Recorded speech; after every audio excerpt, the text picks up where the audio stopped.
Hello again, I am Jim Bob and welcome back to F1 Manager 24 Creator Team Career with Cadillac here on the PC. Tonight, round 11, we're back from our mid-season break and we're ready to hit the track at Silverstone.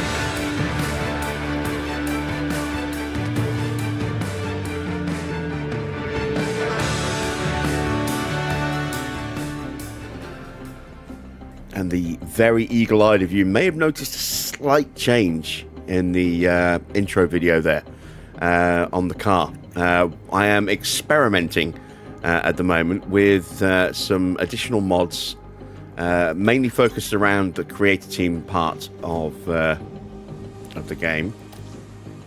So we've actually got a new style of numbering on the car tonight. I'm going to be trying a few of these out over the next few races so that I can actually see them running for an extended period of time rather than just slapping them on, having a quick look and then swapping them out. So this is the current styling that we're going with for tonight. Once I've nailed down which one I'm actually, really liking the most, that's the style that we'll then put into the mod list properly. Trying these out. They're all free, all of these number mods that we're trying. They're all on Overtake. So, if you are on PC, you'll be able to get these yourselves. No additional cost. But this is what we're going to go with first of all tonight, this style. As I say, I've got a few more to try. But we'll do a different style over the next few days. And hopefully we'll settle on something that I really, really like. Right, let's see who's in the chat. Welcome, Dino, Daniel, Wayne is here as well. Adrian, good to see you. Army's here as well, good to see you all. And Victor has arrived too. Welcome to everyone else who's lurking in the chat as well. Please do feel free to say hello. Right, let's get ourselves started, shall we? So, we're back from our mid-season break. It is the last day of August. So traditionally quite late for Silverstone, which is normally beginning of July. What's that going to do to the weather? Is it going to make it really, really hot? Well, no. It's actually going to make it really cold. Bizarrely. We shall see. We shall see how things go. But we do have the potential of a little bit of wet weather chaos on the Saturday, as you can see. Medium intensity rain is forecast, so that'll affect the sprint itself, and then main quali after the sprint as well. But it will be very dry and potentially very hot on the Friday for practice and the main and sprint quali, and then the Grand Prix itself will be dry, but potentially quite cold. So tyres might be a bit of an issue there. As far as the car, we have now used up our extra boost, so we're down to just 4 slots again. We've got nothing in the build queue. We've taken advantage of the time and what money we did have to stock up a little bit. So we go into the warehouse. You can see we've got brand new side pods. I only had enough money to make one of them, unfortunately. We do need to fit that to somebody, don't we? I think we'll give that to Lewis if we haven't done already. Then we've got full stock on chassis, front wings, rear wings, underfloors and suspensions. All at Mark 3 now, so that's nice. So we just need to get some more side pods, but all the money that we are potentially going to make tonight is going to disappear almost immediately as soon as we get back. We're actually going to be in debt when we get back. We're going to get debt warnings because we'll kick into the start of September before we get back from Silverstone, and we're going to lose 2.1 mil as soon as we click into September. So we basically have to make sure both drivers get top 18 full payout, just so that we can pay off the debt that we're about to accrue and maybe have enough to build a second side pod. That's not ideal, but it is unfortunately the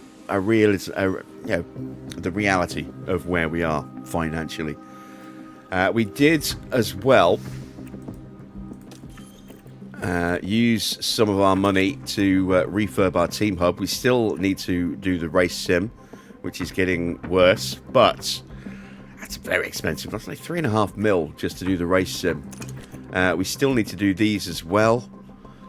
Not ideal, but again, they're expensive, and I'd rather put the money into research than fixing these for what is at the moment a manageable drop in performance.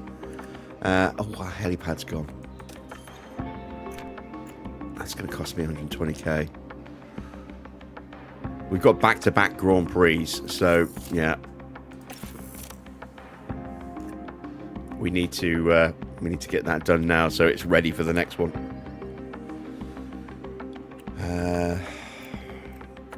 Weather center is okay. Boardroom's going to go soon. Tour center's going to go soon. Yeah, it's a bit rough. It's a bit rough. So where do we stand in the standings? Let's have a look. So we have RedBull top with 276 points. Mercedes just 16 points behind on 260. Definitely a two-horse race brewing between these two teams. There's a bit of a gap, as you can see, back to McLaren. They are over 100 points behind RedBull now. Then we've got Aston. We are here in 5th with 92 points. We're ahead of Ferrari and Williams, mainly because we managed to get a couple of points last night, and Ferrari and Williams had a shocker. But again, I don't think realistically we will be able to stay ahead of both of those two teams. Maybe one of them. I'd like to think we can, but this is our target position, 5th at the end of the season. So we desperately need to try and stay here if we can. There is the driver standings. Oscar has been on a real tear in this season. He's up to 5 Grand Prix wins now. George's momentum has really ground to a halt after the last couple of Grand Prix. He's had some really rough results, picking up just 6 across the race and sprint last night. So yeah, he is now 14 points behind again, and in danger of being caught by Lando. Lando is knocking out some good results. No wins yet for Norris, who is joining us to replace Hamilton next season. Then we have Antonelli, who's not too far behind. Bit of a disappointing season for Leclerc, but he has picked up a win and 4 podiums this year. Let's see if his second half of the season form improves. As always, the fight between the two Aston drivers is incredibly close. Ocon is leaving the team at the end of the season, I think. So he will definitely want to see if he can get ahead of Tsunoda there. We've got Hamilton on 50 points. Max now into the top 10 on 41 and closing in quickly. Let's see which of our two drivers finishes top of each other at the end of the season. And we are still top of the DHL competition. As you can see, we are ahead by 43 points. If we can stay top at the end of this year, that'll be $12 million that we'll get. So keep our fingers crossed there, shall we? Looks like we've got a little bit of funkiness going on with our logo. Why is that?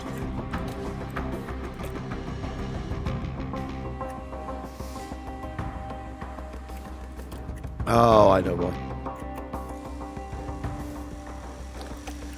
I've also been experimenting with some of the mods, so let's delete that layer and delete that layer.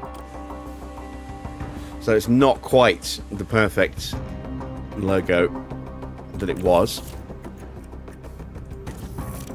unfortunately. But what I've also been looking at is adding in some additional livery options. So again, I haven't quite finalized these yet, but it's been replacing some of the really rubbish logos. Well, I say rubbish. Ones that I never ever use, so like the shark and the tiger. I never ever use those. So We've got the dots. Ignore the sponsors, they're just kind of randomly placed. We've got something based off of ART. We've got something based off of Van Amersfoort, and we also have something based off of Prema as well.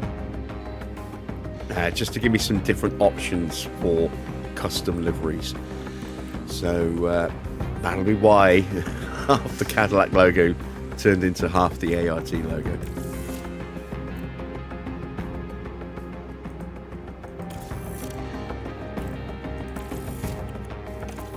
Alright, so now that mystery's been solved, let's see. Evening Gridiron, good to see you. Let's get some targets set for tonight, shall we? Well, actually, let me check. Did I give him the side pod? Yes, I did. Okay. So, targets. We have to keep going for the top 18 with both, because we need that cash just to stay afloat at the moment. Welcome, and come on in to the home of British motor racing. We're back from the summer break with topped-up tans. Vacation, though, is now over, and it's time to get serious on the track for the second half of the F1 season. Don't forget, the schedule this weekend sees the drivers take to the track for an all-out sprint race. A good opportunity to clinch some crucial championship points. The weekend begins here.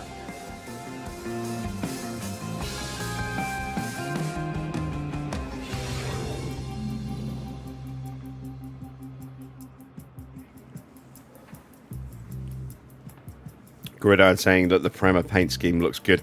Yeah, it's just the template of the livery itself. The colours were actually the colours that we have for our team.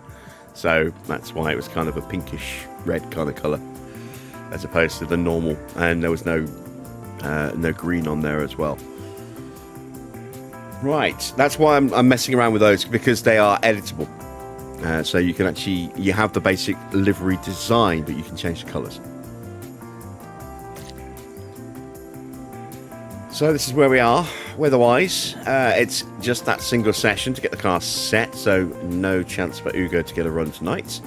We've already got a nice 20% boost to our prep levels as we go in, thanks to our contribution from our drivers, and I think the other 6% just comes from that patch, which made it slightly less difficult to get all the way up to 100, or less intensive to get all the way up there. So we need let's see, 17 laps if you want to do 2 separate runs. We're just going to do one, but it is the only session, so we need to make sure we've got a good amount of fuel. Let's go with 35 laps of fuel. Might not need it all.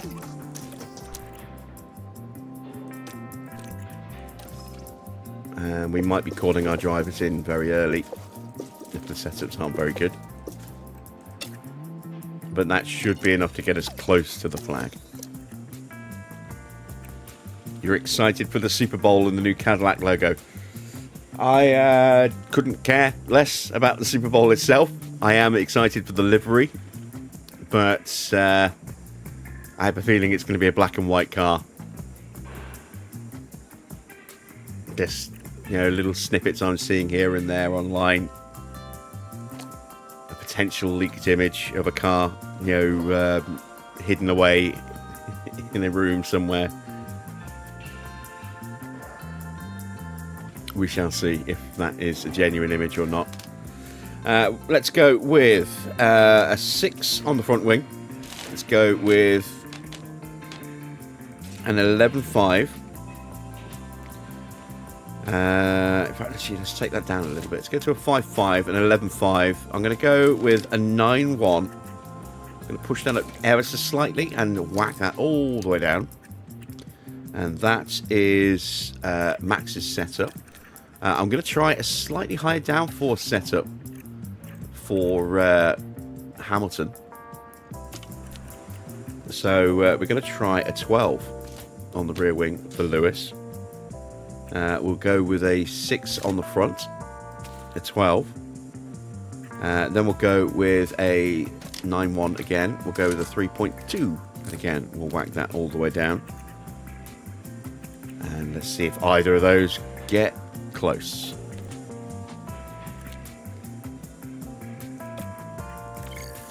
You really hope it's not black and white. Yeah, so do I. I mean, they've got a blank canvas. They could do something really cool, really exotic to, well, to an extent. I mean, the modders have come up with so many great potential liveries and designs for Cadillac. The yellow and black that we used in our first season as Cadillac, I really, really like. Yeah, radio check. I don't think it's going to be that. Good for me too. The blue with the white nose, I kind of like, which is kind of the default that a lot of people have been using for a while now. I don't think it's going to be that.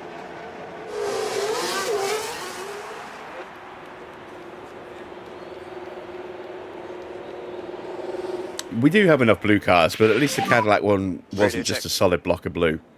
Copy, loud and clear.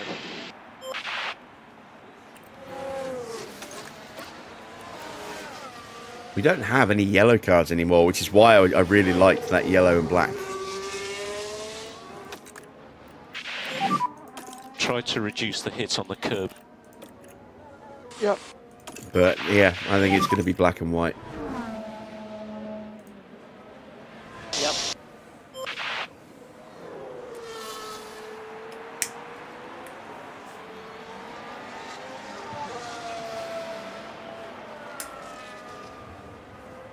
And we haven't had a pink car since Racing Point. Well, no, that's not technically true. We've had pink on the grid every single year. And because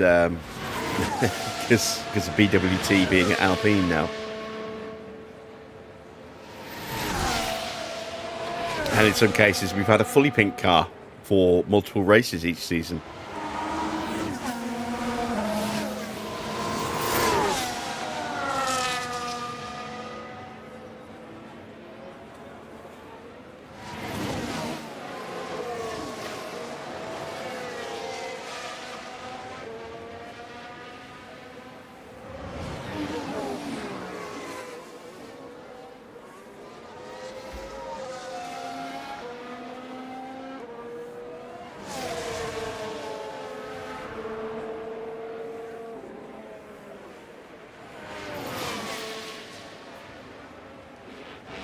Nothing will ever beat the late 90s Jordan for yellow cars. Oh, I don't know. I mean, oh, great. Hamilton's got pushed wide and there's damage to the underfloor. This is why I said avoid high-risk curbs. Damn it.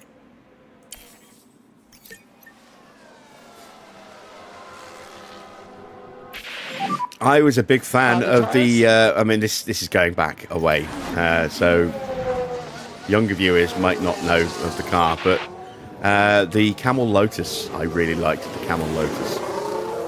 I even made a Camel Lotus that we ran on the PlayStation for a little while.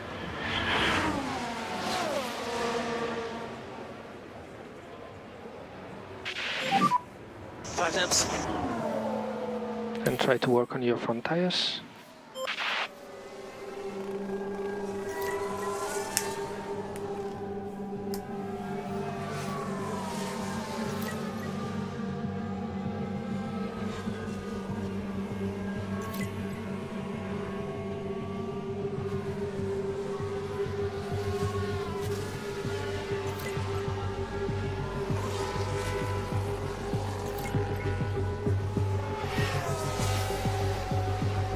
I do feel that we have kind of reached a point now where teams don't generally tend to change their colours based on who their sponsors are now.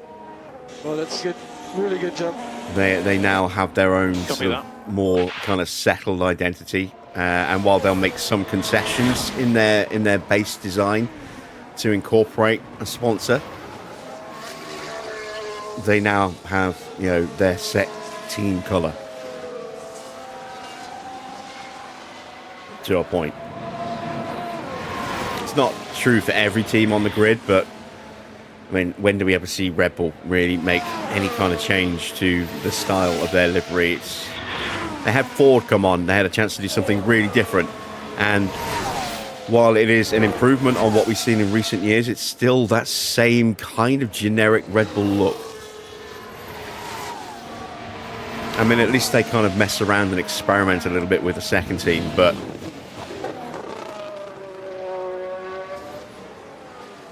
I mean, Alpine are a bit different. Alpine have, well, any team basically that has been getting that sponsorship money from BWT has basically just given their car over completely to BWT. Pink everywhere has to be incorporated into it. We saw that with Racing Point. We're seeing it with Alpine. Williams, their livery hasn't really changed despite major sponsorship partnership changes. Theirs has stayed the same now for quite a long period of time. That sort of deep blue since what's the name of the company that took them over? Something Capital. Ever since that's happened, they've had a set kind of identity. Tyre temps look Haas have always had that kind of, they started with kind of a silvery grey kind of colour, but apart from that time when they turned over to Dalton, thank you, when they turned over to Rich Energy for that ill-fated season, well, not even a season, half a season, they've kind of kept to a set colour palette of red, white and black. We are good. And then they've just moved the colours around a little bit within that. But Update when you they can. haven't really gone outside of that kind of styling. Aston's always going to be green. Copy that. McLaren, once they went to papaya, that's now their settled identity. And then the sponsors will move around and play into that. But they have their set papaya identity now. Ferrari's always red, as it should be. But they have been making a few concessions to HP in the last couple of years. Mercedes were silver all the way through, then they brought black in, and then they've kind of been experimenting with silver and black. The only other kind of other colour that stayed with them all the way through is the green, sort of, I don't want to say neon green because it's not, but that I don't know how to describe it in terms of the actual colour itself, but that green that they have on their side pod, that's from Petronas. I wouldn't say teal, but yeah, that was the closest colour in my head that I could think of, but yeah, I wouldn't say that.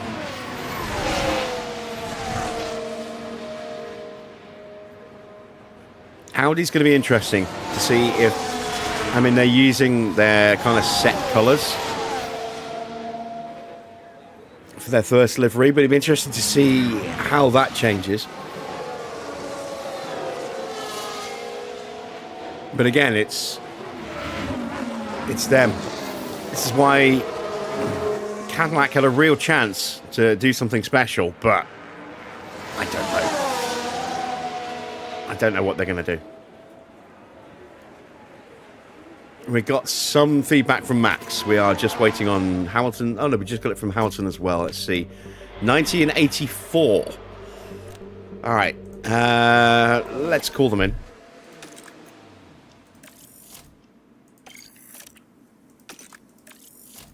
Oh, crap. I can't call Lewis in because it won't let me send him back out again with the broken underfloor.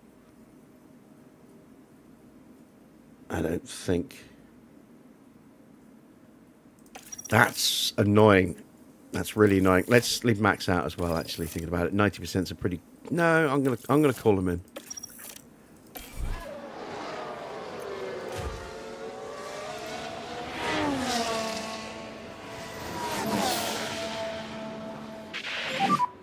practice your pit lane. But when I say that teams haven't really given over their identity to sponsors for a while, I mean, John Player Special, we had that gorgeous black and gold Lotus.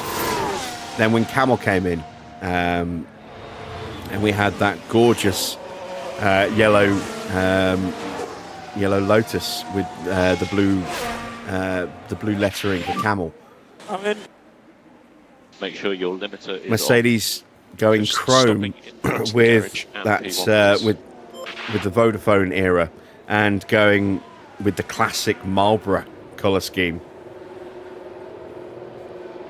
You know, those are cars that just live in the memory because they were so vivid, and we haven't really had an amazing livery that just burns in the memory in recent years that I can think of. Nothing springs to mind, you know, that has that kind of iconic look. Apart from maybe, you know, I mean, I did really like that early Toro Rosso livery with the big Red Bull all over its engine cover, as opposed to the actual Red Bull logo. I need to find 10% here. Silverstone is a tricky one for setups. This is why I thought we'll call Max in, because I could go the wrong way with changes here. What do I want to try? Probably gonna move these around a bit. So let's bring this up, and let's bring this up a bit. That's going to give me some movement there, there, and there. It's going to keep the rear wing stuck there.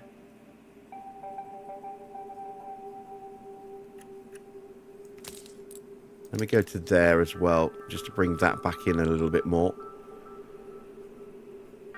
Let's see if that works.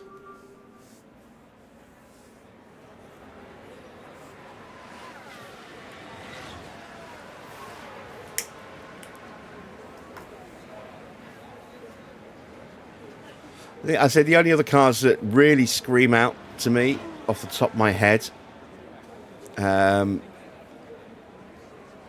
did like the BAR Honda.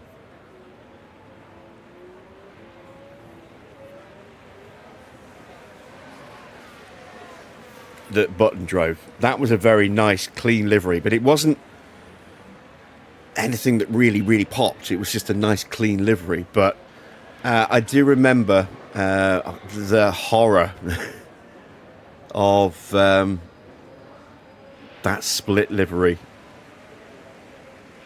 where half the car was Lucky Strike, half the car was 555. That was ugly as sin. The Rothmans Williams, gorgeous livery. Not so much the Winfield livery that followed it. The West McLaren logo, iconic livery, gorgeous livery. But again, giving themselves over to a sponsor, which doesn't really happen that much anymore. The Martini Williams, yes, that was a nice car. That was very nice. But I did love the B&H Jordans. You know, not so much the Buzzing Hornets. That was still cool, but I preferred the Bitten and Hisses instead. You know, with the snake at the front. That was my favourite of the Jordans. And those names, the Buzzing Hornets and the Bitten and Hisses, came about because of the tobacco ban in Europe when it came to sponsors. You couldn't advertise the tobacco company name, which is why you would just see the lines instead of the word Marlboro on McLarens and Ferraris and stuff like that. It's why you would see David and Kimi on the side pods and the McLaren instead of West, but in that West style. It's why Benson and Hedges became Bitten and Hisses when they had a snake on the front of the car, and then when it became a Hornet, they became Buzzing Hornets.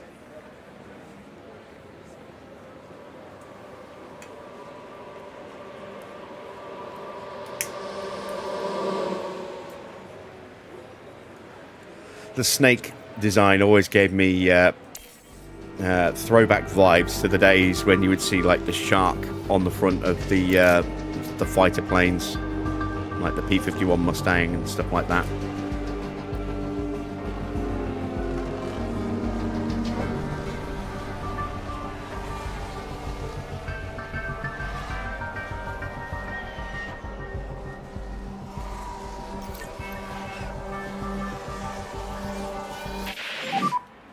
Can you check the temperature?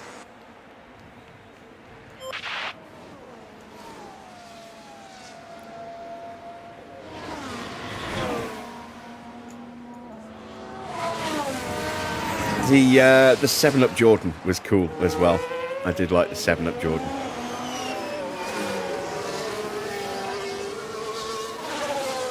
But yeah, there are times when it goes to an extreme and you just get these god-awful liveries that are just a hodgepodge of colours and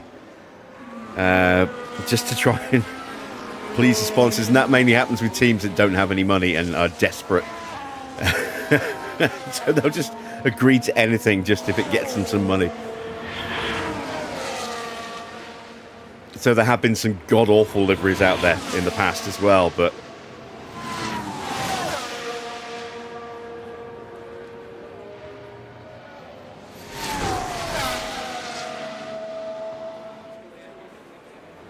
all right, let's speed them back up. Been chatting away. We haven't really rattled through practice yet. Got a long stream ahead of us.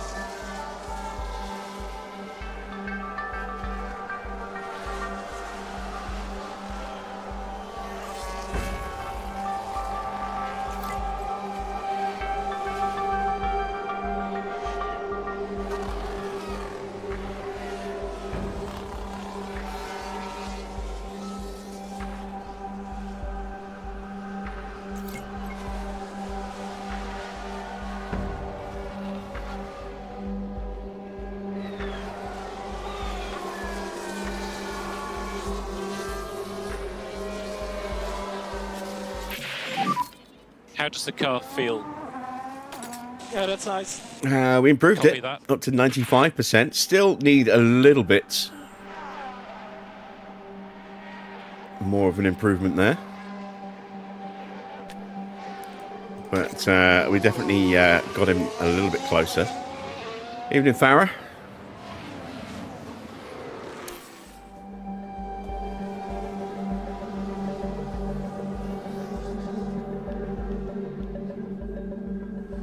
Evening, Johnny.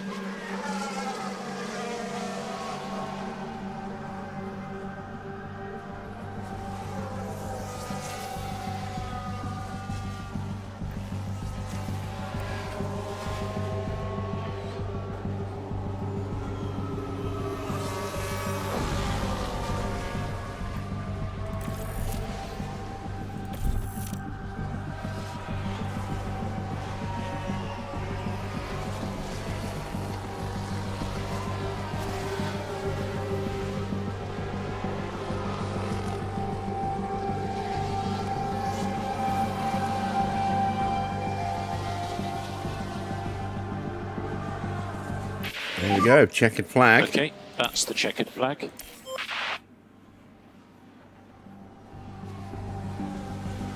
We need to make some changes to Hamilton, replacing that underfloor for starters.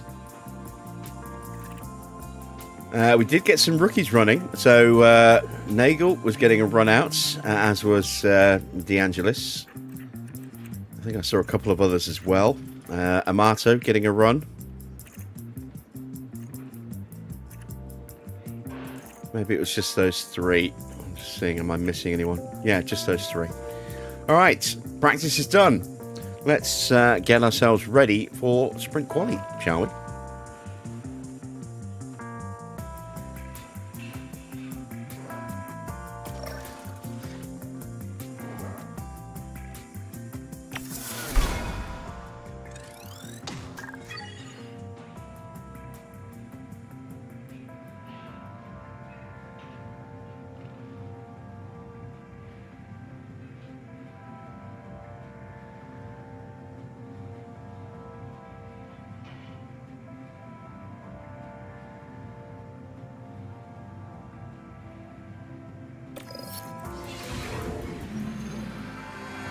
Welcome everyone, qualifying for the sprint awaits us, and we're raring to get going.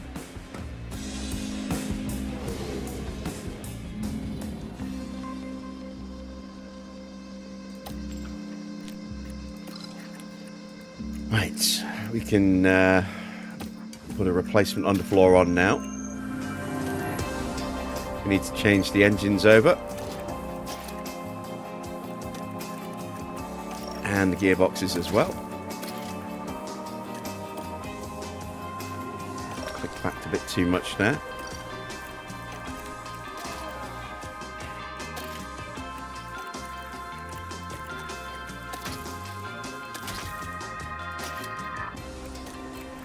And let's have a look what needs to be tweaked. So a little bit more or a little bit less on the front wing.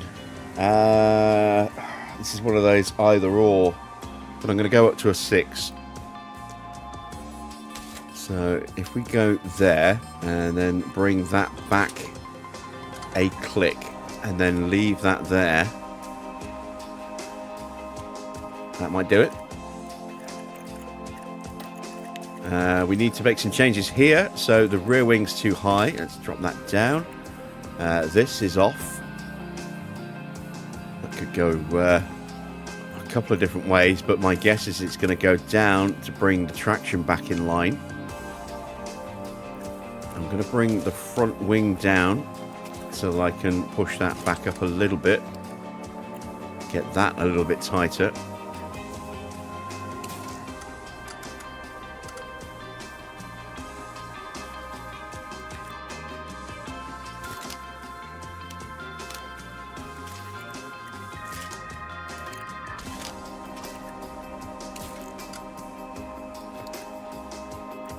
There we go. Let's try that. Minor change there. That's okay. That's good. That's good. Engines are done. All right, we're ready.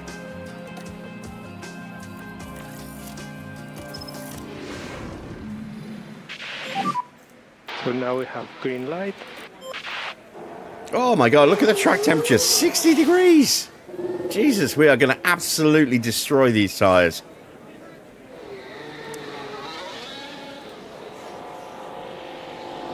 I don't think I've ever seen the track temperature that high. Certainly not at Silverstone. Holy shit. That is crazy. Oh no, now we're going to get stuck in traffic, and that's going to help put even more heat in the tyres. That's the track temperature, not the actual ambient temperature. Ambient temperature is still pretty high for the UK, 33 degrees. It's a hot one.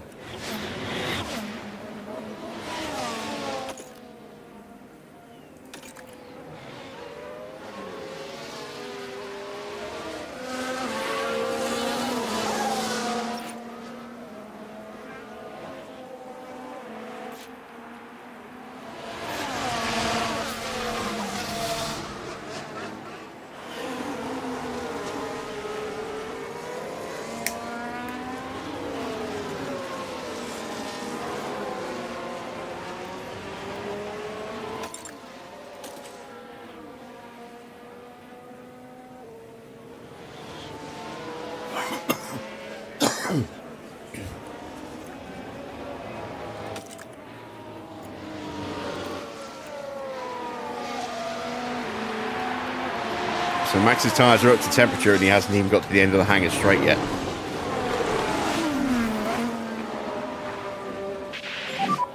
Tyre temps are good. You should have no traffic issues. So remember, mode push. Might have no tyres left by the end of the lap as well. We only get one set. So there will be no 3-run attempt. It'll be this run and then wait and try and get some clear air and go again. Hamilton's tyres at 105 degrees at the end of the hangar straight because of the dirty air. And you are doing a good job on tyres. Keep it like this. And track is clear. Someone forgot to turn off the underfloor heating. And it will be charge button off for last corner.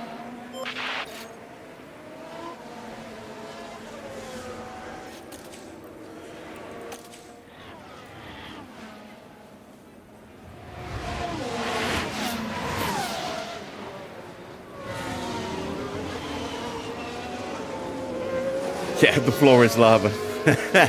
Not far off, Jesus. I don't think I've ever seen it at 60 degrees. That's crazy.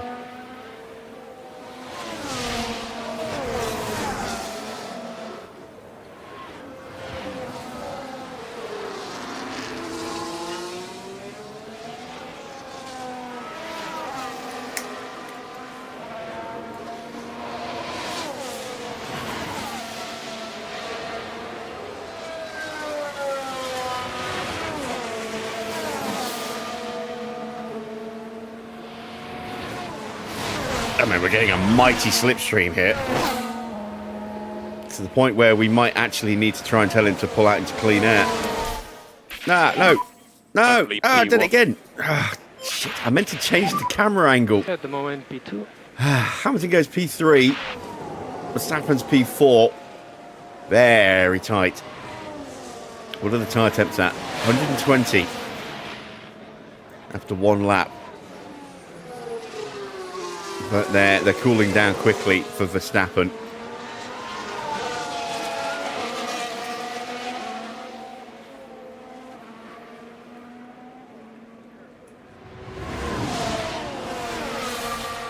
Russell sets a benchmark on 126.3, so we're about 6 tenths off. It's not bad. Tyres still haven't cooled down yet for Lewis.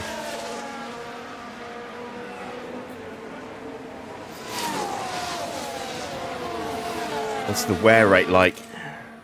That's not as bad as I was expecting. 94%, that's okay. Now the tyres are cooling. I was really panicking. My tyres are going to explode. Track is going up. It's 61 degrees.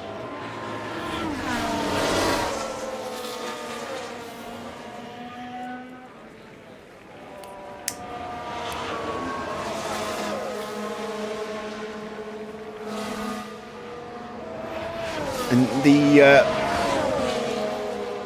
the irony is it's going to be cold and really hard to keep temperature in the tyres on race day.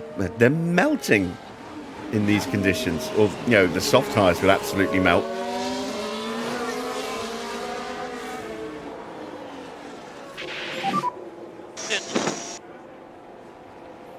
Tyres were still at 117 degrees as we made it back to the pit lane. That's insane. Right. Let's see what Oscar can do.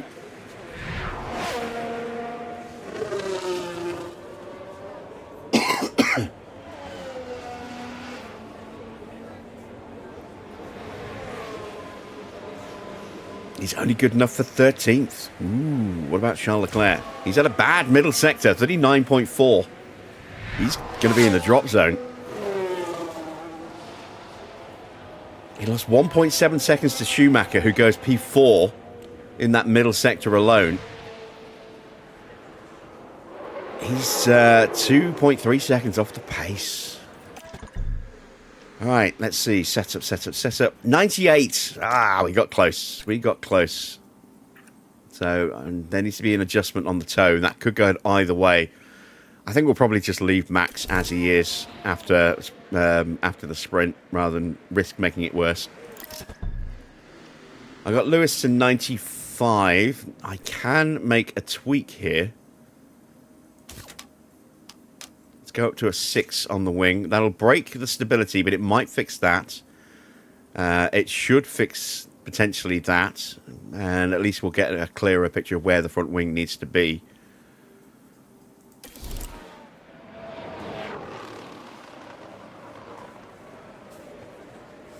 So everyone's set a time, and some interesting times are out there. We're actually both in the top 10 at the moment, although that's mainly because RedBull are struggling. Charles Leclerc down in 20th place. 14th place for Oscar. Bearman not looking quick at all, but did he get caught in traffic? We didn't see a lot of these laps because I was just staring intently at the tyre temperatures. Big difference in times between Bortoleto and Russell. Bortoleto absolutely got blocked somewhere to be that slow. Same with Albon. I would say the same with Ocon as well.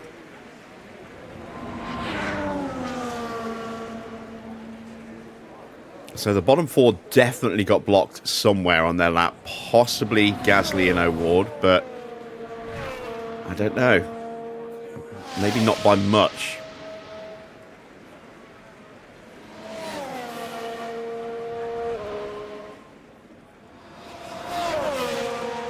We've got Stroll out on track at the moment. There he is.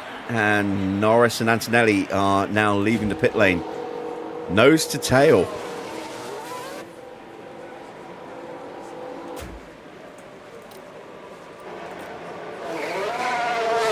We're going to go out behind Carlos Sainz. And we're picking up a tail as well.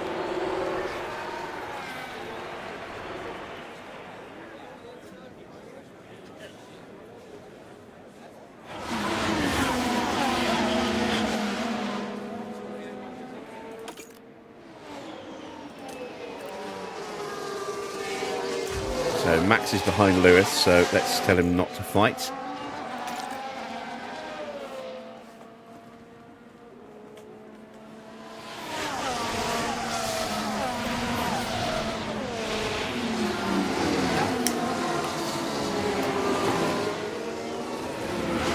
So one subtle difference between the two cars, and I'm kind of glad I slapped it on now, is that Hamilton's running the one and only copy of the brand new side pod for that minuscule improvement to engine cooling, but a tiny little bit of extra speed and downforce as well.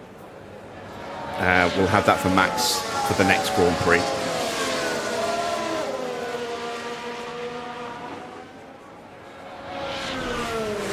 Tyres will be breathing a sigh of relief as the track temperature is down to a much more reasonable 59.9 degrees.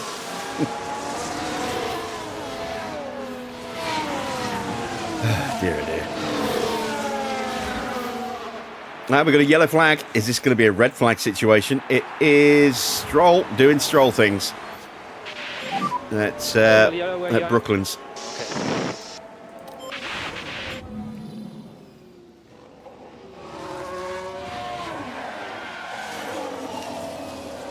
Sorry. And charge button off. Charge button off for last corner. And he's aborted his lap. So Stroll is not going to improve. And that leaves him vulnerable because there's a lot of cars who probably will improve.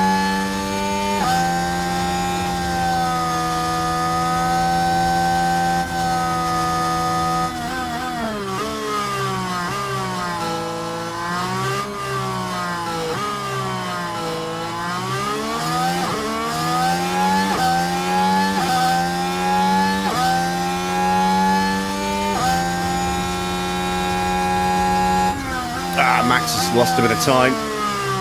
It's down half a second, so Max probably not going to improve. Hopefully he'll be okay, but might be slightly vulnerable.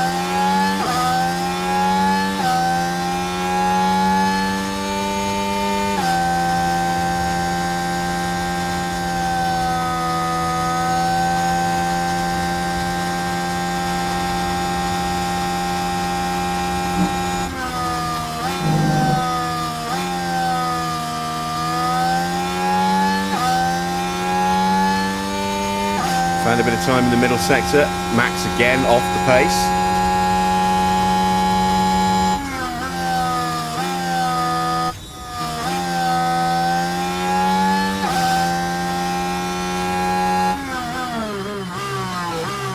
I think this is just dirty air. He's not quite close enough to get the slipstream benefit. But certainly close enough to get the dirty air. Hamilton does improve up to P7, half a second away now. Got time on the board.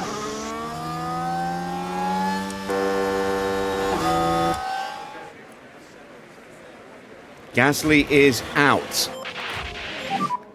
Ocon pushing for the line. Okay, Bottas so up to P6. this lap. Okay. The Red Bulls are about to start their laps. Yeah.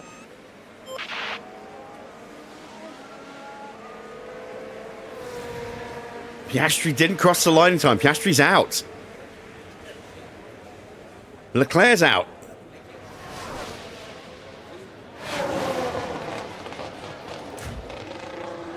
There's Charles Leclerc. He did not make it across the line in time, nor did Oscar.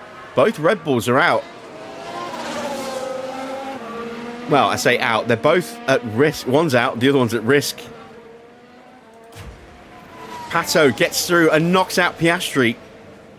And we know Gasly's out, so that's it. The bottom order is set. It is Oscar, Lawson, Bearman, Gasly, Leclerc and Albon all eliminated at the end of Q1.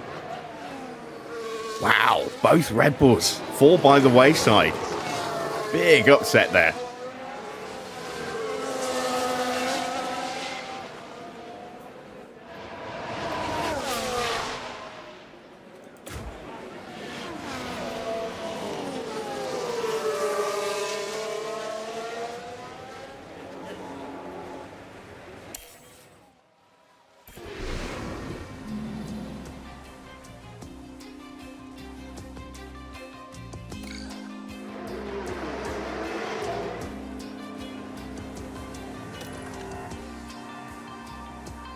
All right, let's have a look. Oh, that wing change worked, didn't it? Look at that, 99% with Lewis. And we can see that that just needs to go up one click.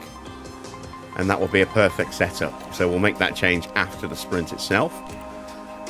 So yeah, car setup's now in a much, much healthier position, 98 and 99. New tyres on. Let's hope the track is a little cooler for this session. But it definitely highlights the need to get out and do some clean air running, I think.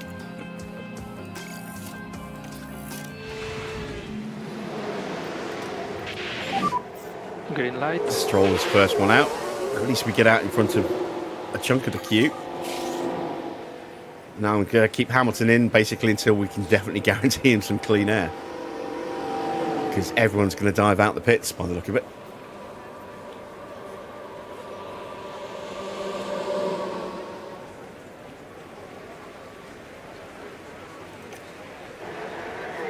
Oh, god damn it.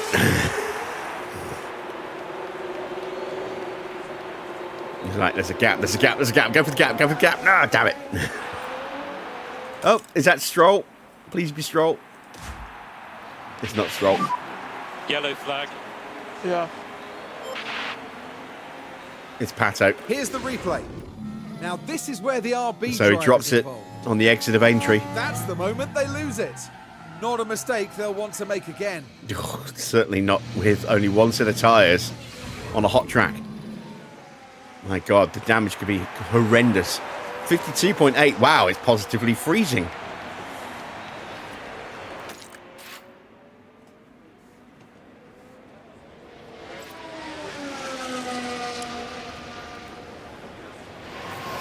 I have to see what that's done to Pato's tyres.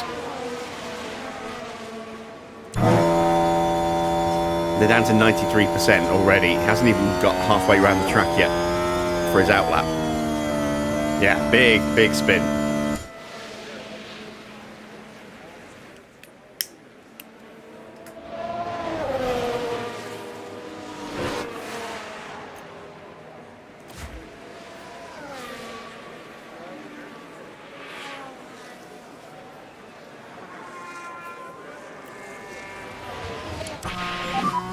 So you're in a good position.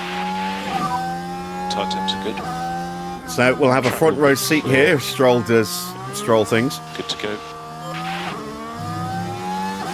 Evening, Gina.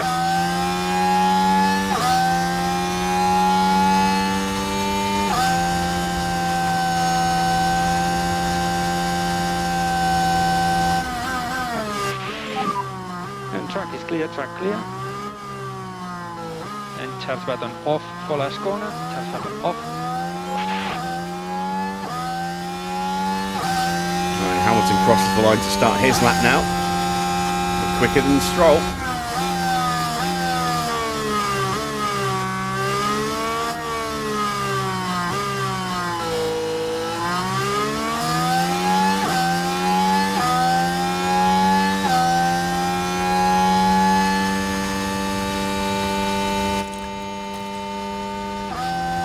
Oh, look at the tyre temps. They're much happier.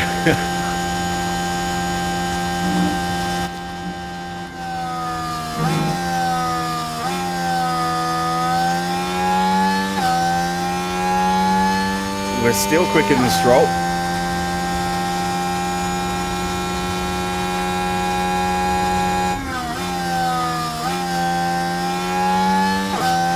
Bottas has not had a good first sector, wherever Bottas is.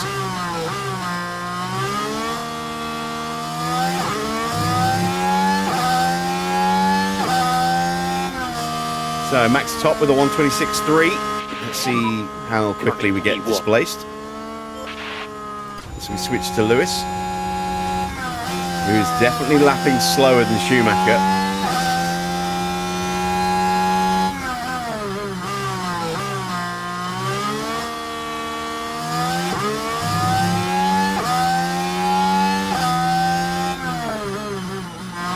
Hamilton goes to P5. He's 2.3, 2.4 tenths off Verstappen. That's not too bad with that dirty air lap.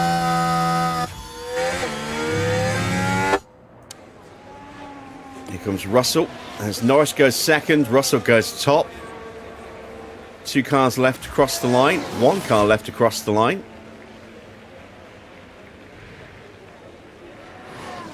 And we are straddling the line.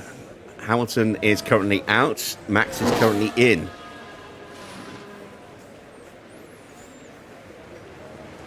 And I'm not sure that we can actually get much of an improvement to actually get either car safe. We might get 1 car sneaking into the top 10.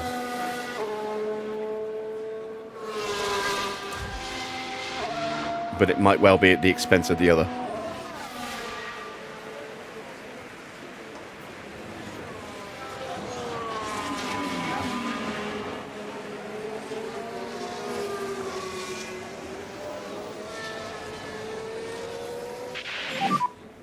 Yeah, I'm in.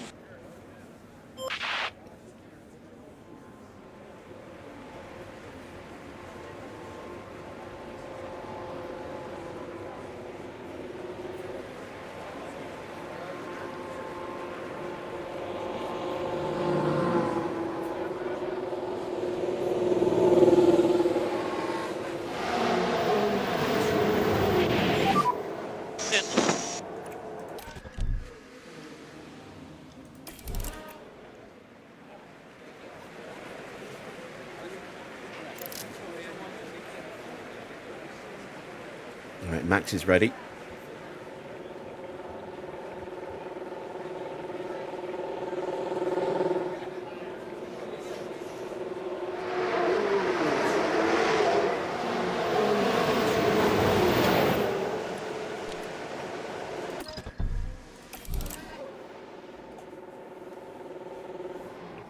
Definitely want to try and get clean air. Don't want to go too early though, because that just increases the risk of actually hitting traffic on the actual lap itself.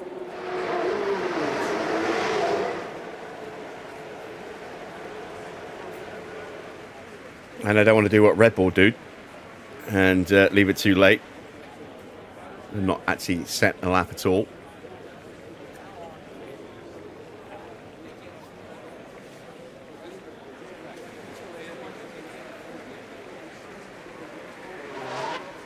There goes Perez and Stroll. Ah, damn it. I just can't catch a break. Out behind Bortoletto. Oh my God, again. Ah. Hey, Tony. We were talking about you the other day. Someone was asking, I think it was Army who was asking about you.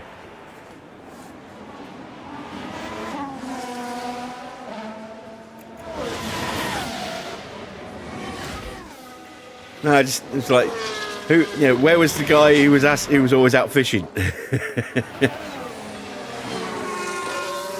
said, I don't know, he's probably out fishing.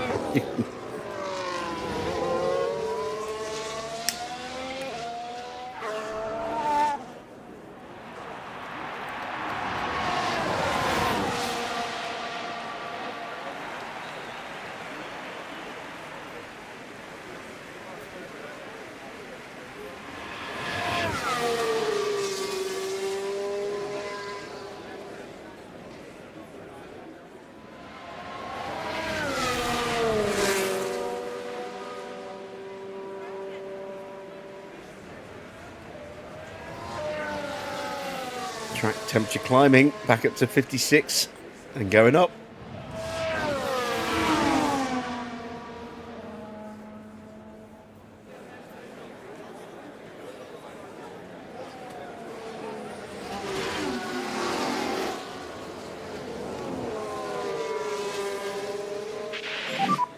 Doing a good job on tyres. And track is clear, track clear. Let's see Will be mode push for last if corner. we can improve.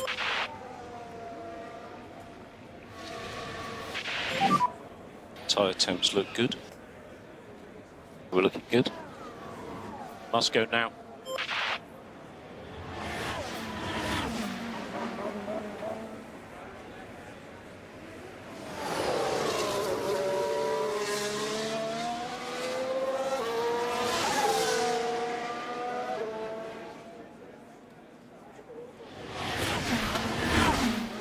Right, improvement for Hamilton in the first sector.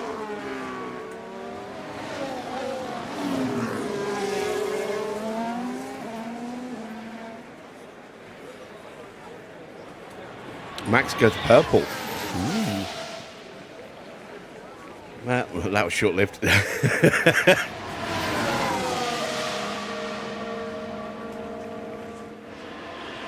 Oh, now everyone's having a go. Oh, they're all going purple. We have something special. And the rest of the paddock goes, nope, not happening. This is actually quite a good lap for Lewis here.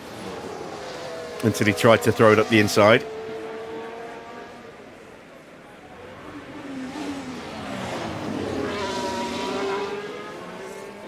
This is going to be tight. We may possibly... I'm looking at the sectors of the cars in front. No, maybe not. Hamilton doesn't improve. So Hamilton's out. Can Max find an improvement?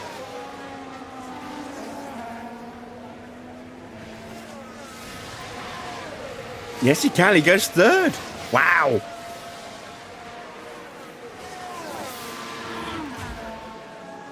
Stroll and Bortoletto are out. Colapinto improves. Antonelli is at risk. Valtteri might knock him out here. Pato is not improving, so he's probably out. Sainz isn't improving. He's probably out.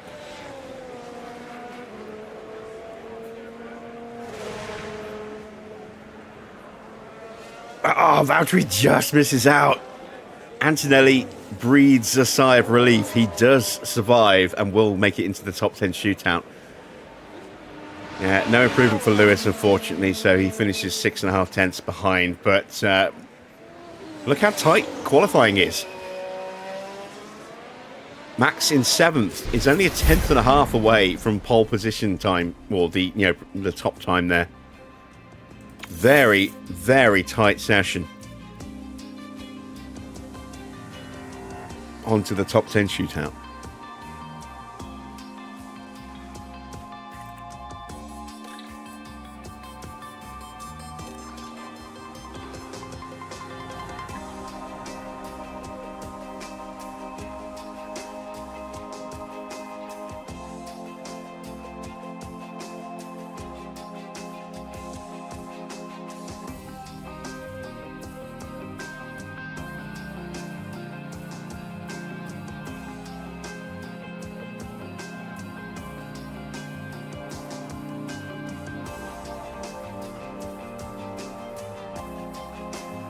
Am I fully recovered now? Yes, just about. Thanks for asking. So, into the top 10 shootout with a set of soft tyres. I normally try and go with 2 runs. I don't think I will with temperatures as they are now. 56.8 degrees. You can see the heat haze coming off the track.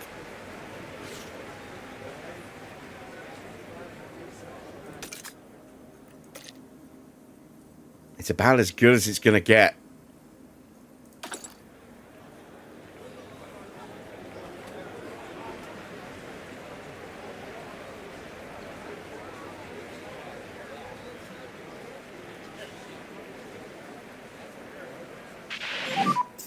Green light. And Colapinto is the first to blink.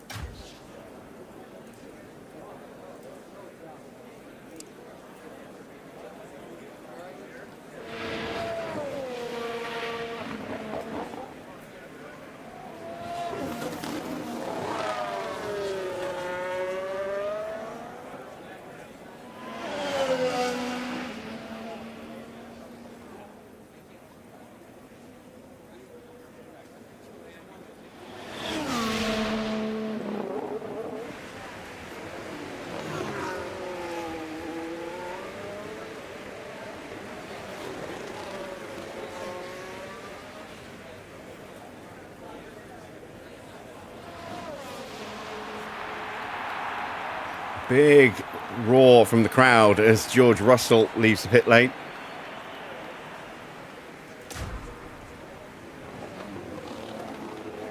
Antonelli just behind him as well. We'll see him pop out in a second. Maybe. Maybe not. Who's just left the pits? Ocon.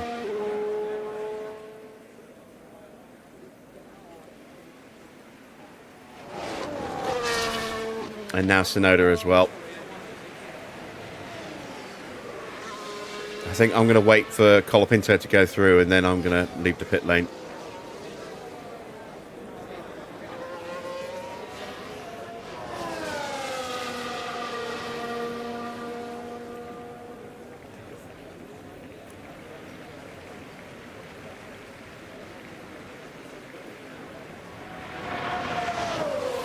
I'm glad I didn't click the button then. I was just about to and I'm like... Ugh.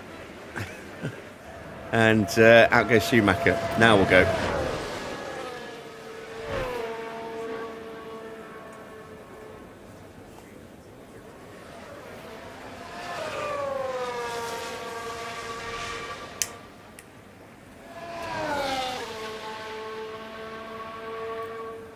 (25-0) in the first sector.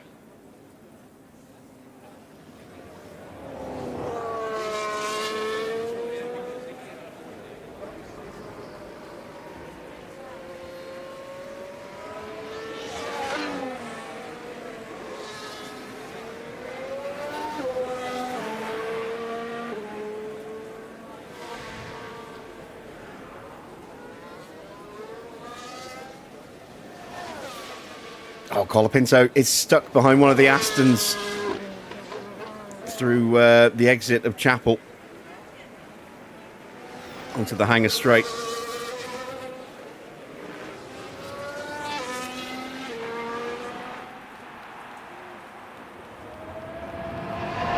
Did you fall asleep on your keyboard again then, Wayne? Unintelligible. Evening, Mike.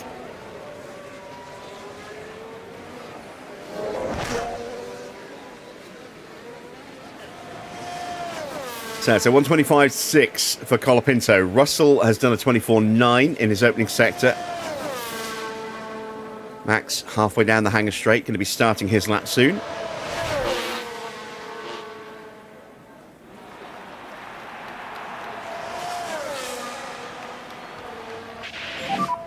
Tyre temps are good.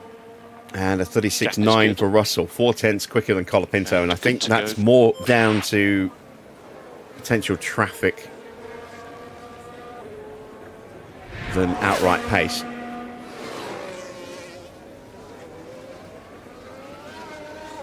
So across the line to set a better benchmark is George.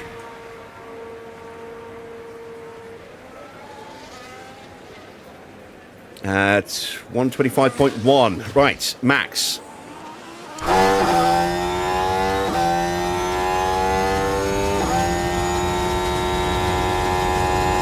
Goes purple in the first sector.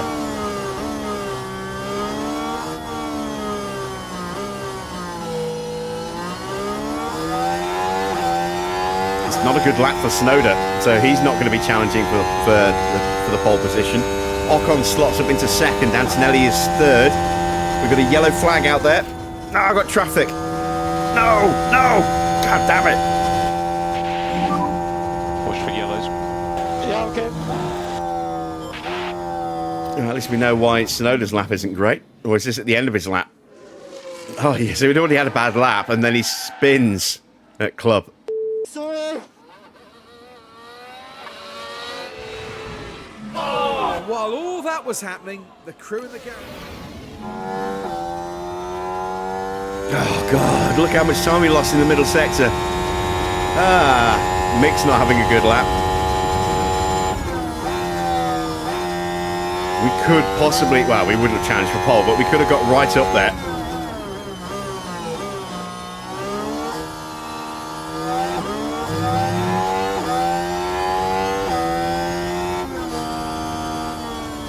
We go to P5. We could have been in P4 minimum.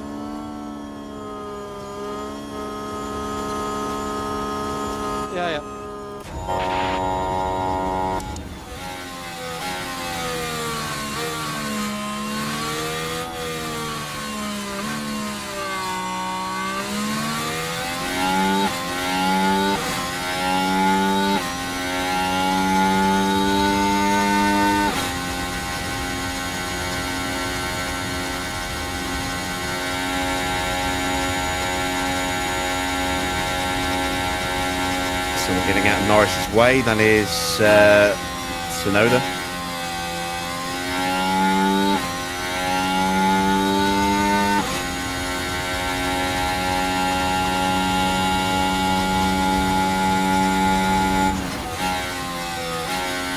Not the best middle sector for Norris.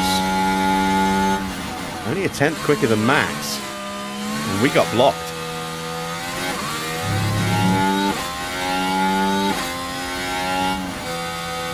He does go ahead of us, but by less than a tenth.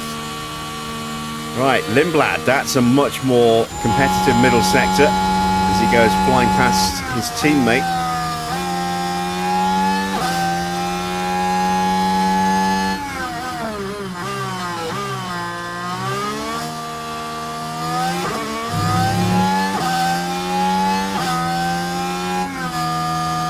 And Lindblad goes top. Now, can he hold it? There's still Perez to come. I'm in.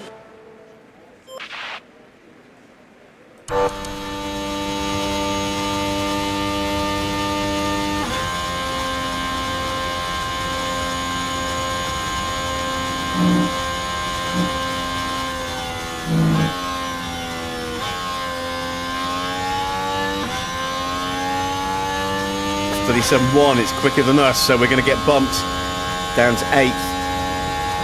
It's not quick enough to challenge for pole at the moment. Might be good enough for P4.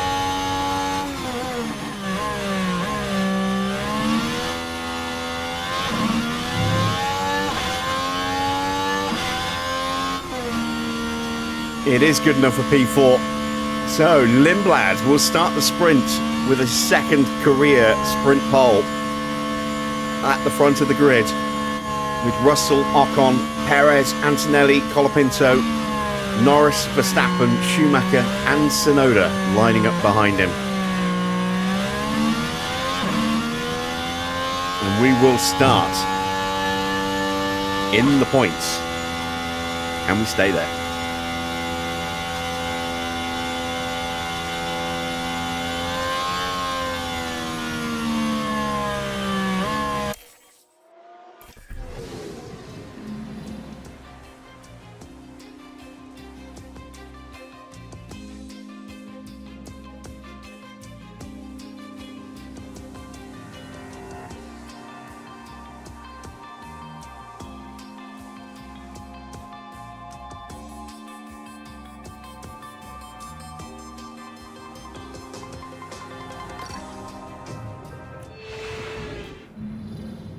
Well, the excitement levels continue to rise here as the teams prepare for the sprint.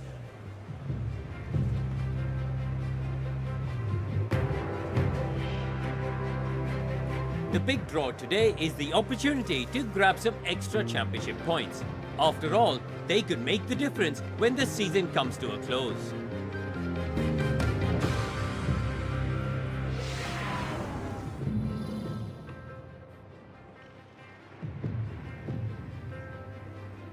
Right, are we going to get wet weather?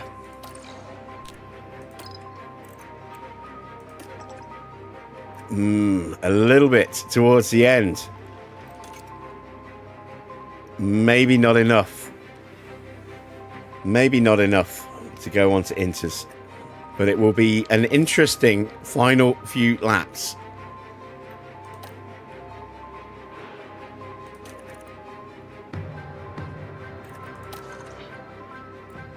Let's stick an extra lap of fuel in. Well, we are going to be nursing these tyres to a degree.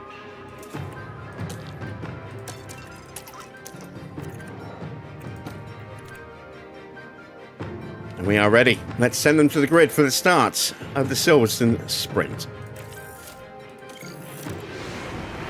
Silverstone is ready. The sprint is about to get underway.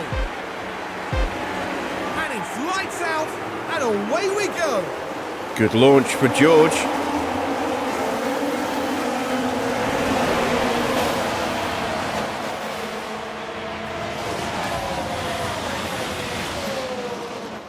Schumacher trying to get past Max.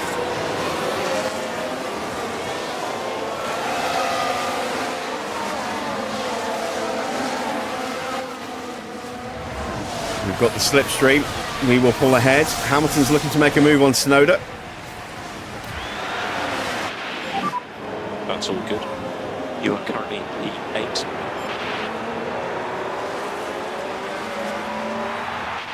And gets that move done. Lovely stuff. Right, let's calm things down. Charge button on. Yep. Slow down now. As Max had a little look at the back of Norris there. Charge on. Had to back out of it. We've got two cars on mediums. Perez and Bortoletto. Everyone else is on softs.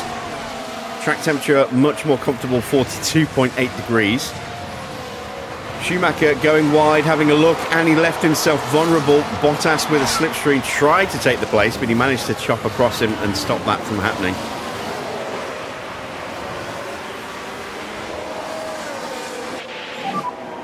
Reminder for DRS. And Lindblad looking to try and break away from George. Norris ahead of you.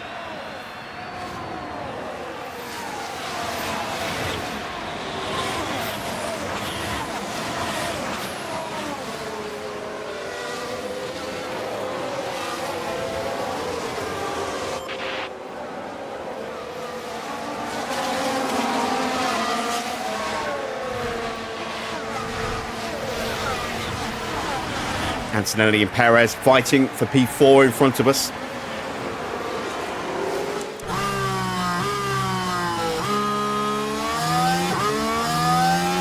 Perez has kept the position, but it's created a gap. He's dropped off the back of Ocon. Can he push back and get in range again?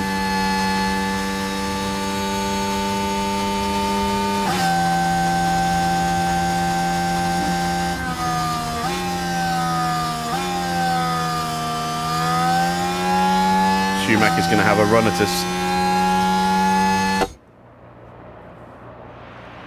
He pulls out of the slipstream, doesn't have the pace. Lindblad and Russell fighting for the lead. And Russell punches through.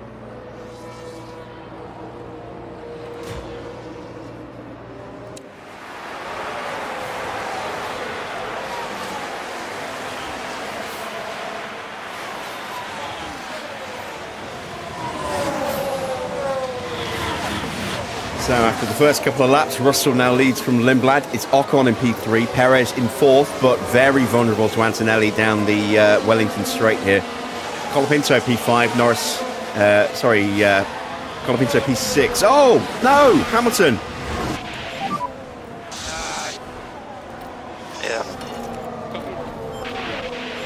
We dropped to the back of the grid and we've destroyed the tyres.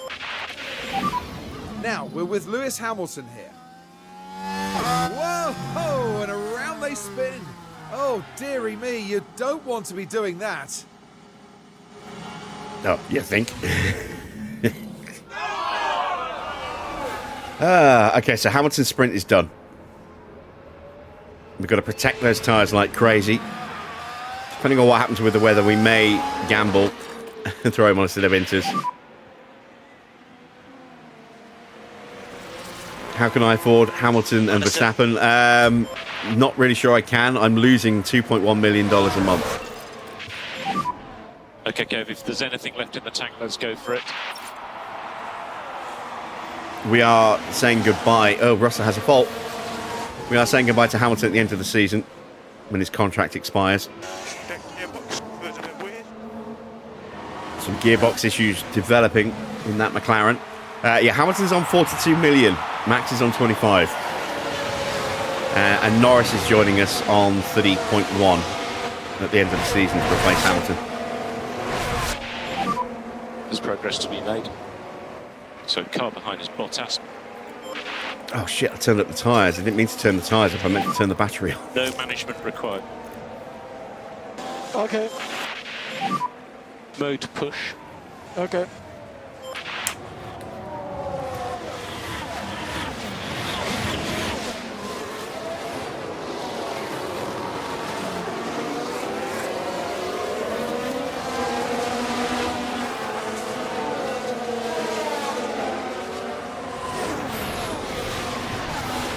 think Farah and Dino, if you haven't dropped a like already, that spin from Hamilton certainly warrants a like from you two.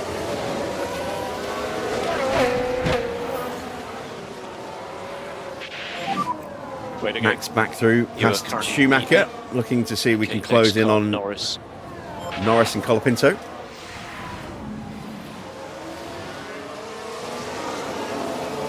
Was that not too bad, or was it good racing?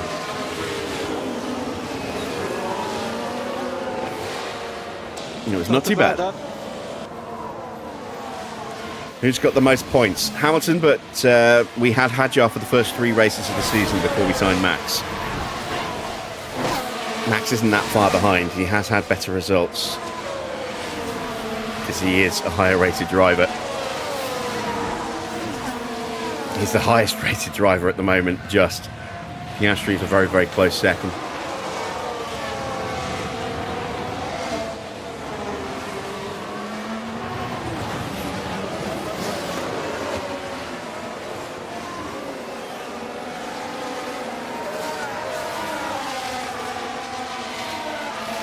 And here's an opportunity. As Norris is pushed out of the slipstream, we'll get through.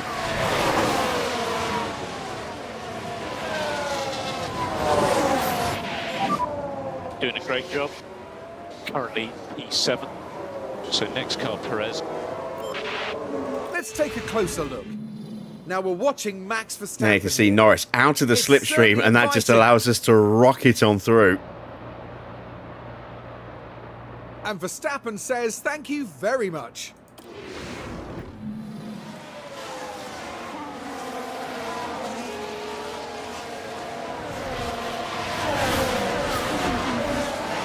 I was hoping he would draft on through with Perez there and get past Colapinto. Charge on. Let's get a weather update. See how much damage we did to those tyres with that spin. Might be inters for the last lap.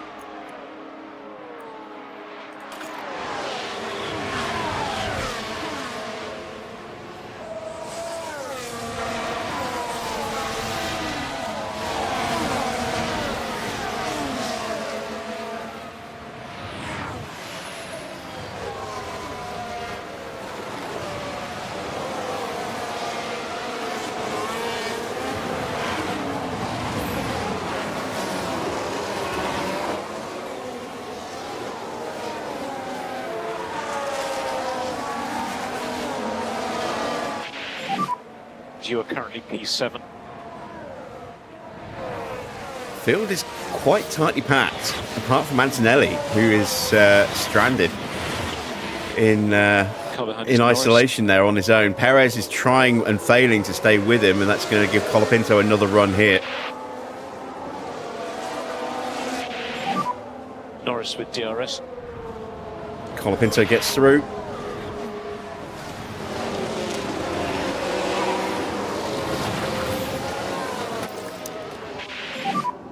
Charge on.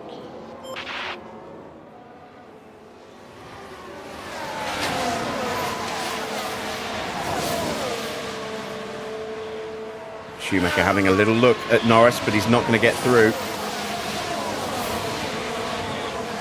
Certainly not his tops.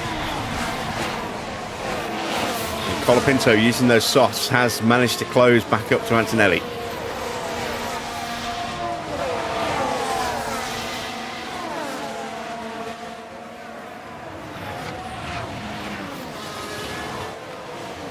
How are the Red Bulls doing? Let's see. Piastri P16, Leclerc down in P19 still. Now Piastri gets up into P15, and Albon gets through on Gasly. Hamilton is a long way off the back.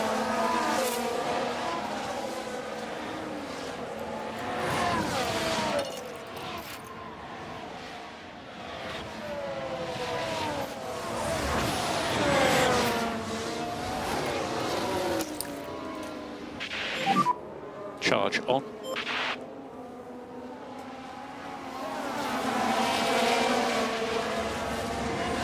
Russell is trying to break away. He has DRS. Ocon up into P2, so Lindblad down to third now.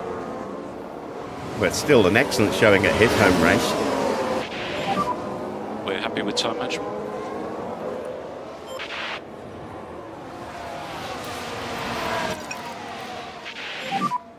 Okay to push harder through 6 and 7 if you can.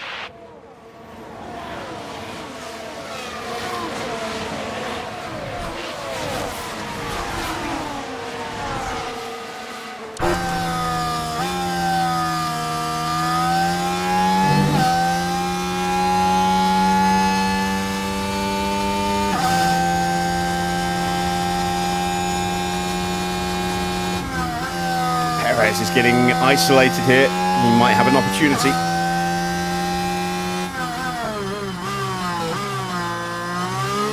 Ten laps to go.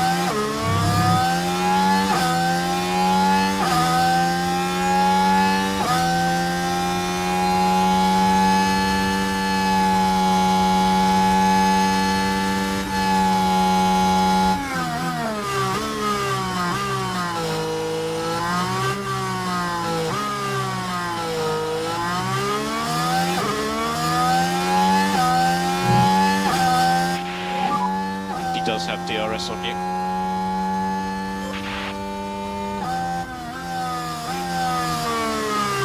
Schumacher's got past Norris. So Norris tried to pull out the slipstream and make a move one too many times, and it's cost him.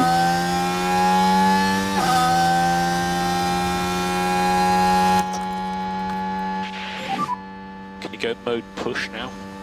Okay. Oh, look at that exit. We got a much better run. So we go through Maggots, Beckett's, out of Chapel onto the Hanger Straight. Perez is isolated.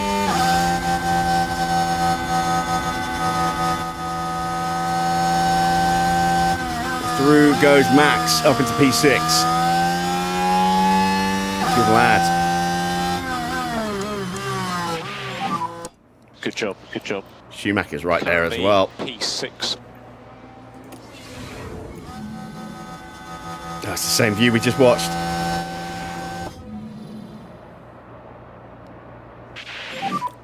We may get light drizzle for a few minutes.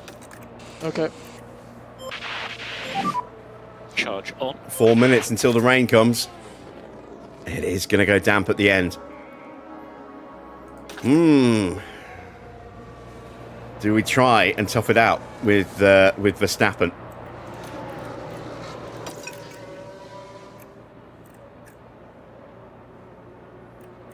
That is the question. I think we probably have to, really. What about tyres?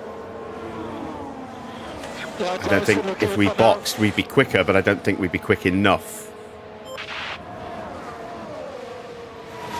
We'd have a lot of traffic. I mean, look how compacted the field is behind us. I don't think we'd be able to punch our way through. We're going to go with it with Hamilton because we've got nothing to lose after that big spin. We need to reduce K1 usage. We're out of battery.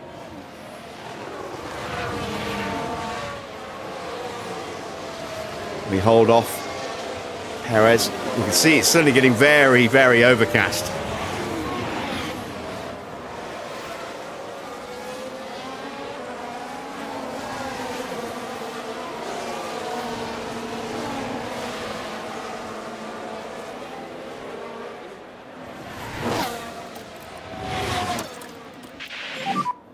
So increase pushing status.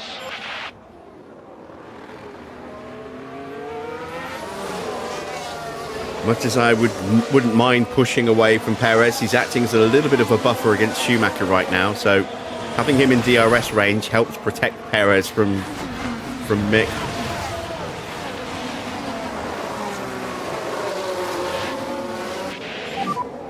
Car behind is Perez.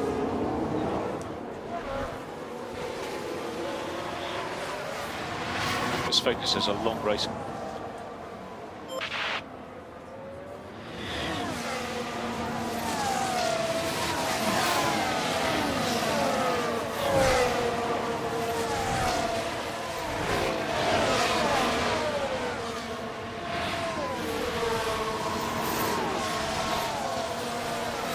have gapped him slightly, and we have closed in on Antonelli a touch.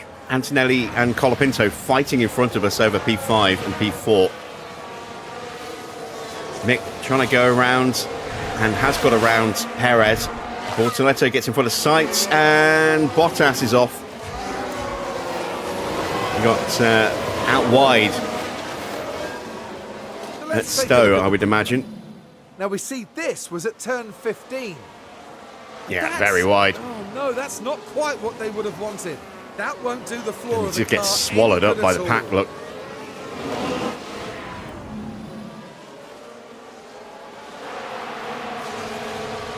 And we've got another yellow flag. Oh, it's Russell. Russell running wide.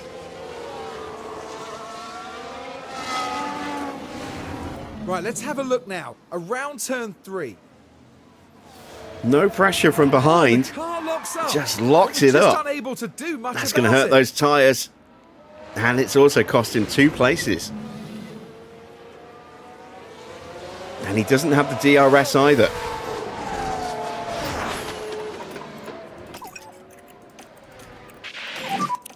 And we need lift and coast. We are now very close to the battle for back to doing 4th. lift and coast And now. here comes the rain. It's raining at the moment.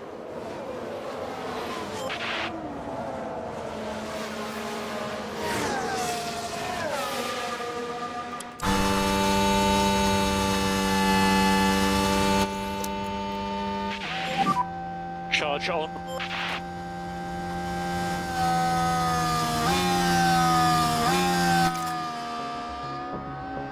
I think. Ooh, it's going to be. Gap behind. It's going to be 1.1. maybe wet enough for about Long way 4 to go. laps.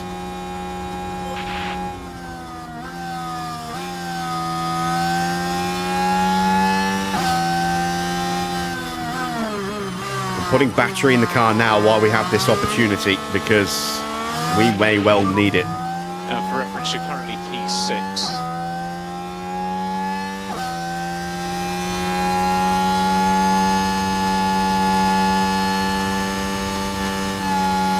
He's 1.3 seconds behind.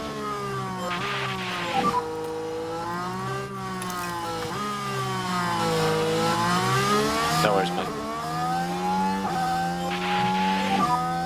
Rain is about to start. Yep.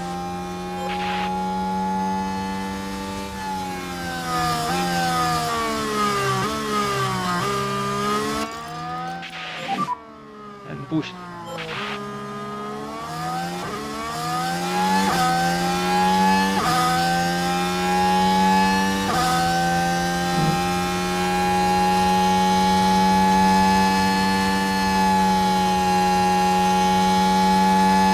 Max is supreme in difficult conditions.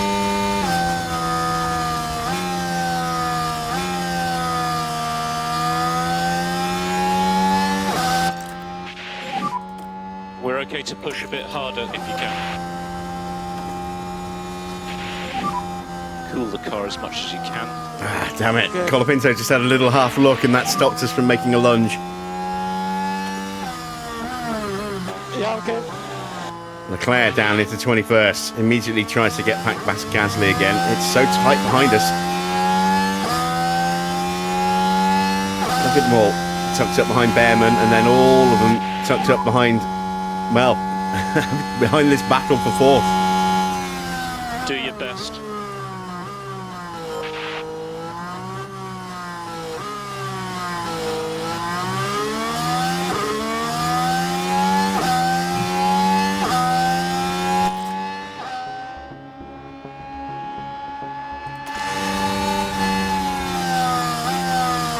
Tsunoda is suddenly making a move. Trying to get past Schumacher. Charge on, please. Yeah. It's getting really dark now, look.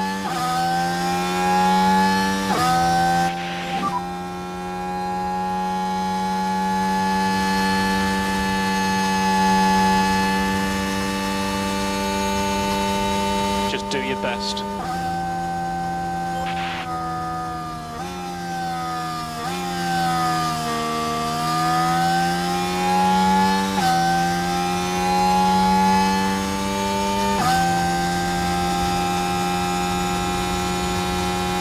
Mick is struggling in these conditions, and then we got someone in the pits.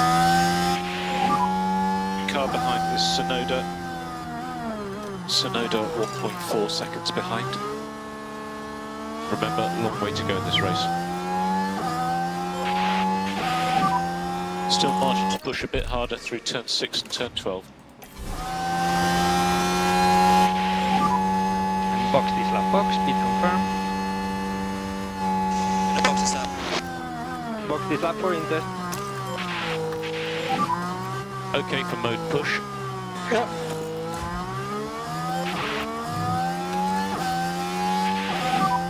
You can do this. Okay.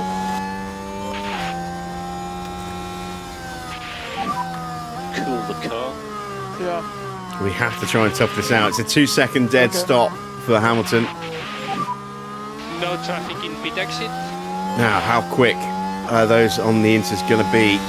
It's still a little bit too dry.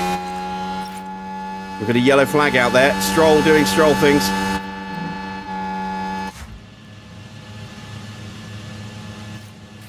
We've got a yellow flag here.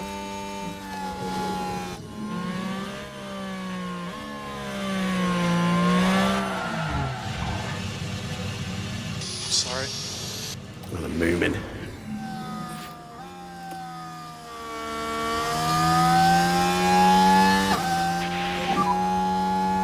It's very wet. Okay, next guy in front is Gasly. Gap to him, 7.5.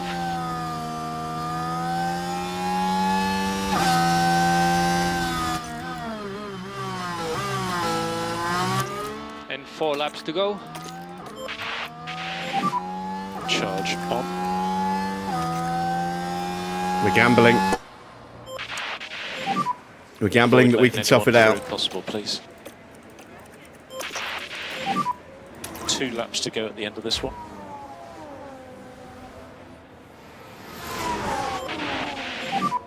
Here's DRS.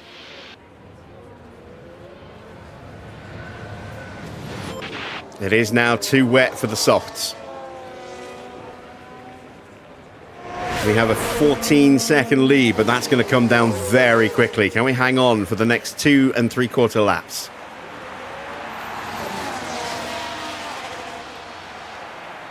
Evening, Marcel. You join us as we may possibly be able to cheese ourselves a win here.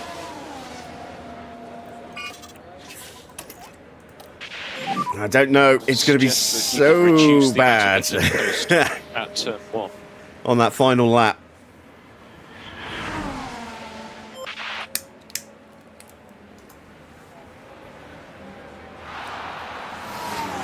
Yellow flag somewhere. That is Pato. Yellow flag where you are. And here we've got a yellow flag. Right then, we can take a look now. Things look Spinning fine through here. Brooklands. And that's it. That's the spin. And once it started, they were pretty powerless to do anything.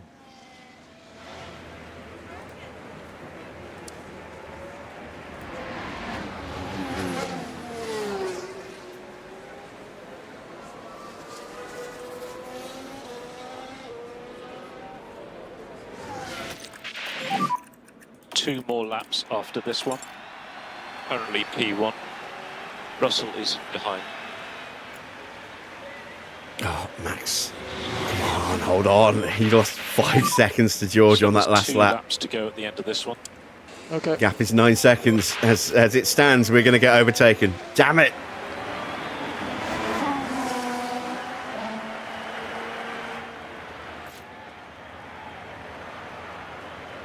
I should have boxed. Oh my God, look at the gap. It's plummeting.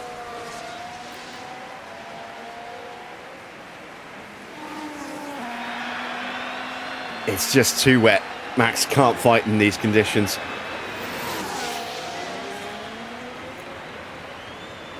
And there's a real risk we might not even get a point now.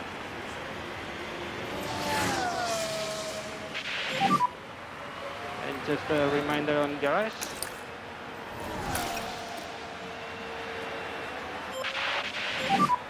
Charge button on.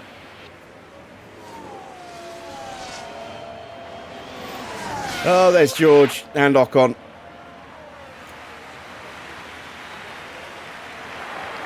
And there's Antonelli, Lindblad and Colapinto. Just saw Tsunoda also swinging into the shot. We should at least, I think, hang on against Piastri, but it's a little bit too wet. I was hoping we could hang on.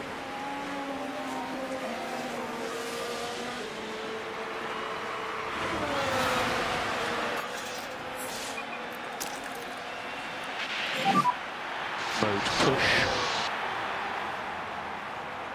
Evening, Eric, doing the Ferrari strap. Well, it was a worthwhile gamble. Just focuses To on try and race. get the win. It's not going to happen.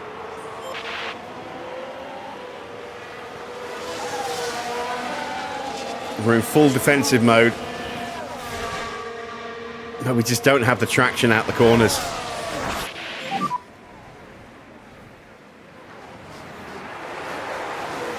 There's progress to be made.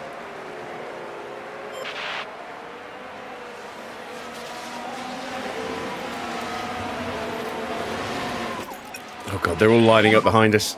And we need to increase lift and coast.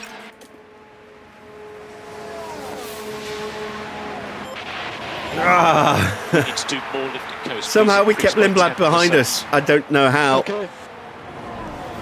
He'll get us here though.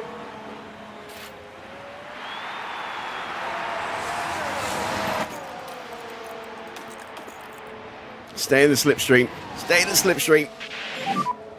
So let's take it really easy. It's like Spa. Yuki's going to swoop around the outside. We will just about beat Piastri. So we will get 2 points. Car behind We've is lost a couple Tsunoda. with the gamble, but it was a worthwhile gamble. It nearly paid off. I don't know. One less lap. And we would have got the win. Car behind is Piastri. Jack behind is... George Russell did so well today. He really deserved that sprint win. That's debatable. And that sprint win was well deserved. On to the Grand Prix now.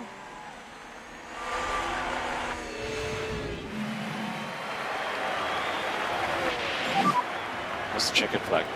Hamilton did get past O'Ward, but was always out of contention for any kind of good result after that early spin. Flag. Right, 2 more points for the team. And again, no points for Ferrari or Williams. Max Verstappen manages a points finish in today's sprint.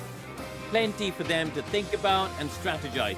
And certainly a good enough result for now.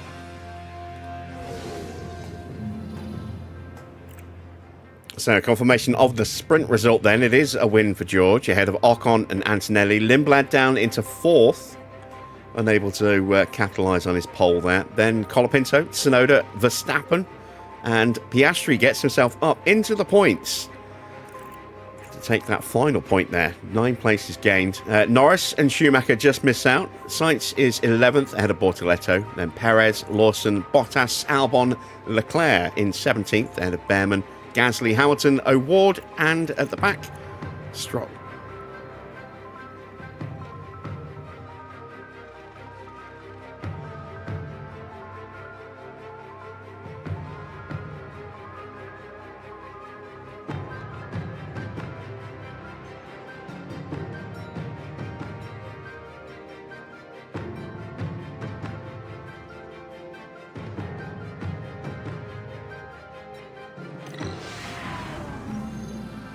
We're moving on now to the all-important qualifying session.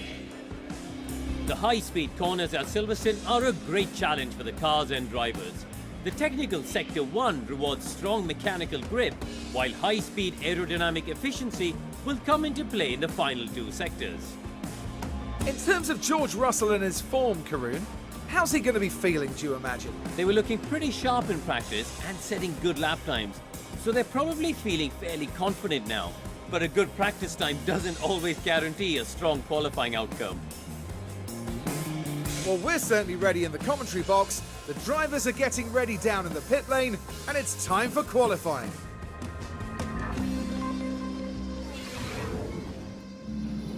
Right, a couple of minor tweaks to make to the cars. Well, at least definitely for Hamilton's, because that's an easy correction there. Less so for Verstappen. It could go either way. More inclined to go down 2 clicks. Let's see if I'm right. We will start with some medium tyres.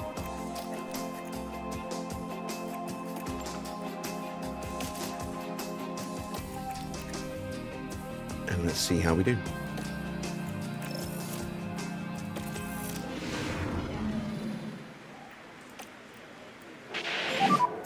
Green light.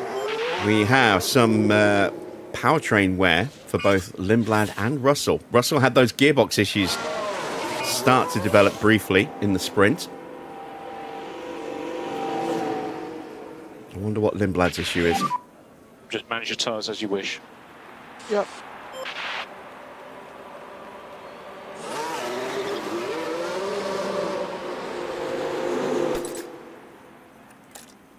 Ooh, we're going to get some weather. Ah, okay, let's get out now then, so we can do another lap.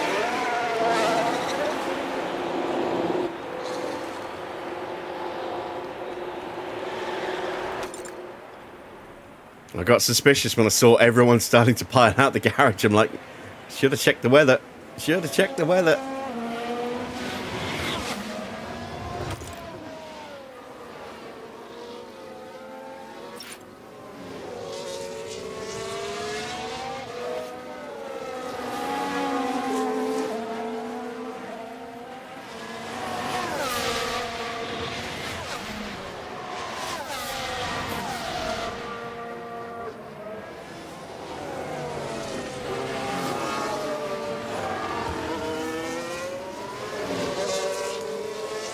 Whole grid is out.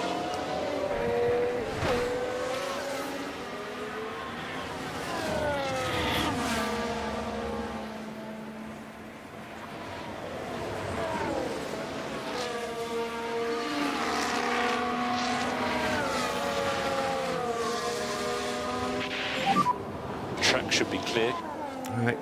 Max has some nice clear air in front for his lap. But we are now potentially on the wrong compound of tyres. We should hopefully have enough time to do another run. Yeah, we should have time for another run.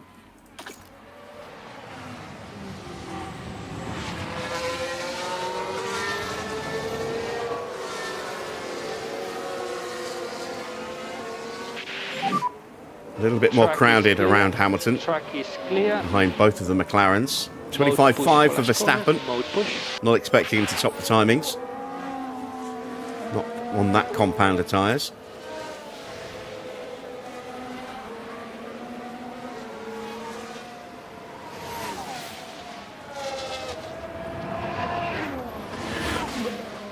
I'm not even expecting to stay on the back of whichever McLaren that is. Is that George? I think it's George.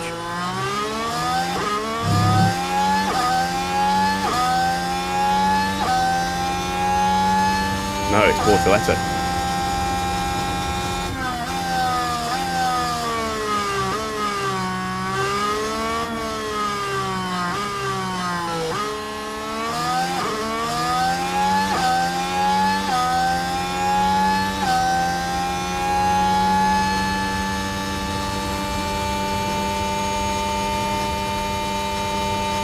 Might be slightly beneficial for us though, having done this lap on mediums, because we'll have a brand new set of soft tyres.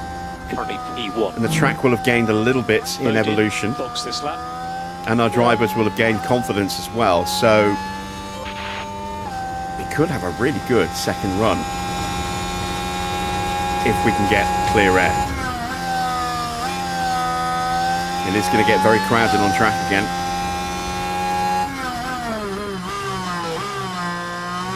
Max currently is a second off the pace. He's going to keep getting pushed further and further down. Lewis goes a couple of tenths quicker.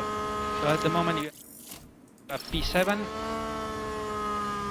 We're going to speed up his in lap. Understood.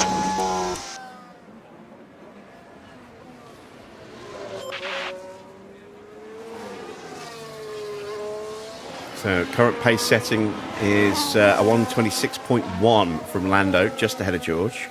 Here come the Red Bulls, second and fourth. So they should be safe. Understood. There's the wet weather warning.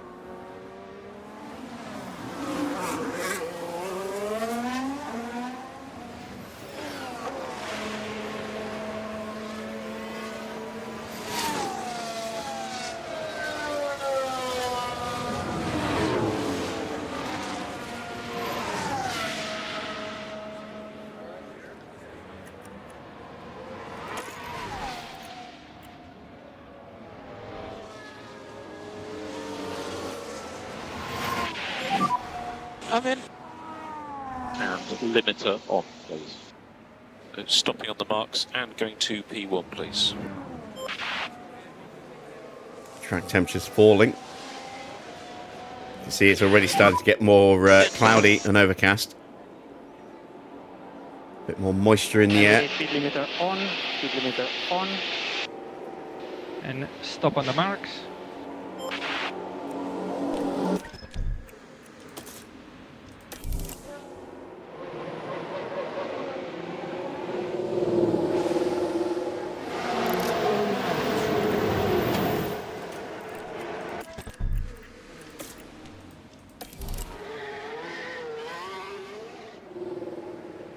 I never looked at the setup. Well, it's kind of irrelevant now. We can't change it.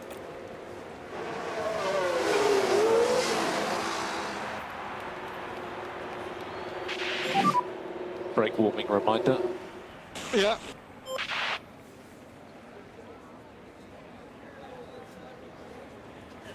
So now we are wholly at the mercy of traffic.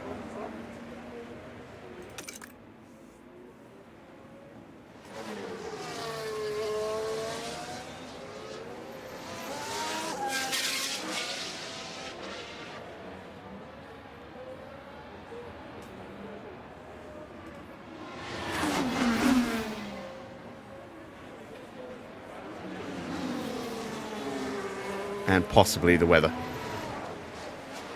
Bortoletto coming back out. Same for Bottas and Albon. Are we about to see an exodus from the pits?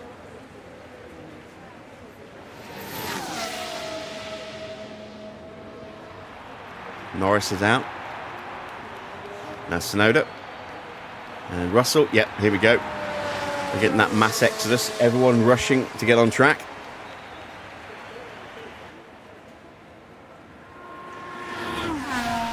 And we are very much potentially going to get impeded.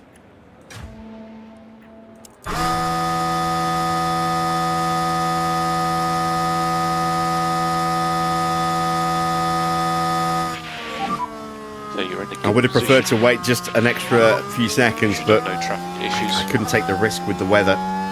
Okay, mode push, and you are good to go.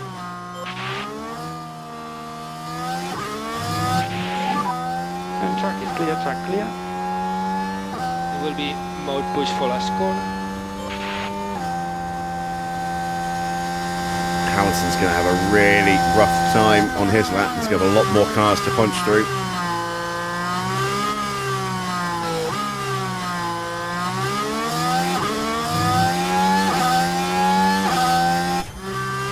Oh, it's already been blocked. God damn. 25-2. No traffic, man. Jesus, we've got so much traffic. This first sector's going to be appalling. 27-0, so Hamilton's out. Still a chance for Max. Oh, a little lift.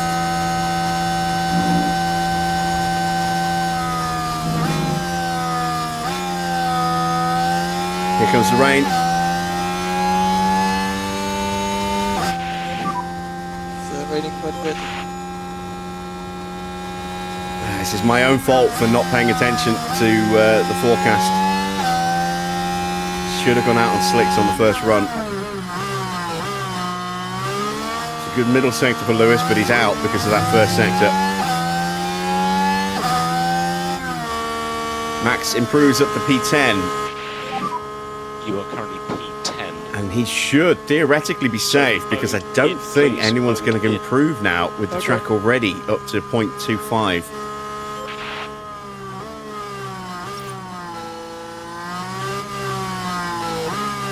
See, Bottas had a good first sector, not a good middle sector.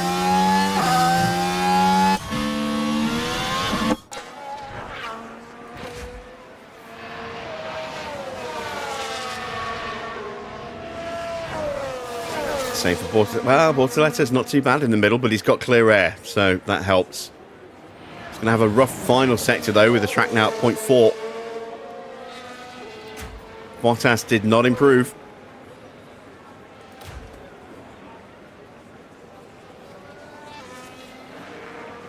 Sainz isn't going to improve either, so Sainz is going to be out. So's Lindblad. Bortoletto does not get out. He is in 17th. And there's a lot of cars behind him that are having the track in worse condition than this. So it looks like it's going to be Lindblad, Gasly, Hamilton, Sainz, Lawson and Bortoletto that are eliminated from this session. A little anticlimactic at the end. But there's no way anyone's going to improve with another run. Look at how wet it's going to get. Is this water going to carry across into the next session, I wonder? I'm not sure, but I'm going to take this opportunity to go and grab a drink from the fridge. I'll be back to finish this session off in just a second.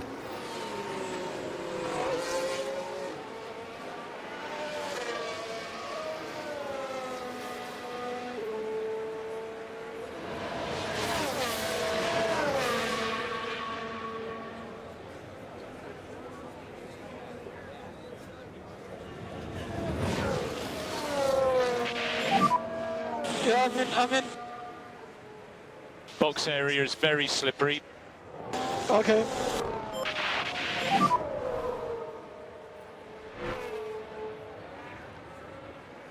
Slippery pit lane, be careful. Okay.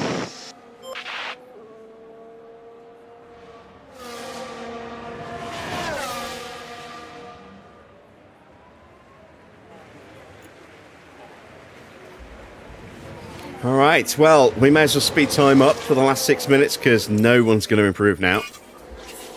There we go, full-on damp conditions. We've lost Lewis in Q1. It's going to be a really rough Grand Prix for him. Might have to try something a little different strategy-wise with him. Max is through. And we've lost the pole sitter from the sprints, along with a Ferrari in that first session there.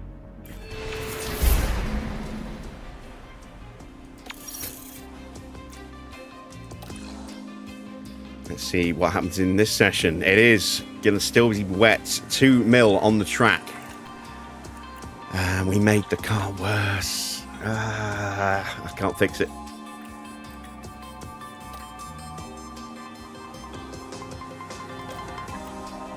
I was worried about that. Right, this time we're going to pause and check that forecast. So it's going to get a little bit worse, and then it's going to ease to its best condition around the end. So we'll get out early, do a quick lap now. Green light. And then we'll have another run as the track improves.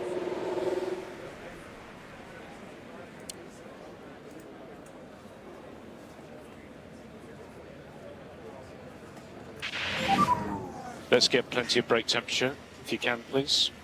Might see a flurry of cars. Again, look, here we go. We've already got 4 or 5 more queuing up. Yeah, they're all coming out before the track gets worse.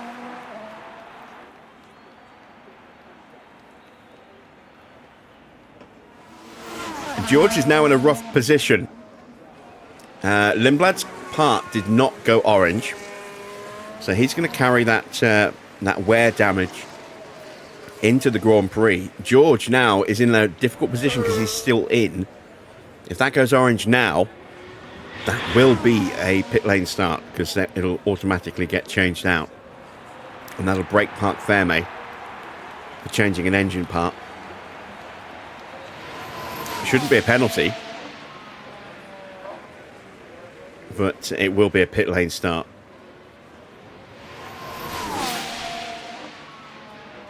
That's if it goes orange during qualifying. If it doesn't, then it's a ticking time bomb for the Grand Prix. Like Lindblad. And while we're not sure what Lindblad's issue is, it's gearbox for George. So that's going to affect his pace quite badly if it goes orange in the Grand Prix. Especially around this circuit.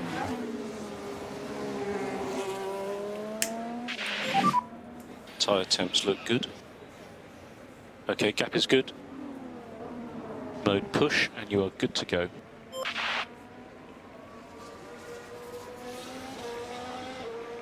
So we've got some clear air, no major risk of getting impeded anywhere. And let's ride in the helmet cam.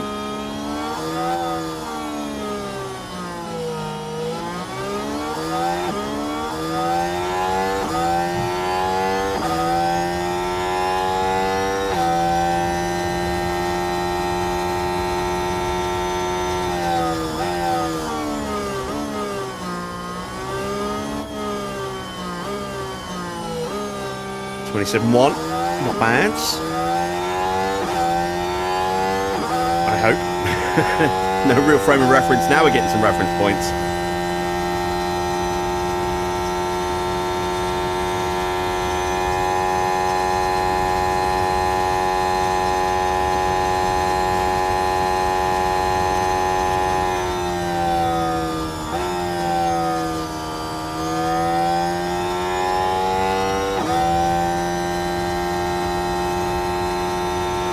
No surprise to be slower than the McLarens. Surprised to be quicker than Charles Leclerc.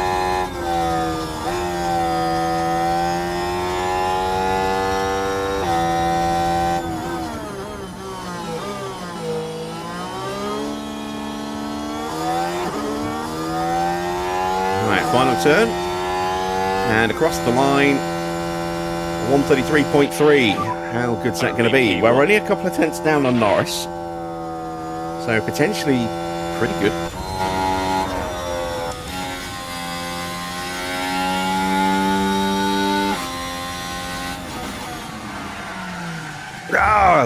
Big lockup for Lando into the gravel. And that's his lap scruff. He's going to have time for another run. But yeah, not ideal for him. And he's aborted the lap as well.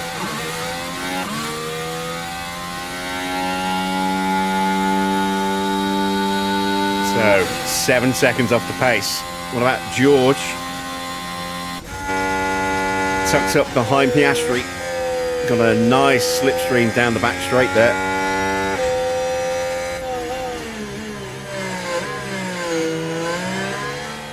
Can you imagine if it was George that had the lockup, not Norris, and he'd gone straight into the back of Piastri? Ooh, that would have been a disaster for the pair of them. George goes top with a 132.9. Max less than 4 tenths away. That's encouraging. Leclerc in 15th is 1.2 seconds away. Slowest normal lap time there, if you take Norris out of the equation. And Piastri's only good enough for P8.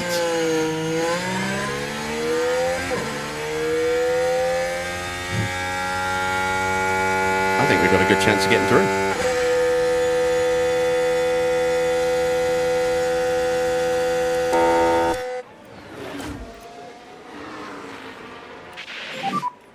I'm in. Box there is very slippery.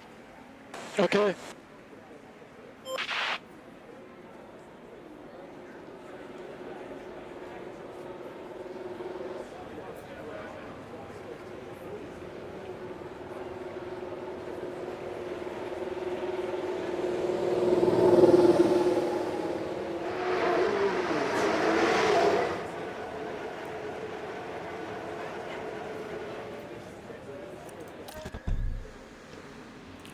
So, do I go out for another run? Or do I wait? Oh, it might go dry. It might just go into slicks. I'm not sure if it will be dry enough for slicks. It might be about a 0.9, which would be favouring inters over slicks. track's going to get a little bit worse, so no one's going to improve for the next run if they go straight out. This is the period that we're paying attention to. Is it going to get dry enough for slicks? We're going to speed up time so we're not sat here waiting for 5 minutes. Albon goes out, but the track is definitely in worse condition. He's not going to improve. And here we go. Track is starting to dry. 4.5 minutes left in the session.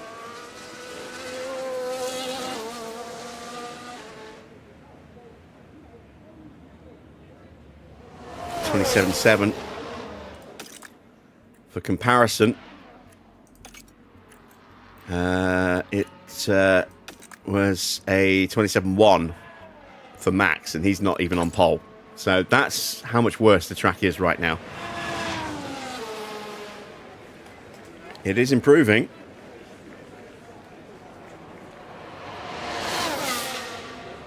Schumacher's gone out. Has he gone out on inters? I mean, he must have done. Yes, he has. 4 minutes to go. Antonelli going out. Also on inters. Timing now is going to be absolutely critical. Yeah, I don't think we're going to get dry.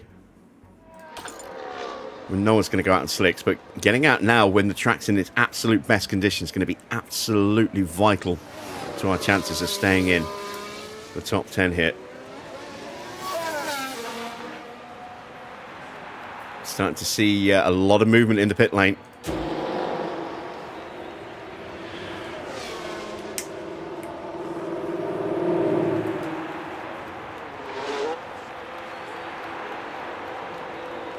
I absolutely want to be the last one on track, but I don't need to leave it too long till I get caught out and don't make it across the line in time. There is problems for George. Downshift 7 to 604. So George will have a pit lane start.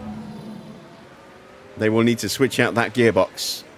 Less than 3 minutes to go. And we're the only one not on track at the moment.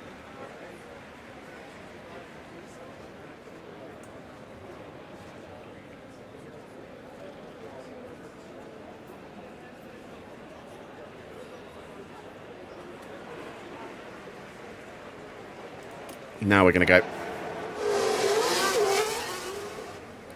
Give ourselves an extra minute to get around to start the next lap.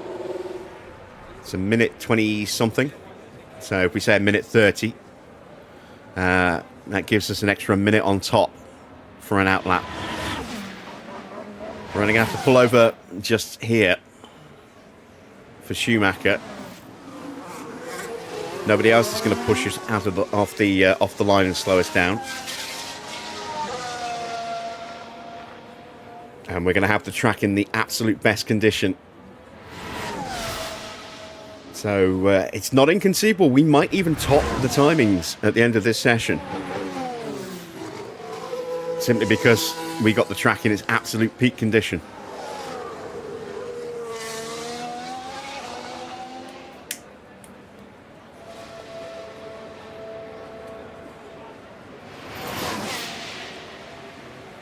Still improving, down to 2.1.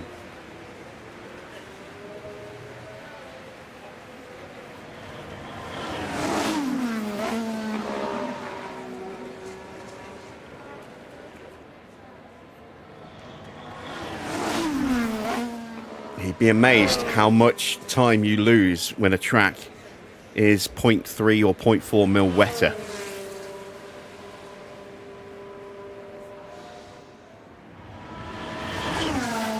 So conversely, we should gain quite a nice little bit of time for a track that's half a mil drier. There we go, it's under 2 mil as we're about to start our lap. Schumacher's crossed the line. He is P7, did not improve. Okay, you're good to go. Seeing improvements from everybody as they're setting their sector times now. Or everybody at the back of that bunch.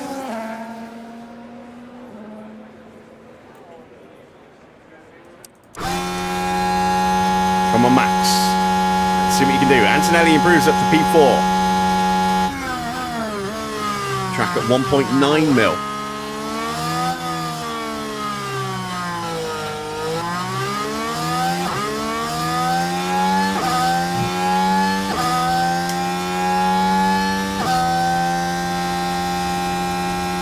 Colapinto goes top. 27.1 for Max in the first sector. Not purple, but quick.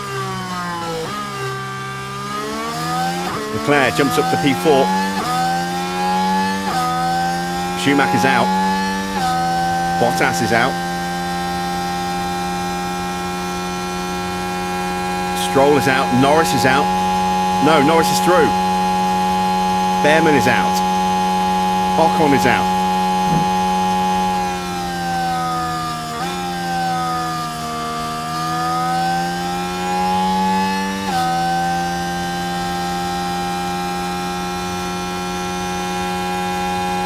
Don't think we're going to top the timings, but we're definitely going to improve enough to get through.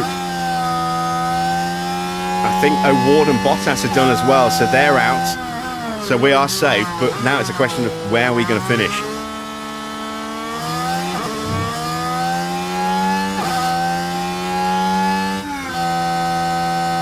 P3. There we go. And say Pato and Bottas are out, along with Ollie Bearman, Schumacher, Ocon and Stroll. We are in the top 10 shootout again with Verstappen.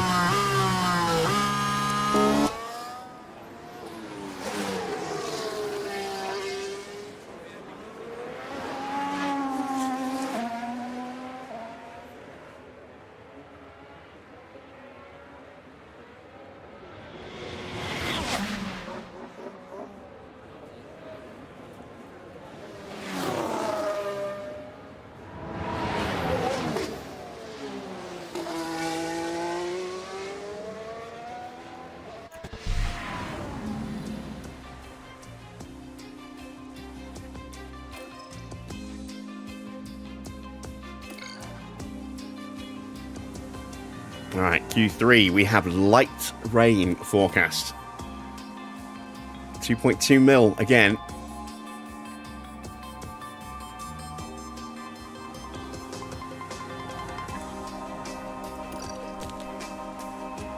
Going to leave a brand new set of inters on. This is the last session we're going to need Intersport. So we may as well go brand new for each run. Once again, we'll pause and take a look at the forecast. It's going to get worse. This is the absolute best it's going to be. So we need to be out first. 4 seconds, 3, 2, 1, green light.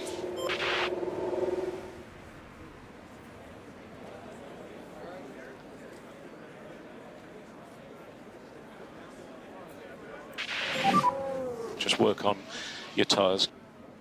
Okay.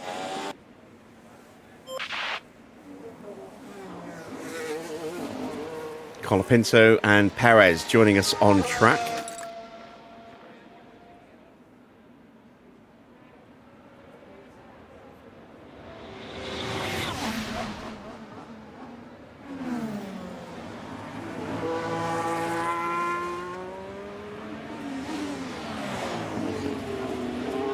And here comes the rest of the field.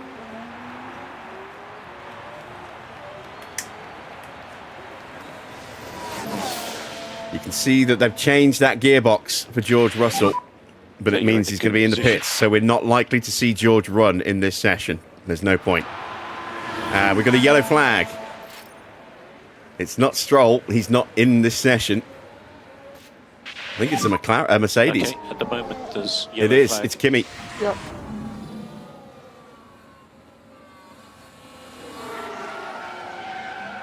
Oh yeah, big spin. Mate, I f***ed up. I'm sorry. And for the crew watching on in the garage, that really must have been a hard one to take.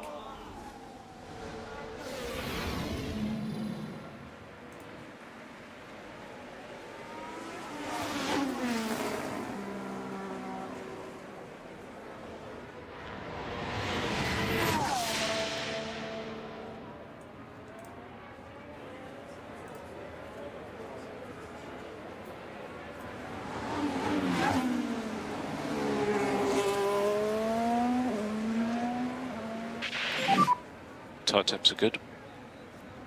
Track will be clear. Remember, mode push. All right, so our one and done lap. We enter the Hamilton Straights. Into Abbey and Farm. Into Village, where Antonelli just had a spin. Now into the loop before exiting through Aintree, this flat left-hander onto the Wellington Straight.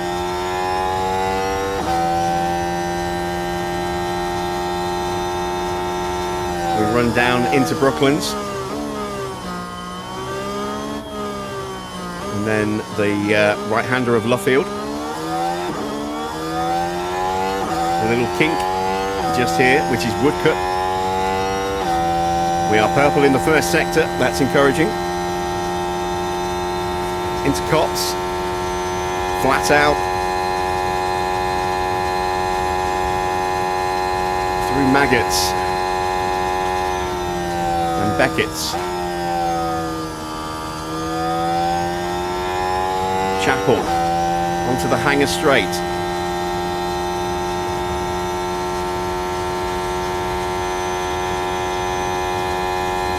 Stowe, one of the truly great corners in Formula One. As we then hammer the brakes for the Vale and then into the double right-hander for Club. That's a lap done. It's not bad, it's a 1:33.6. Norris is going quicker than us. E1. Slow down and box. Yeah. We're quicker than Perez. We're nip and tuck with Tsunoda. Norris is stuck behind the Red Bulls. That might hurt his chances.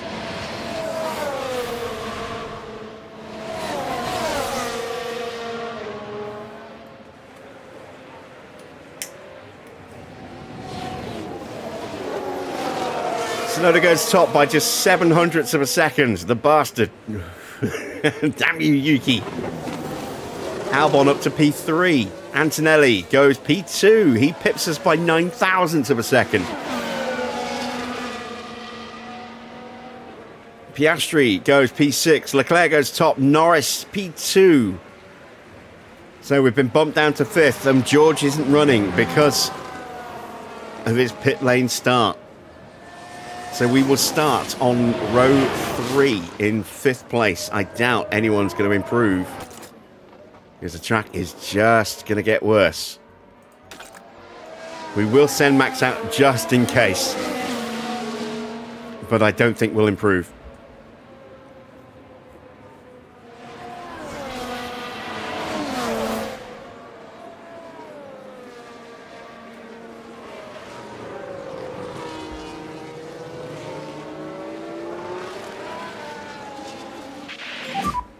I'm in. Box area is very slippery. Okay.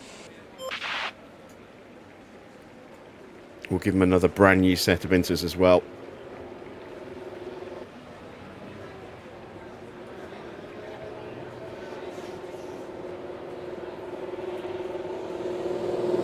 Probably should have taken manual control, getting back to the pits a little bit quicker, but never mind. Like I said, I wasn't expecting that we would have a chance of an improvement anyway.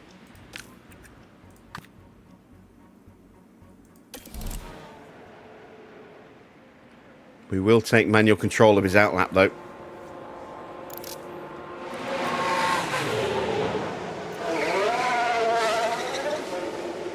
Oh, get out of the way, Colapinto.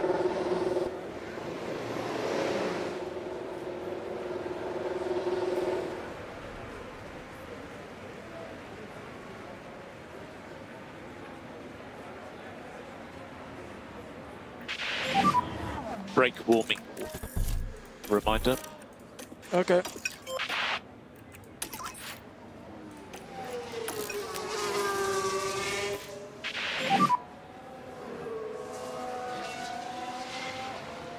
Okay.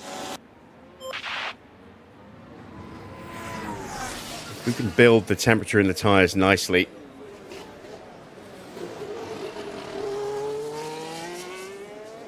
We may sneak a slight improvement, but I can't see it. I mean, we're now 0.2 mil wetter than when we did our first lap.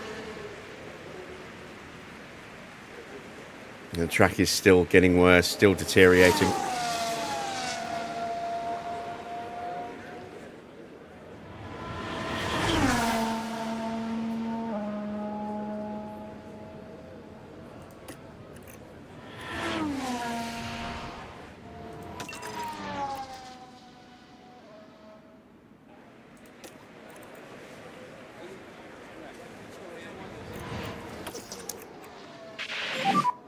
Charge on, please.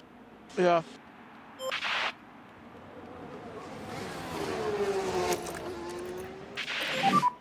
Mode push. All right, here we go. Yeah, okay.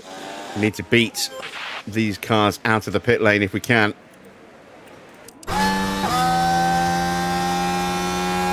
We're going to get a Mercedes in front.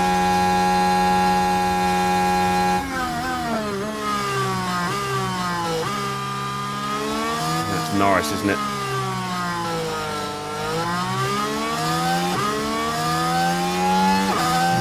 There we go. He's out of the way. But we will definitely potentially have lost some time there. 27.6 is not great.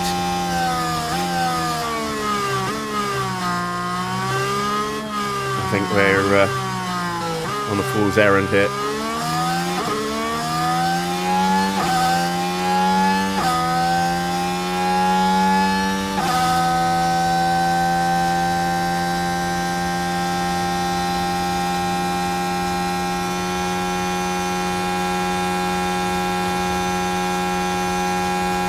See what the middle split looks like.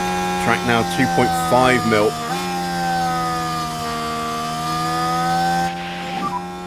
You need to keep your K1 usage down a bit. We're not going to otherwise improve. You'll just run out of battery and then you'll just be taken by everybody. Okay. So that's it. End of the session. We'll speed through.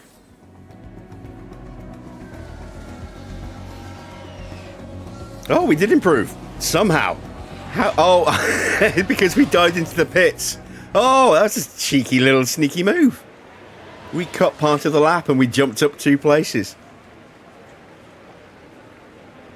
Oh, that is an interesting little exploit I wasn't even aware of. Makes sense. We had to cross the line. It is very close to the start of the actual pit lane itself. Or the pit complex itself.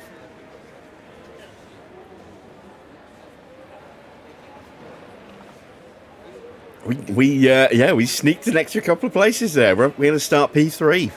Very nice.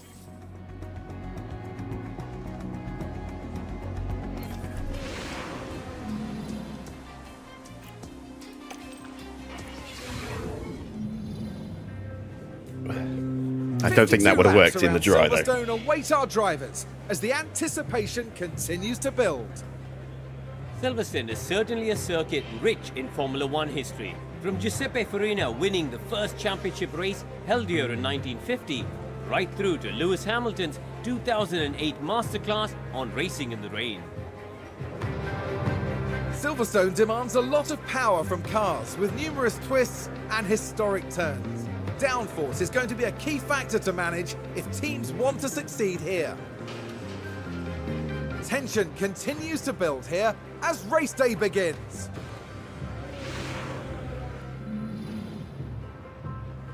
All right, let's take a look at the amended grid, shall we? So we should see George at the back. Anyone else? Oh, just George. So that means P19 for Hamilton, P3 for Max. Let's see what we're going to do strategy-wise. We could try the one stop with Lewis.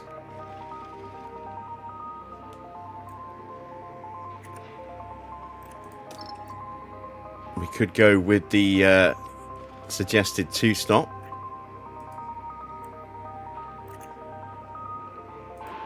If we were to go really hard on that first set of softs.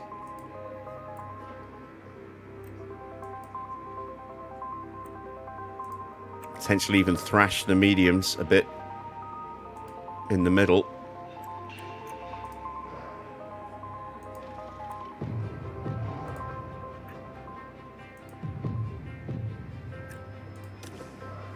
It is going to be cooler though, that's the thing.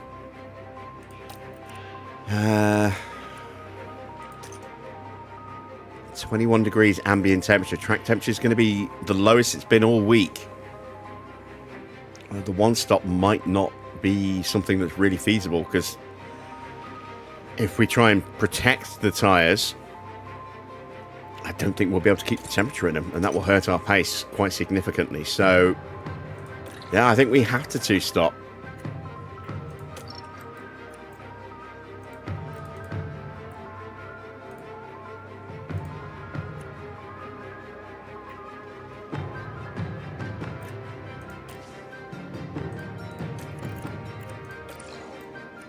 We'll throw in an extra 2 laps of fuel so that we can keep pushing the braking zones. Something that's definitely necessary around this circuit, I think, if you want to be competitive. At least in the opening stint, anyway. Right, we are set. It's P3 for Max, P19 for Lewis. He's going to have a very busy afternoon ahead of him.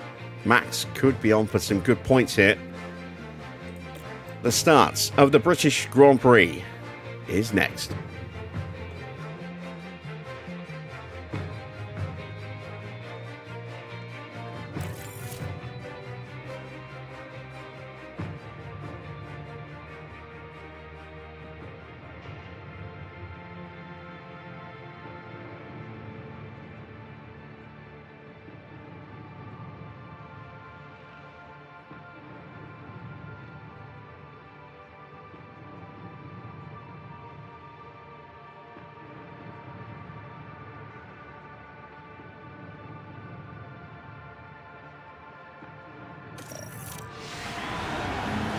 The anticipation is really building here. The fans in attendance are absolutely buzzing with excitement. That's your cue, Farah, but you're still here. And we certainly know what Max Verstappen is capable of. They're up in P3, which is a terrific grid position for them. What can they manage here, I wonder? Here we go. It's time to go racing. No Farah. Anticipation is high, and the drivers are ready. Right, can we get a really good launch? The British Grand Prix. And it's lights out, and away we go. No, not really. I'm under pressure from Tsunoda.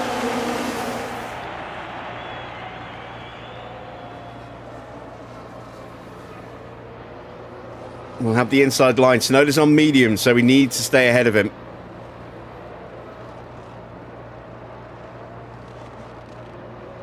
Give him a little bit of a squeeze on the exit of the chicane, and now we've potentially got a run on Norris here into Brooklands.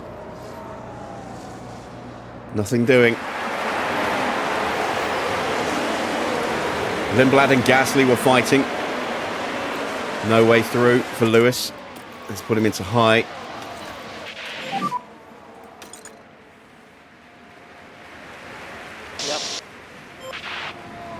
Max has a look at Norris, backs out of it.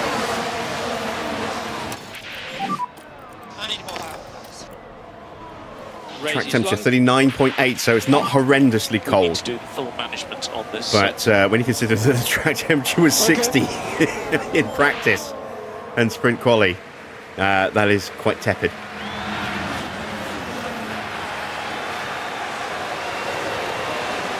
So Leclerc is absolutely bolting at the moment. That's partly, I think, because we've been putting pressure on Norris.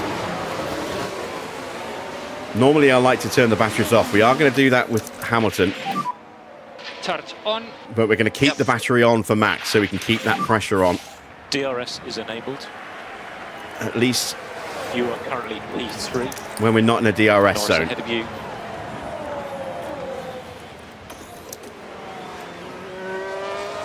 So we've got Tsunoda behind. Tsunoda 0.5. Charge on. Understood. Go mode push. Okay.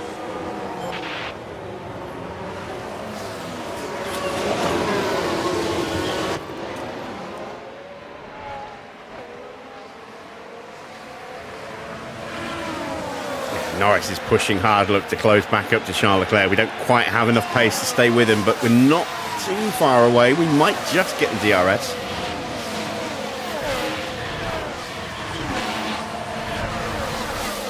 Him and Nigel.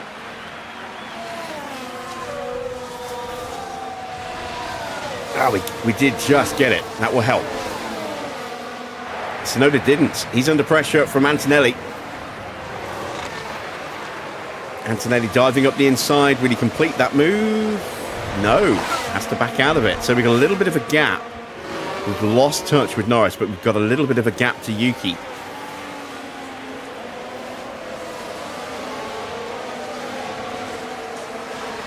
And we set the fastest lap. And we've got a yellow flag. K1 usage. Oh! Leclerc and Norris have had a collision.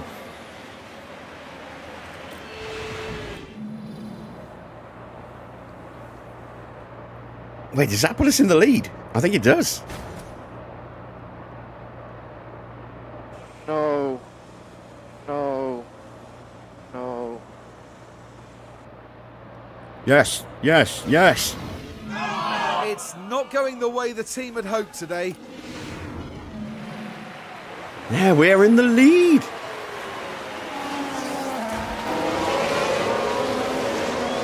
And they're still going. And I think... Is there any damage? Norris has got substantial damage to his front wing, look.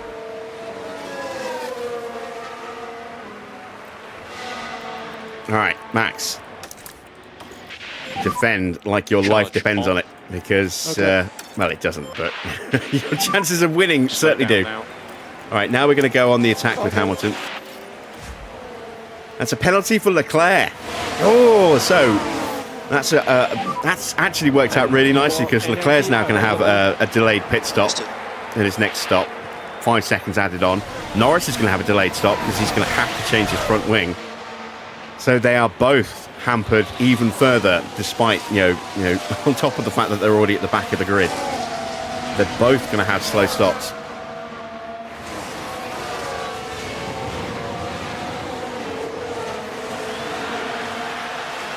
Tsunoda's already caught me up. Yeah, I don't think we've got the pace to actually win this Grand Prix today, even if we are in a really fortuitous position right now. In fact, there goes there goes Tsunoda as if to prove me right. But we'll keep pushing. We'll see what we can do. What's going on there? No one's very right. So this is what happened. This one is involving Yuki Tsunoda. It's there for the he got the taking. run. He sold us a dummy to the inside, and then that's a battery overtake. That's very much a battery overtake. And Tsunoda says, thank you very much.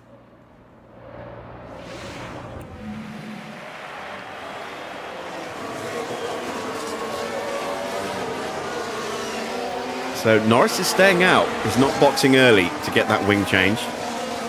So he's going to have to live with that for a while.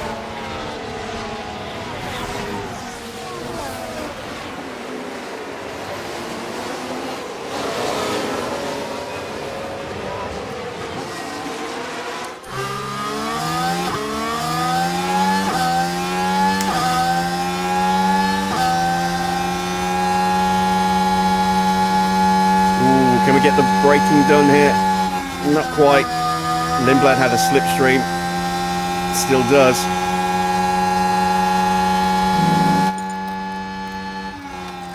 It's probably hurting more than helping because we're pulling out the slipstream too soon.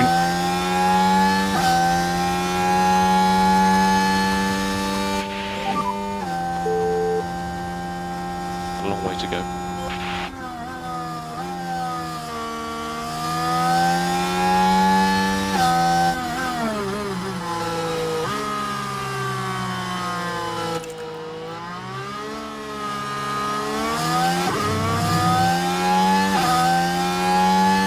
Tell you what, the tyre temps are really holding up, look. I think we absolutely made the right decision with the strategy. If we tried to one-stop this, we'd be struggling.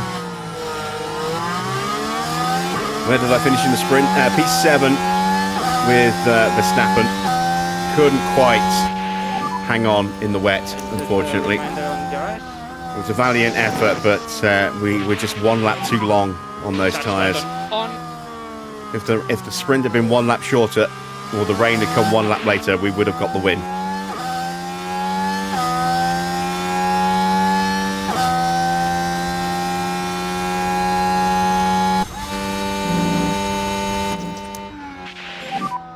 Charge on. Yeah.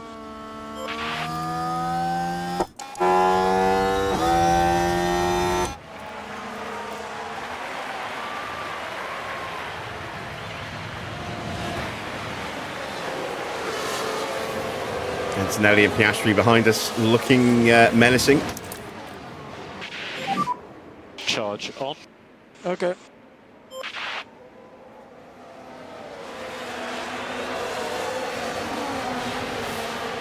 The whole field is still pretty much in the train, with the exception of Norris, who with that broken wing is going to be dropping further and further back. Very happy with your tyre use.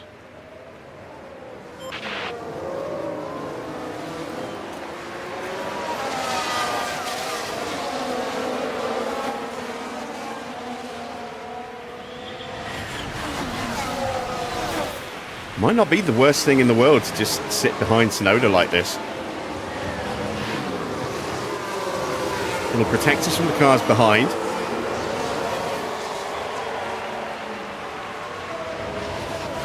It'll help keep our pace up without having to burn what little battery that we do have.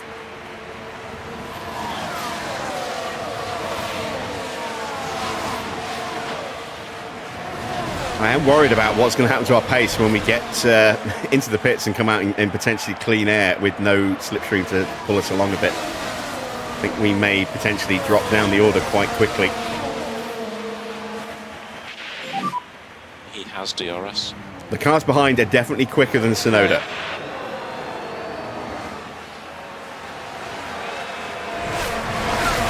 But they're not able to get past us.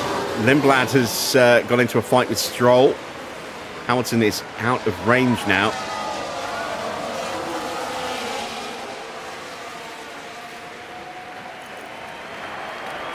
His tyres are actually cooling down slightly, so let's push them harder. Try and get him back into slipstream range and DRS range.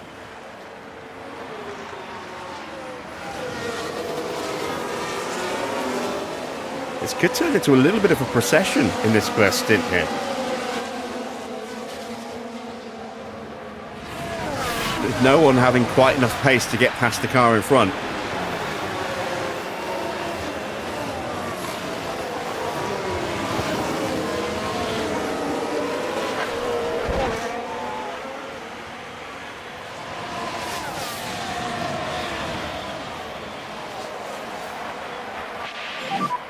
What about tyres? I'm good.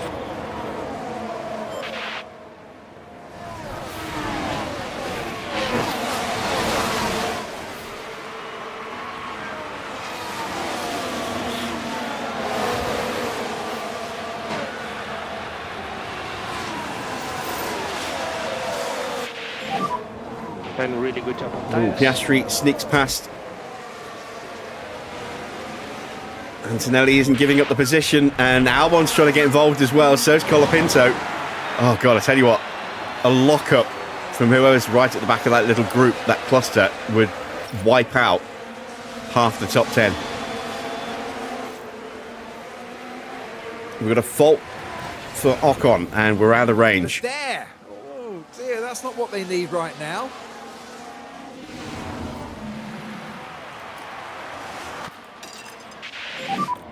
Let's get after these cars in front.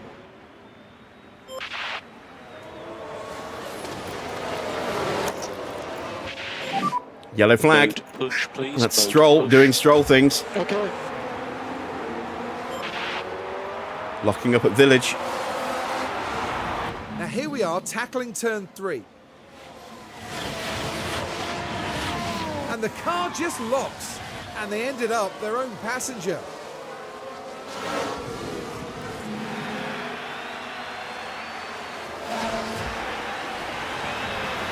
Piastri's junked us.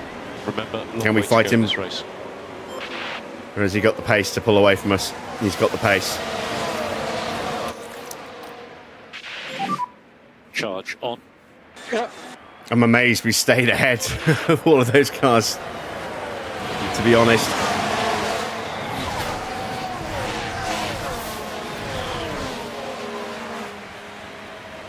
Stroll doing Stroll things gets said every night. Does he have a good race? Well, I was just thinking to myself, maybe we should start a Jim Bob F1 manager bingo.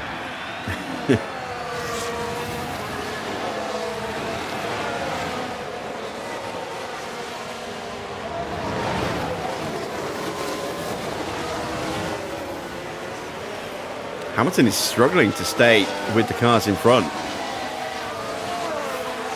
And Max is under a lot of pressure, and that's slowing him down. We might have to let Antonelli through here.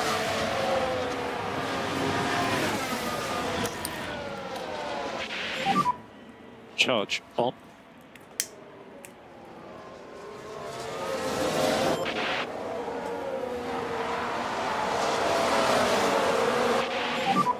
He does have DRS on you.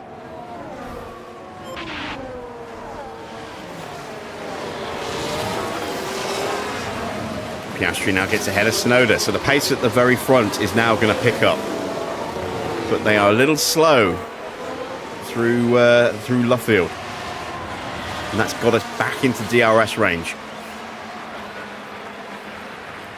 We're now back in range of Lindblad again. Let's turn these tyres down now. They're still holding on. Let's keep them up there. Understood.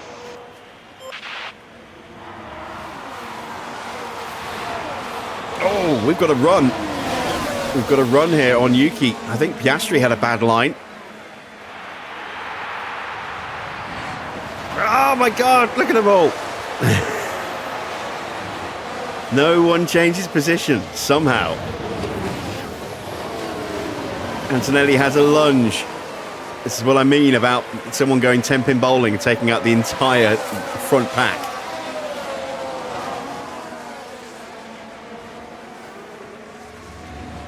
And Norris is into the pits. Wow. He's only done 9 laps on those tyres. But having said that, he's got that massive front wing damage, so it does kind of make sense that he would box a bit earlier.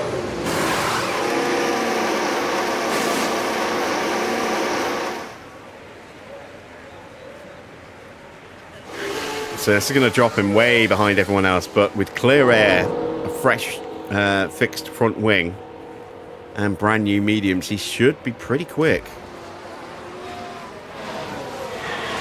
He could potentially make some places up as we get into the pit window for other cars soon.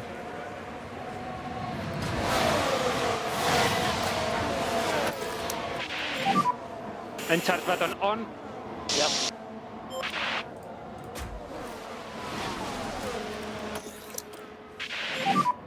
Charge on. Okay.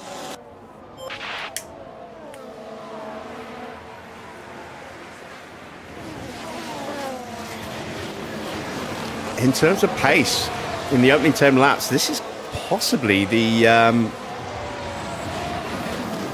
closest we've had so far. The whole field is just staying glued to each other.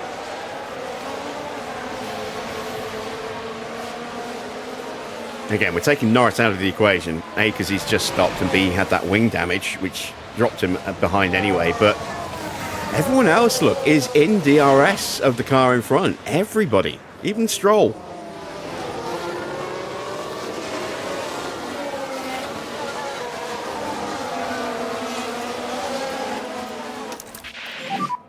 So for reference, you're currently P3. Okay, so next car, Tsunoda. Tsunoda 0.5.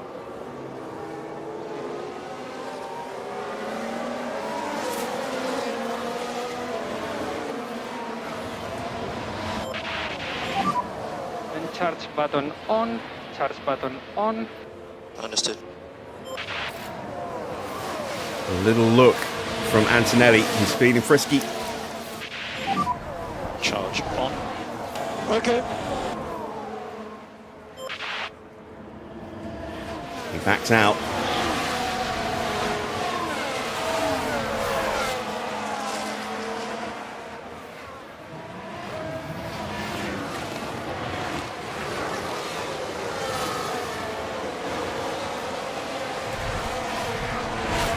Russell's jumped us.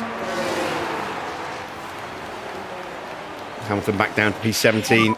A lot of cars just moving back and forth in this midfield bunch. And then behind we have Sainz.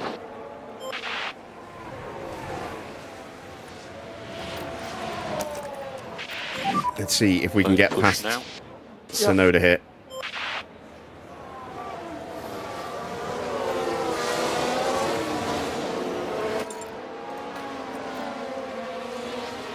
He got the DRS, but maybe. What about tyres? So I feel like the tires are just dropping off. Nope.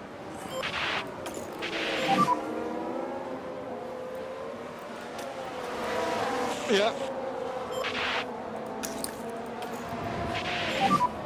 Charge on. Okay.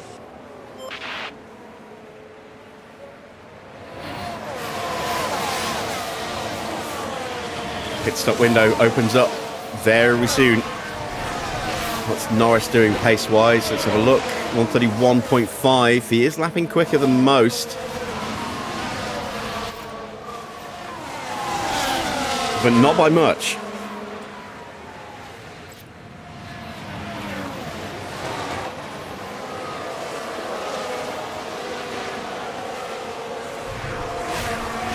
Hamilton's about to come under pressure from Sainz.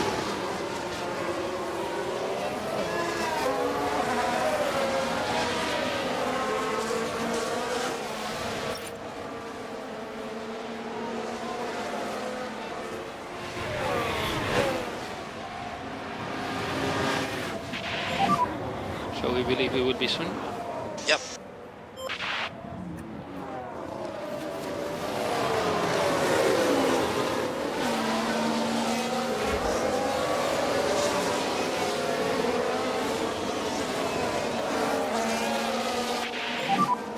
Entire phase update when you can.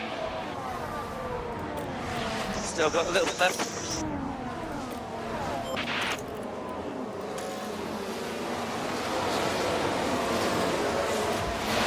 And that's the first time our tyres have actually gone into the red. You think I've got to pit for hards? I don't. I think mediums. I'm not going to have any pace on the hards. And we'll get overcut by a lot of cars.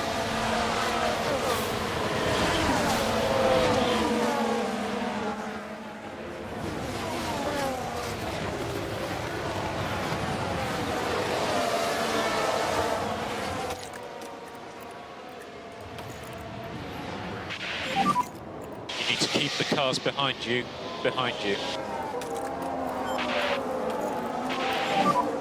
Try to stay in front.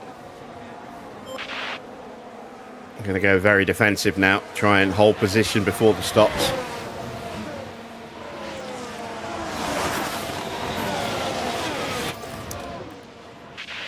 Get those batteries full so that we can absolutely bolt from the pits on those new medium tyres.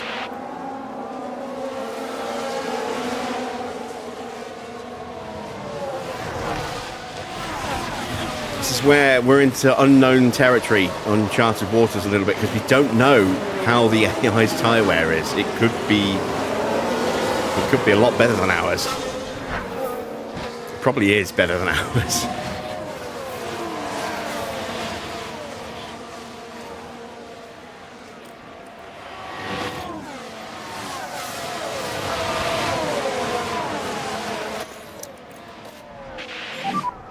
Charge on. Okay.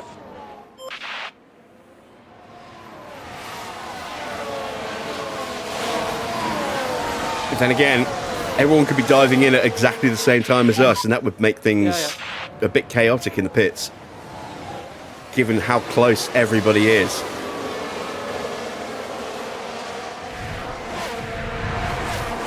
couple of teams would have to stack their drivers, like McLaren and Nissan.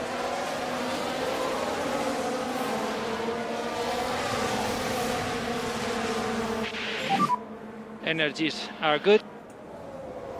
Oh, no! No! Max is out. Are you okay? And that's a red flag. Yeah, all okay. Red flag.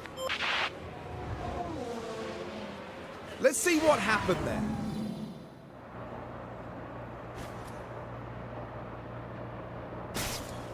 Oh, and the car's there. Unable Max is going to keep get a out of penalty each other's way. for the way he That would have rejoined, knocked I'm their sure of it. confidence, I'm sure. And not much that the team can do about that one. What an absolute disaster. Of course, the car that went out for us was the car that was right in the thick of the big points. Ah, god damn.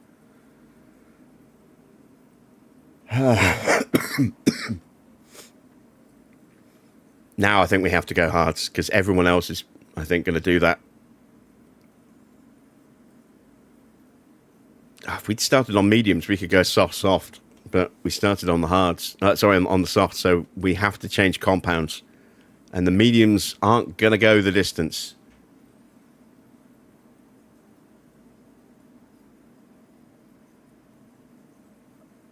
Do I stick to the initial plan, go medium soft?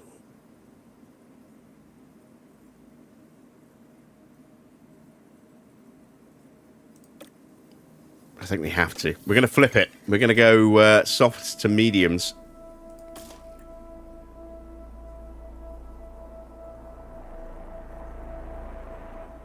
But yeah, not great at all. Let's take a quick time out while I gather my thoughts.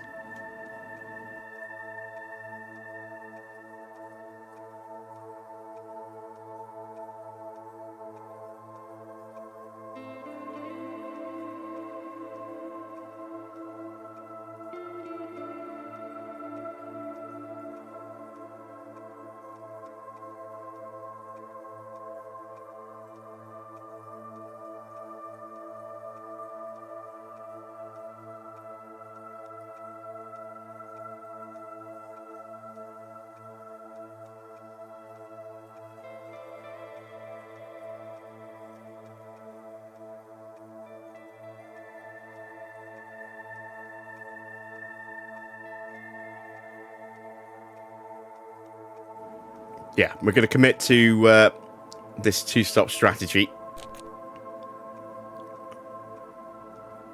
Let's see what the AI does. Does the AI go onto hard tyres? I kind of hope so. That's why I'm going with the soft instead of the mediums for this first stint. If we get another incident that brings out a safety car, or maybe even another red flag, then we can look at going onto another set of mediums or even a set of hards, depending on when that happens. But we want to be quick on this restart, I think. So we are confirmed. Let's change the strategy.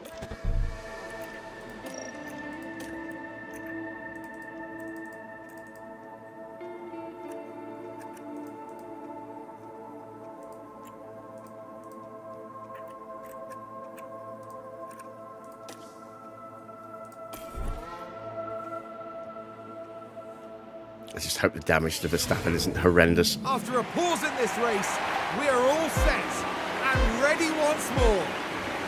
But all of our eggs are in the Lewis basket now. And nobody... well, Bortoletto's gone with the hard tyres, but he's the only one.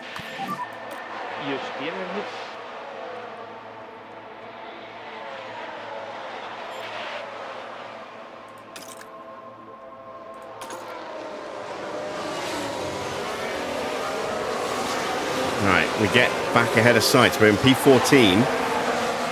3 cars out from that. Albon, O'Ward, Verstappen has been given a penalty. I don't know how big the penalty is. But Hamilton makes the move on Colapinto. Can we make that stick?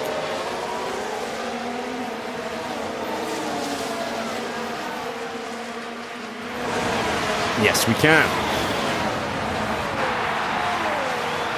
Don't think we can get George here. You're doing a good job.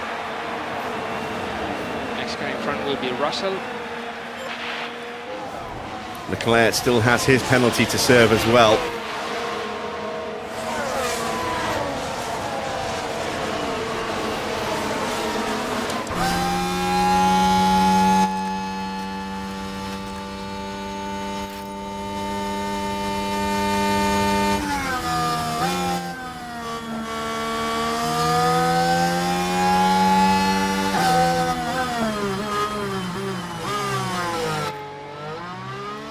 Here we go, up the inside of George. What an excellent first lap for Lewis, up to 12th. You are doing a good job. Continue like this. Okay, next guy in front is Gasly. Charles Patton So on. much fuel to burn off now, 4.6. That will cover us for most of the Grand Prix if we don't have any stoppages.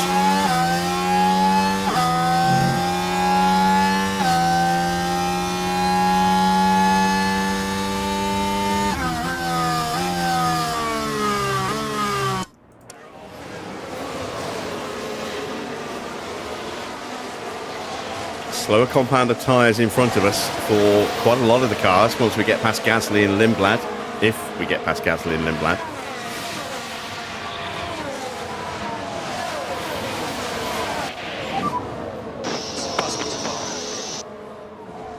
Continue, keep going.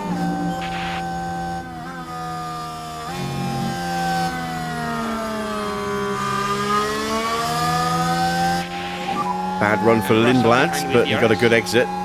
He's using his battery.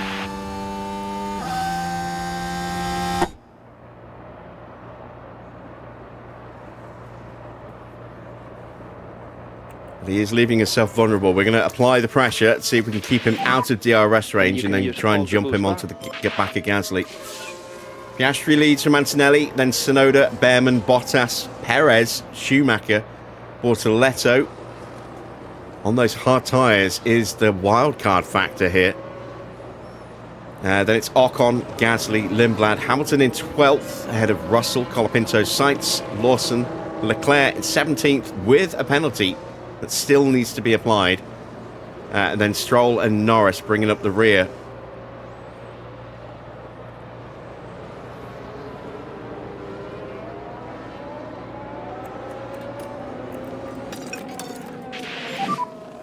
And try to cool down the tires as much as possible. Understood.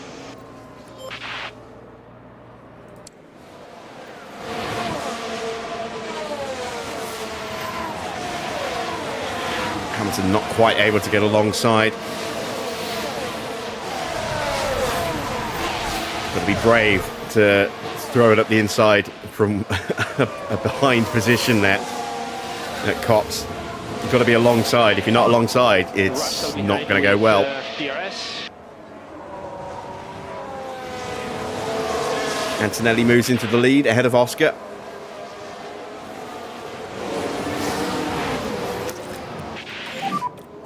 Charles Patton on.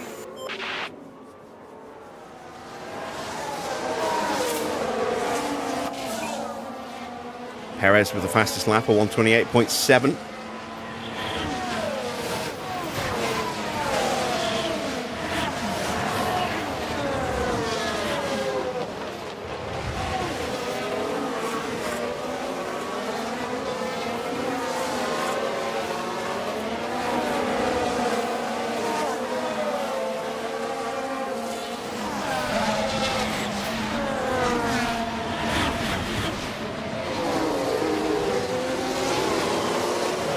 Interestingly enough, nobody else got a penalty as Lindblad goes off. There he is. I just saw him in the grass.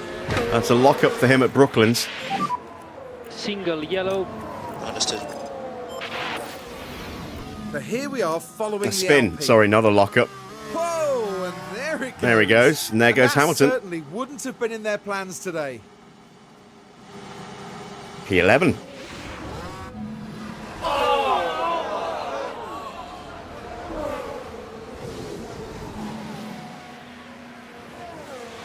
But that's P11 and out of range. And to be immediately turning the tyres back up.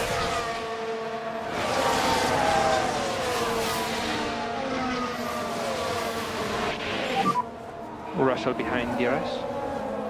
Oh, we're still in full-on defend mode. We are. Let's turn that off. Russell gets through, but we do keep Colapinto behind. At least for now, anyway.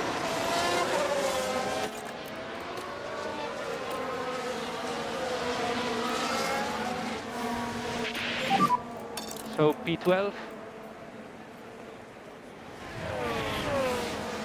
Yeah, Bearman.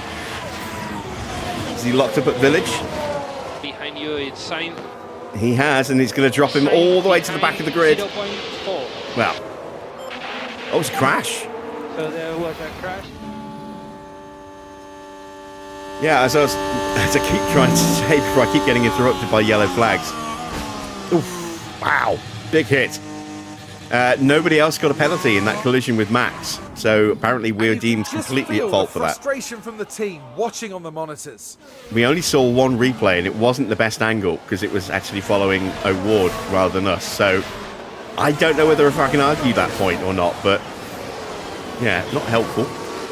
Hamilton back into P11 again.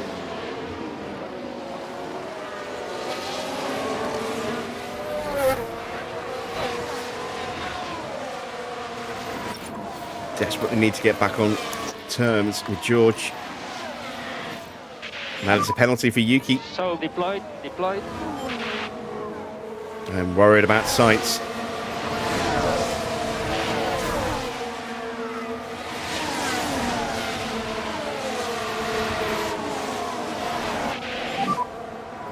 And just a reminder on DRS.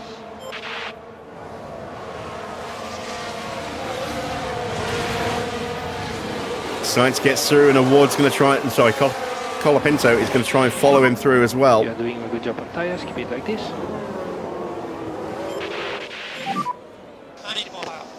We fight off Colapinto. We're back down to P12 again. I feel like Timmy in Jurassic World. Well, here we are. And charge button Back on, in the car. Charge button on.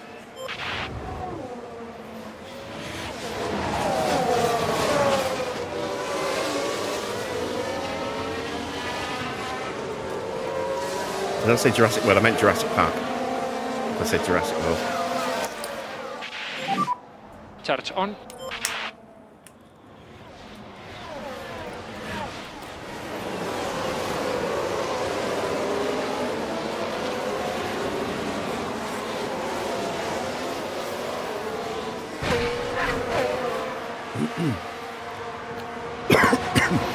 The biggest problem with Max not finishing, apart from the damage, apart from the loss of potentially a lot of points, is the loss of the 1.3 mil that we were going to get for him finishing above the top 18, which means when we come back to HQ after this Grand Prix, we are still going to be in debt. That's not good.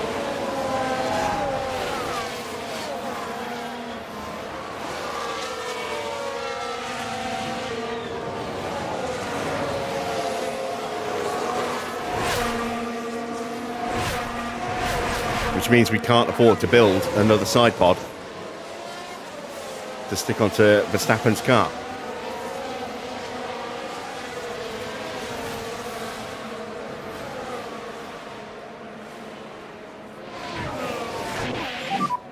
And tyre phase update when you can. The tyres are still alive.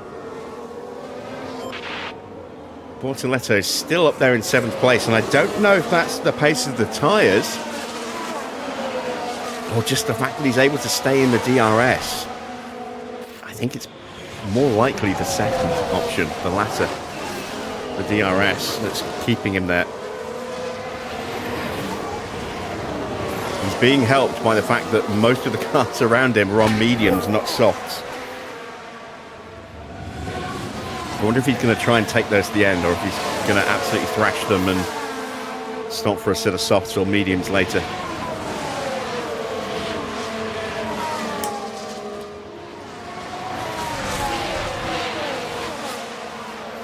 So the other reason why I wanted to make sure we had a stop is because Norris is the only one who has actually had a stop, a proper stop so far. So he's going to win the pit stop challenge with a god-awful slow pit stop time until someone else hits the pits.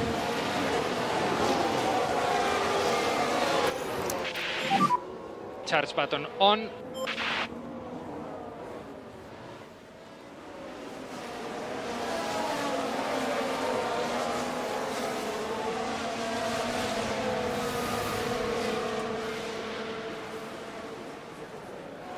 And the field is fracturing a bit more this time. So the front three have broken away from Perez. He is 2.5 seconds behind.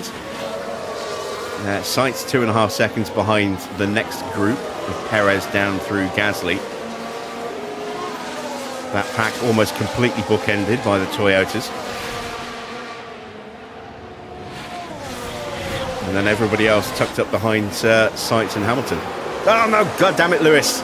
No! Locked up. Front and rear. Alright, let's concentrate.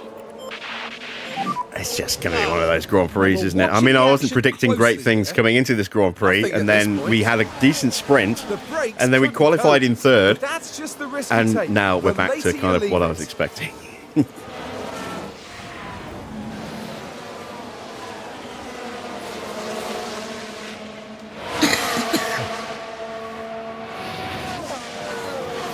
Which is a shit show.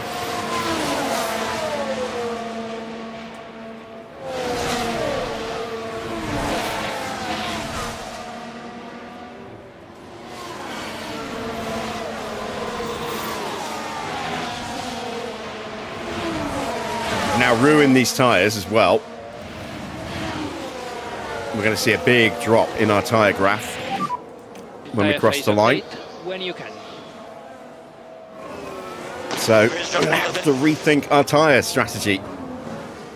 We're going to be stopping before a lot of cars around us.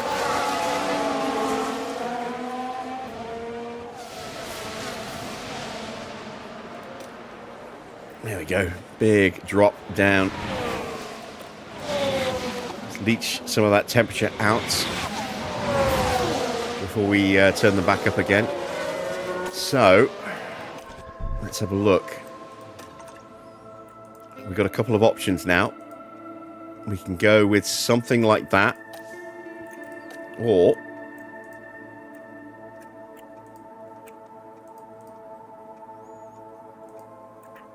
we can go with something like that. Mediums is quicker.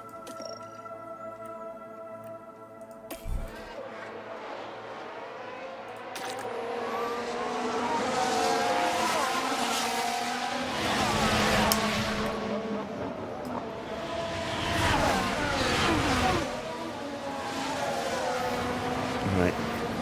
Straw gets through while we're harvesting. Hamilton's confidence didn't take that big a knock. I mean, I think he was close to peak at the time. Keep going. Which doesn't help. Car behind is Norris. See if Stroll's a happy bunny.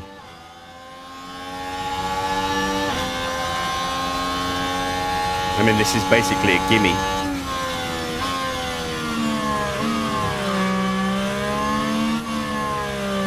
Yes! Yeah, he is a happy bunny. But if he hadn't been able to make that overtake with our tyres down to 52% in a lower pace setting and harvesting, then yeah, that would have spoken volumes.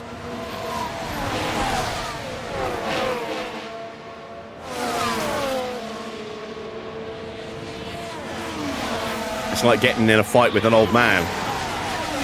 It's like, if you win, congratulations, you beat up an old man. If you lost, you got your ass kicked by an old man.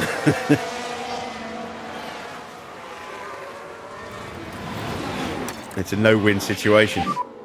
And we need to increase pushing status.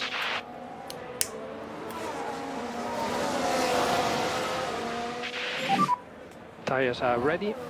Yep.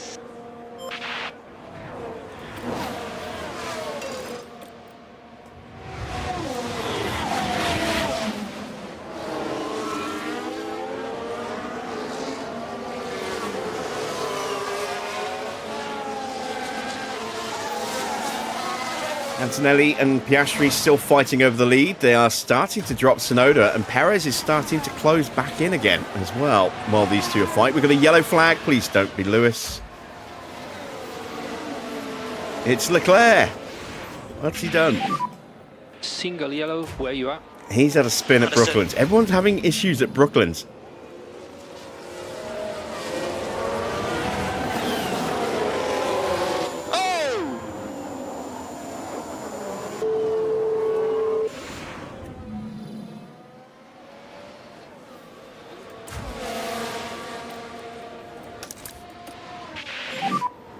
And charge button on.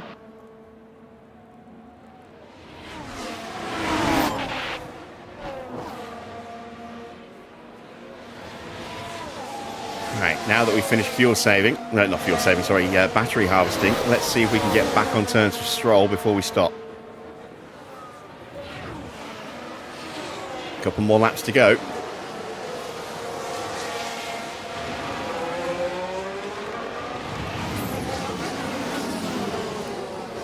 And I'm going to be a little controversial here.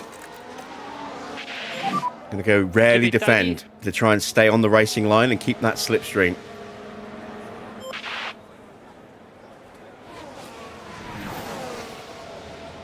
And hope that with the tyre push and the brake push, we've got enough to stay ahead in the braking zones.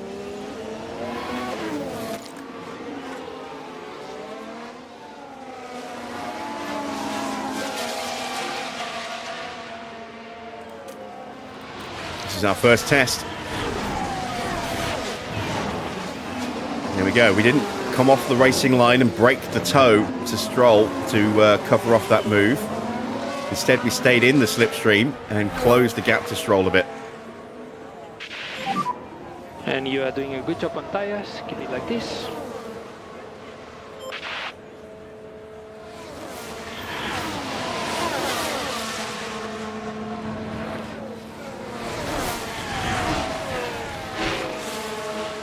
Same again through Cox.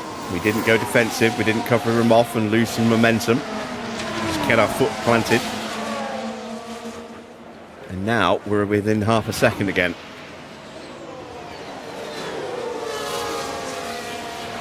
If I wasn't in the DRS range, I wouldn't. We were like 2-3 seconds behind Stroll. I wouldn't be so comfortable doing this, but because we have that slipstream that we're chasing, that's why I'm in low defense mode.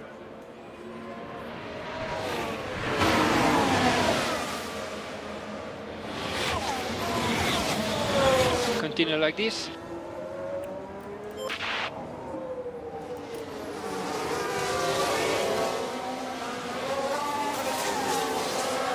Bottas has snuck through. Perez is starting to drop back a little bit. Schumacher gets him as well.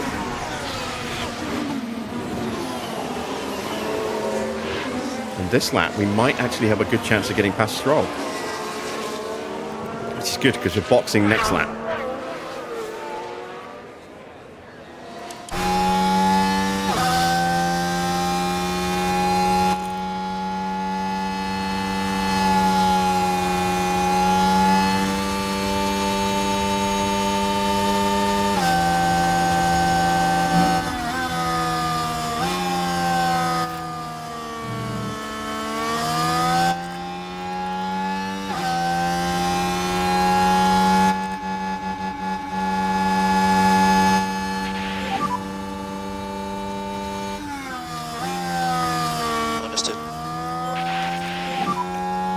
There we go. That's how it's done.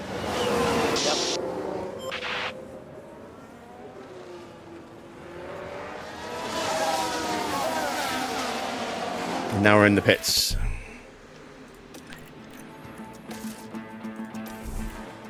With a full battery. Yes, box now. Box, speed confirm. And a chance to undercut some of the cars in front of us, hopefully. We need a good stop here.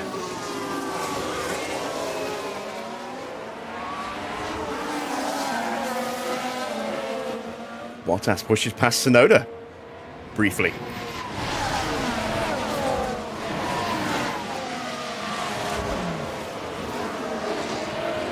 Hamilton shuts the door rudely on Stroll, who loses a whole chunk of time as a result, and he's under immediate pressure from Lawson. Sorry, from Lindblad. Where's Lawson? Lawson's ahead of us, 2 places ahead. And Bottas is back through.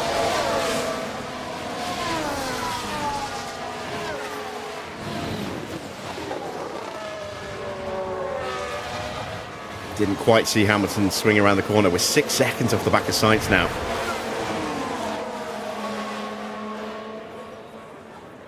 Oh, Valtteri's in. So, yeah, people are stopping around the same time as us.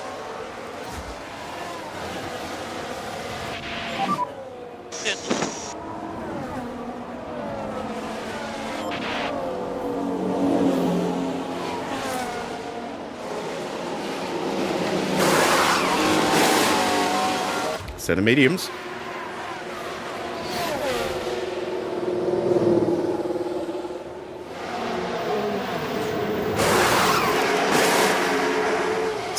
It's not a great stop. Not really. Leclerc is going to have a horrible afternoon, compounded with that penalty, and Tsunoda's going to drop out of the points with his penalty. You add 5 seconds onto a stop, that's going to put him here, behind Sainz. In front is Bottas. In P13. Oh, Lindblad's fault gets worse. But it looks like they're carrying some kind of fault. And we still don't know what it is. But whatever wear is going on in that engine bay just went orange. Let's fire up these tyres. We're going to push like crazy. You're doing a good job. 11 seconds behind Valtteri.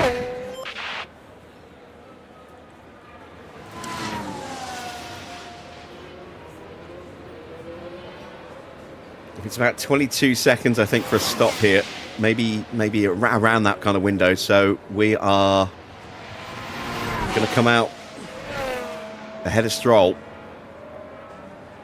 I don't know if we'll be on terms with Sainz. Depends how quickly we start pumping into quick laps and how long it'll be until, excuse me, cars like Sainz hit the pits.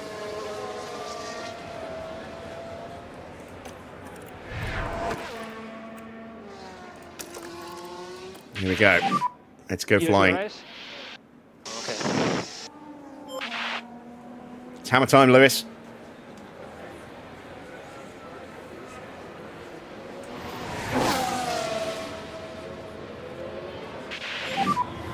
Next guy in front, Bottas.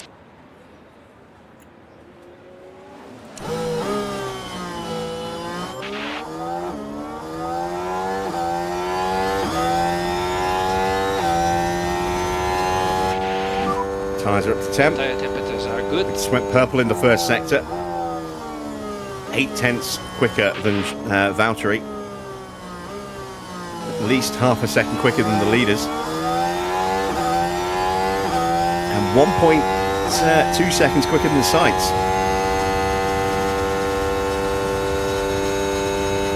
We were about 6 seconds behind him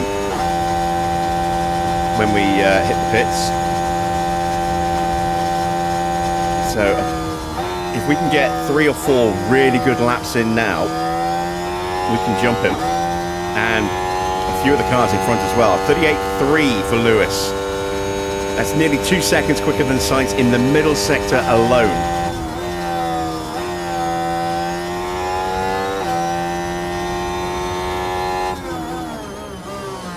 And I'm hoping that these medium tyres are going to be a little bit more durable than the prediction suggests. And we have the fastest lap. 1:28.2, new fastest lap.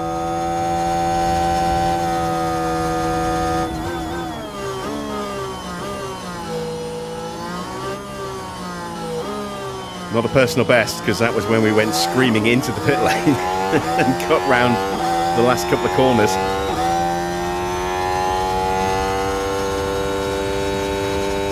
.5.7, another 1.2 seconds out of sight in the first sector alone.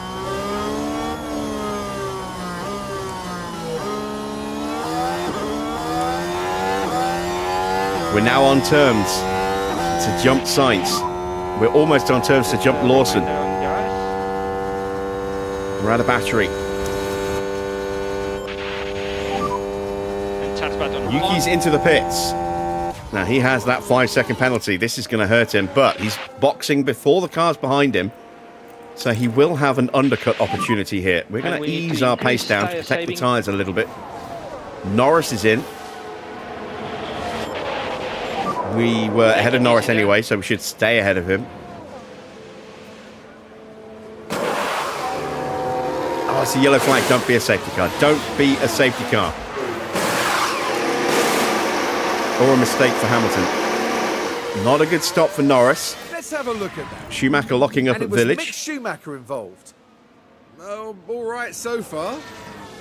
Well, you can see the lockup. Oh, yeah, big Just lockup. So expect unable him to into the control pits the car by very, that very point. soon now.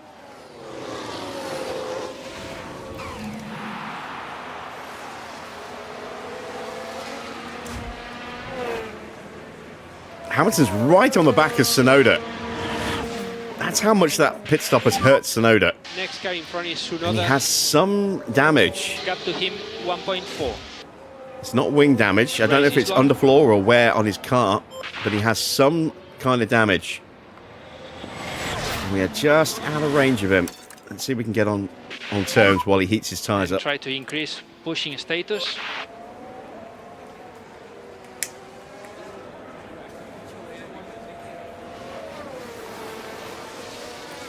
I don't have much battery left, but we'll use what we've got.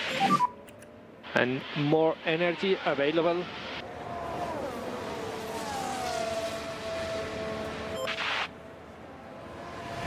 Let's see if we can just drift into slipstream range. I don't really want to push the tyres any harder than this now. Not with that blistering pace we set on the outlaps. Here comes Carlos. Have we done enough to jump Carlos? Stroll comes in as well. Look at the cluster of cars fighting behind him. That's Lindblad, Leclerc, Bearman and Bottas. Tsunoda. Gap to him 1.7. Right, let's concentrate. Medium tyres. Gets out before Stroll comes through, so he doesn't get held there.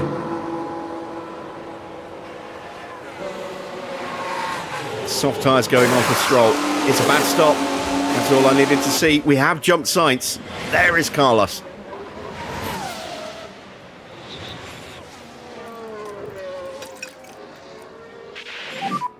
And easy on the front tires. And we've gone from being 6 seconds behind him to 4 seconds ahead of him. Charge button on. That's the power of the undercut.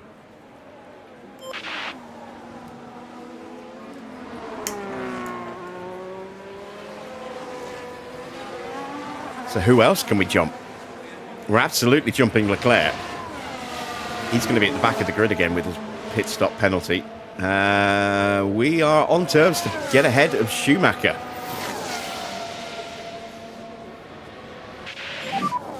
Next car in front will be Tsunoda. Gap to him 2.0.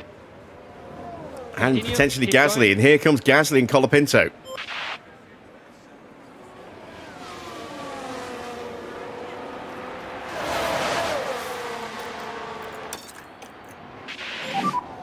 And tires are good to push. Lindblad coming in as well.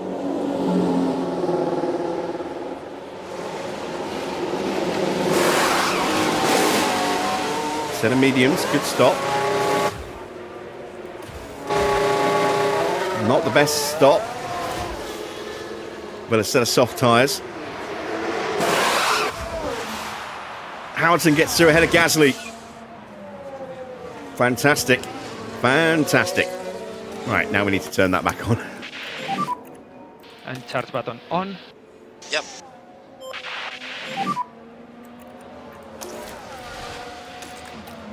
Understood. Charge button on. Charge button on. So Lindblad is at the back now. So we're almost on terms to jump George Russell. We're certainly lapping a lot quicker than George right now.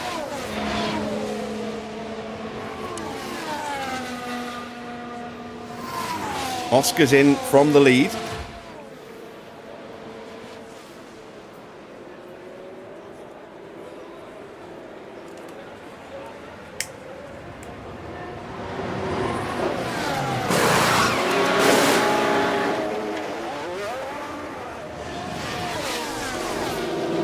Is he going to feed out?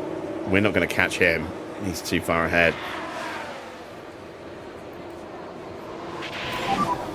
Next car in front is Tsunoda. Save some wear in the tyres if we can. Continue like this. He will get out ahead of his teammate. And we need to increase tire saving. And we are potentially... Bortoletto, is he pushing forward or is he slowing down? I don't know, but he could potentially hold up George for us here. Perez could potentially hold him up as well. We're still lapping quicker. Not by a lot at the moment.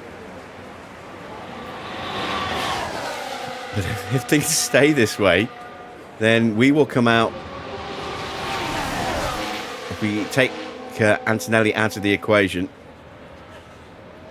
So P1, P2, P3, P4, and net P5, potentially. Potentially.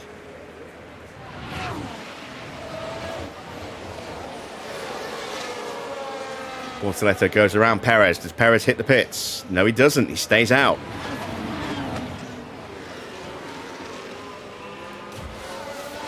And George stays behind.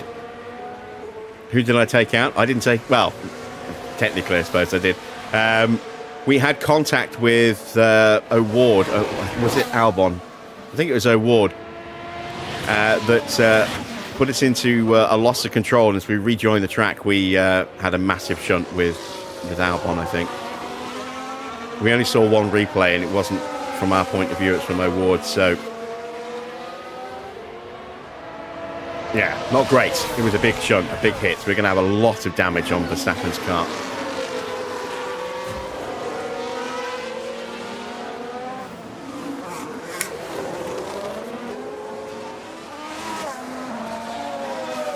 I hope it hasn't killed his engine. The last thing I need is another expensive engine purchase this season. It was a real pain for us last year. I don't want to have to do it again this year. Colapinto is absolutely going to be a threat to us, but he's putting pressure on Gasly at the moment, which is helping keep Gasly just out of striking range.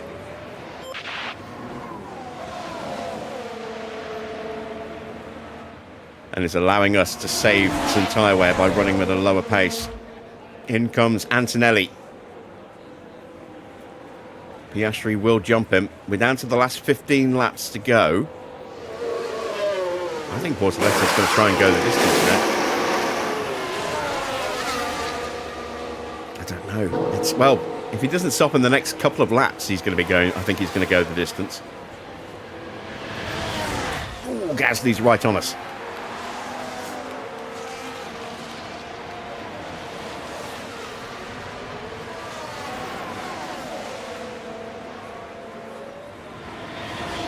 And we're closing back in on Tsunoda because he's stuck behind Bottas, Bearman and Leclerc. We're going to be catching them up pretty quickly because we're lapping nearly 2 seconds quicker than them.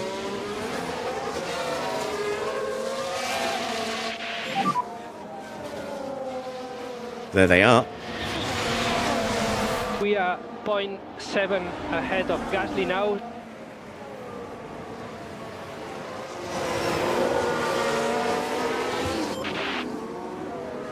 I'm wondering how many of those guys are actually going to try and stay out and go the distance.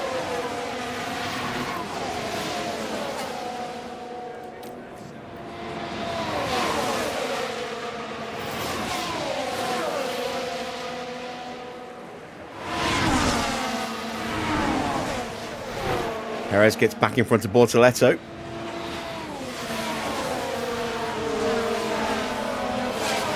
And we're in range.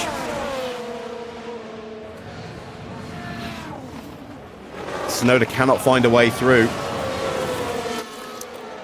Let's use this opportunity to quickly get some battery in the car.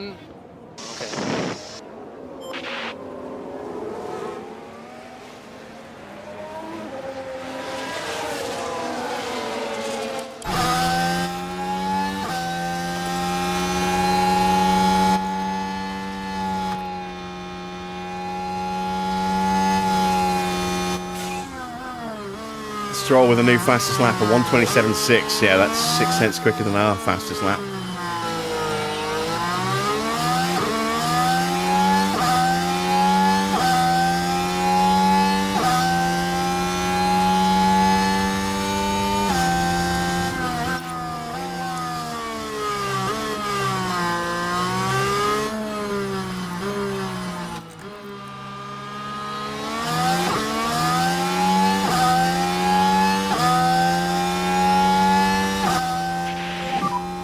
Keep it tidy.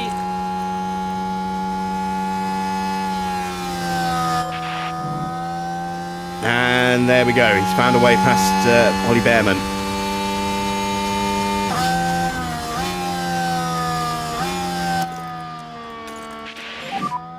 Use the energy.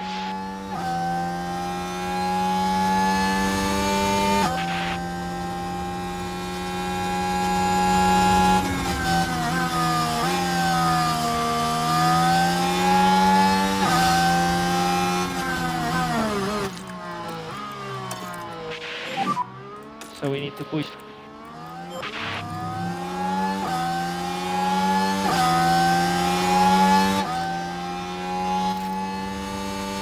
And so have we. Or have we? Oh, he stuck it out around the outside. There we go. Now we'll get through and we'll push him a little wide in the process.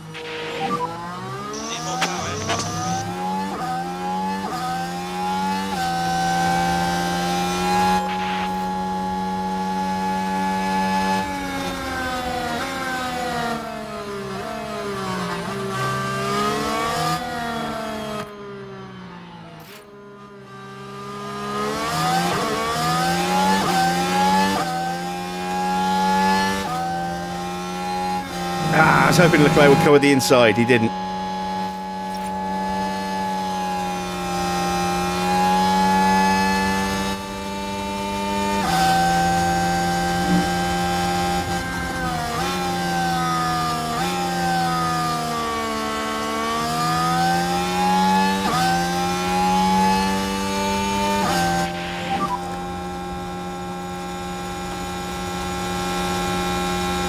Race is long. Beautiful, beautiful. And there goes Bearman into the pits. We just saw him shooting through in the background. At the moment, P11. Gap to Tsunoda in front. Gasly gets through as well.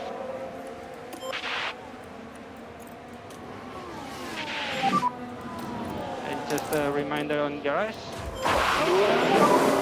So the soft tyres going on for Ollie. On, charge button on. We're up into P11. I think we're going to see some one-stops. Some one-stop attempts. I don't know if that includes Charles Leclerc.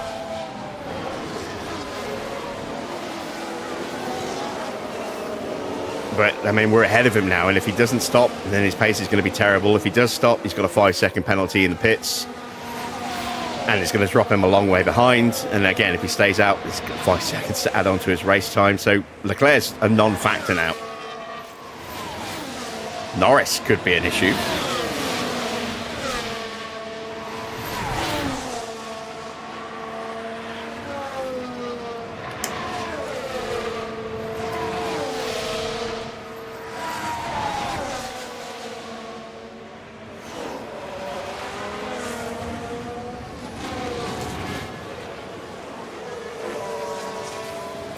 We're out of spare fuel.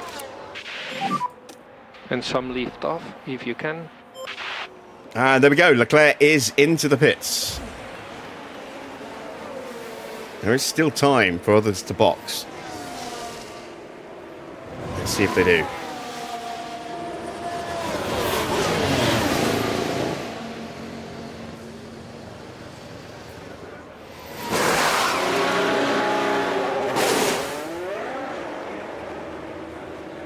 Leclerc in such a hurry, didn't even wait for his wheels to be tightened there.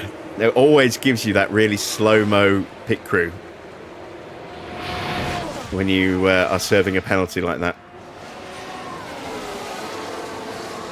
sometimes the mechanics just about get the wheels attached before they drive out. Sometimes they're just plonked on and they don't even get the wheel guns anywhere close, like we just saw with Leclerc.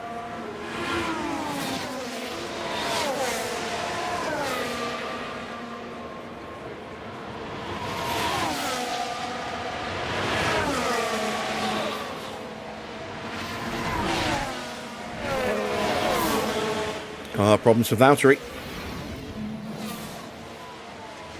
I lost the gears shift.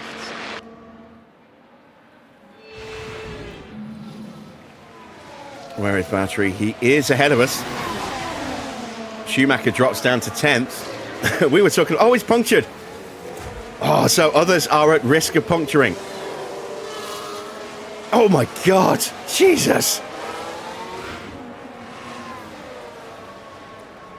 I thought we just slammed into the back of him at full speed then. Oh my God, heart attack. Next car in front, It completely Tsunoda. screwed over See Gasly. what happened. Watch Now, this. we're with Lewis Hamilton here. The opportunity begging to be taken. Jeez. Oof. And that's 10th place and up into the points. Scared the shit out of me there. So if Mick's punctured, that means Russell, Perez, Ocon, Lawson are all going to be kind of walking that tightrope as well. And we still have 10 laps to go. Soft tyres, not the best of stops. Little problem there. But we are in the points. And we could potentially go on for a really good finish if others have some big issues. We're out of range of Gasly again, thankfully, thanks to Mick. He's got Norris in sights, putting some pressure on.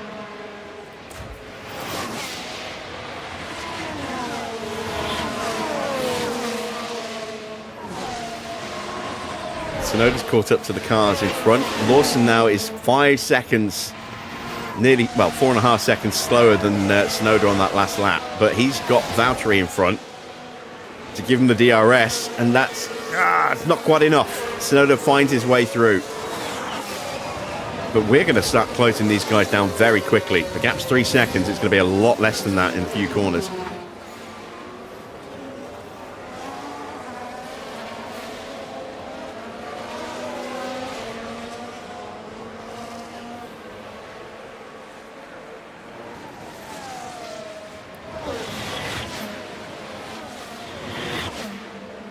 There we go. Just from the line to Village, the opening 3 corners, we took a second out of him. Piastri gets back in front, and he should scamper off into the distance now. Got to him 2.0. Right, let's concentrate. Bortoletto's pace is 1:31.4. That was a defensive lap last lap, so we can't really count that as genuine pace. 1:30.9 for Russell. He's dropped away. Antonelli has got fresh tyres. He'll be able to make that move. Perez, 1:32.0. There's a lot of cars that we can catch and pass before they even hit the pits, if things go our way. Charge on.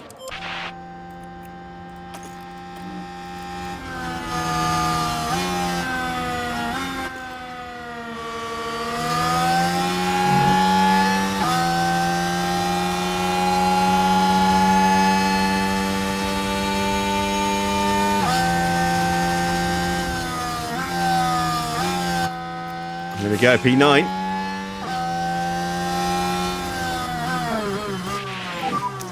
Keep doing the same. Next car in front. Tsunoda has caught the back of Bottas, Ocon and Perez. And charge button on, charge on. And we pulled out a second on Lawson on just the Hamilton straight.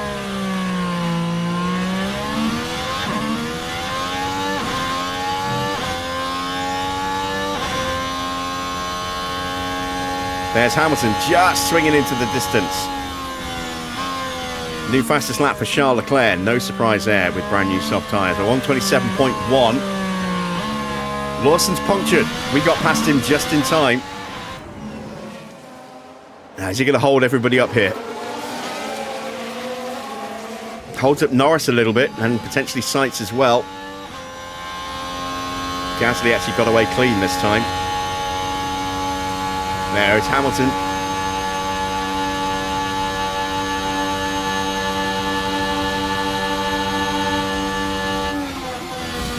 Ah, puncture!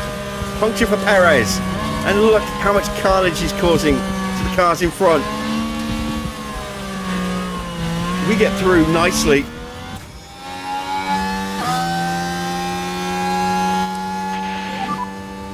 Single yellow. And Leclerc's had a spin as well. Oh my god, it's just a terrible afternoon for Charles. This time spinning at Luffield. No. No. No.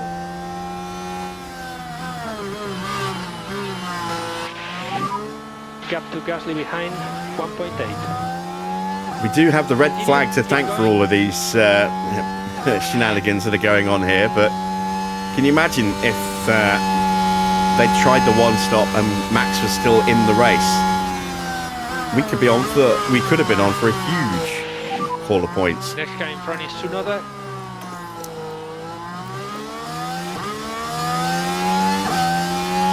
Continue like this. What happened to Max? Contact at Village, which then turned into a little bit of 10-pin bowling, and we were involved in a collision with O'Ward and Albon as we bounced back across the track.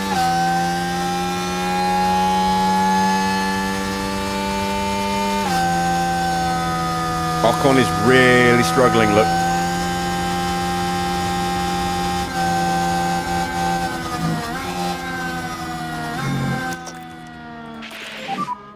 And you can use all the boost back.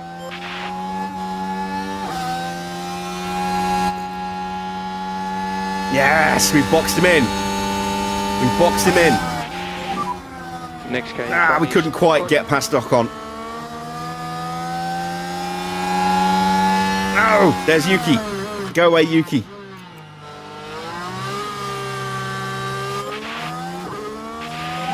Come on, come on, come on, come on. Come on.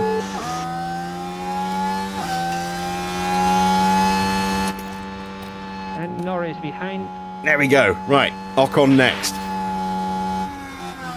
And Ocon's out of DRS range already of Bottas, so we'll be able to go straight onto the back of Valtteri here. And you are doing a really good job. So P7. Ocon. That's a puncture. No lift off. That's a puncture for Ocon. You are doing a good job. Everyone's tyres are going pop.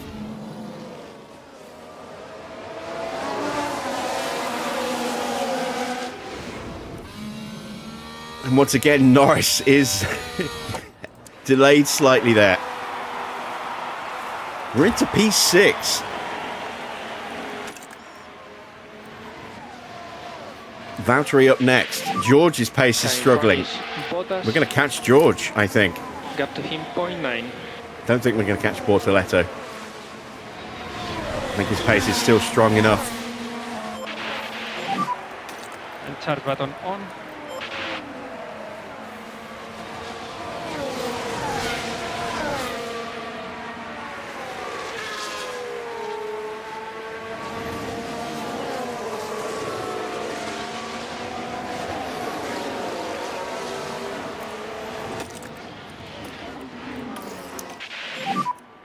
And charge button on, charge button on. What a crazy last 10 laps this has been. And 5 laps to go. We still got 5 laps left.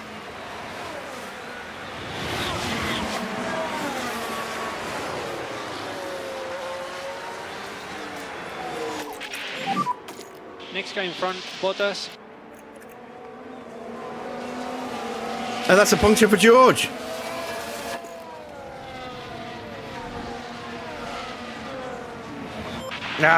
Should have not pulled out for clean air. That cost us.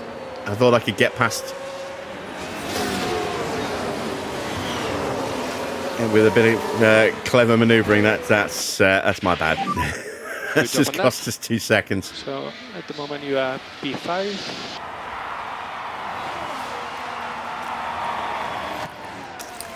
This could be a fantastic result for Hamilton. Well, it's already a fantastic result considering we started P19. On.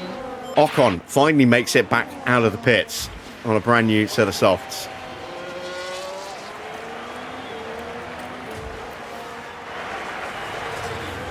Now we can go on the attack again. Is that a terminal fault for Lindblad?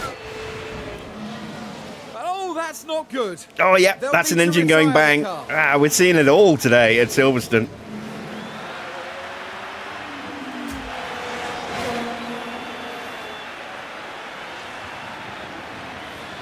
And that'll be him into the pits in a cloud of smoke. Okay, in front, Bottas. That's going to put Sainz into the points. Stroll is within striking distance as well. Stroll could get a point today. 4 laps to go. 4 laps to go. And we are closing down Valtteri. One car stop outside of the track. We are closing down Bortoletto, but I don't know if we're closing down enough. Do we hear anything from Arvid? No. I did think so. I thought we might.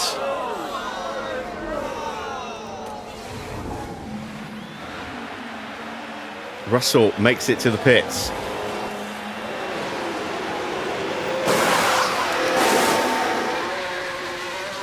He's gone from being on the podium to at the back of the grid.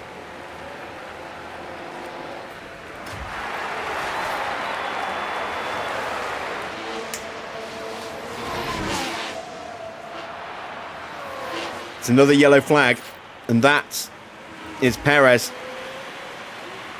Either a spin or a lockup at Brooklands. It's a spin. Yep.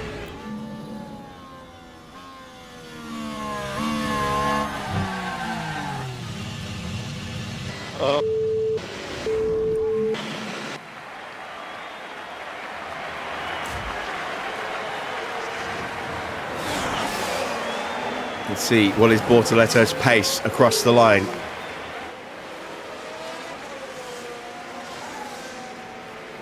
$131, 128.6, and a 128.7. Valtteri's just a little bit quicker than us at the moment, but we are closing in on Bortoletto. Bottas will be on him very soon. He's 2.7 seconds quicker on that last lap. We were about 2.6 seconds quicker. There he is. There's Bortoletto right in the distance. And we have closed the gap slightly to Valtteri. We've got enough tyres to get through. We're okay on fuel. We've got some battery, but not a huge amount. Could we get a Hamilton podium here?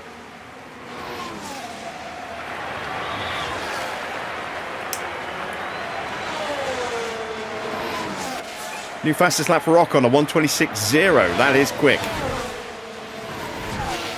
What's the lap record around here? 126.4. So we've got a new lap record. Gasly set that record last year.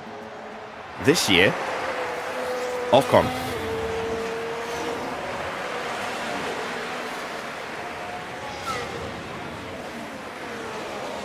Two laps to go. We are almost in range of Valtteri. Valtteri's within 2 seconds of Bortoletto. Bortoletto did a 132.0. 2 laps to go. Understood. We took 3.3 seconds out of him on that lap. We're less than 3 seconds behind him, and we've got 2 laps to go, but we have to get past Valtteri first.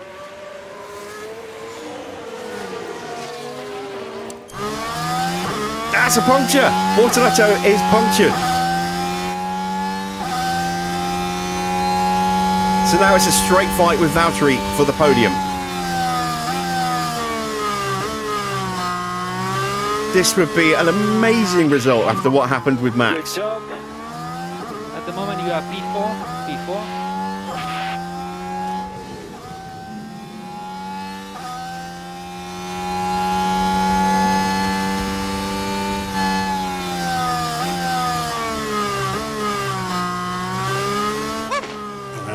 Our first whoop of the day.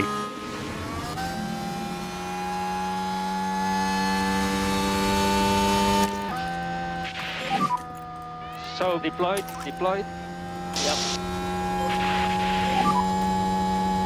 So much speed. So much overspeed. Can we get him? Can we get him into Stoke?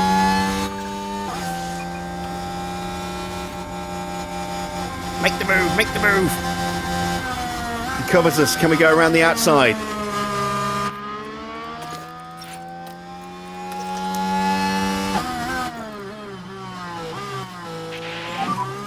Charge button on.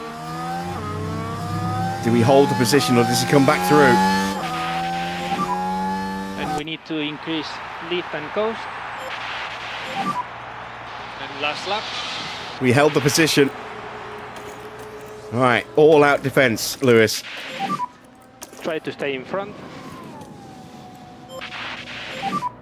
Use DRS.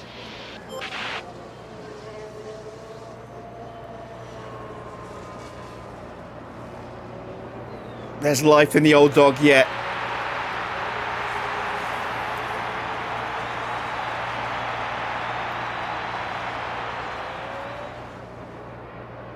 This has probably been Hamilton's most impressive drive for us. I know we've had wins, but there was a lot more fortune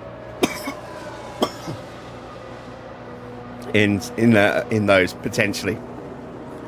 We've had to come from so far back, and yeah, we've had some fortune with punctures, but this is a circuit where I thought we were going to get absolutely creamed on pace, and here we are, pushing towards the line for a podium. Piastri has done it. Oscar's going to take He's the got win from Antonelli. We are miles behind them, Piastri.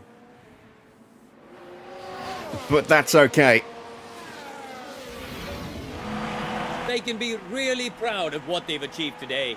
A result like that doesn't just fall into your lap.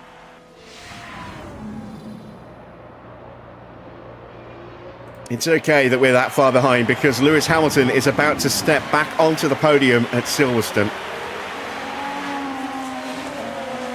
What a drive from P19. And checkered flag. It's a shame we had to lose Max, but we have capitalised on the safety car red flag situation fantastically. We're still going to be in debt after this Grand Prix. We're going to pick up 15 points. Hopefully that's enough for the board to actually be happy despite one car not finishing. And it's a huge chunk of points as well. Ferrari picking up 3 points today. No points for Williams. So we will stretch our lead over those teams in the constructors as well. Especially when you factor in the 2 points that Max got in the sprint. 17 points for us this weekend. And I think just those 3 points there for Ferrari. I don't remember them getting points in the sprint. Williams haven't scored any points at all this weekend.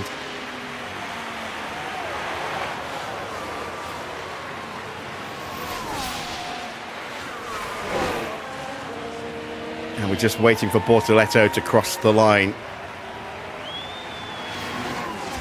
With that puncture, there he is. Let's head to the podium.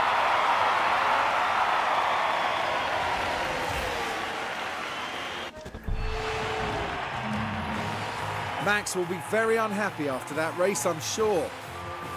They'll be very disappointed to have had their race end early. No driver wants that to happen, but now they just have to look forward. And Lewis Hamilton takes to the podium once more, adding yet another trophy to his legacy. And that's podium number 2, down to the hard work of the driver and the whole team, of course.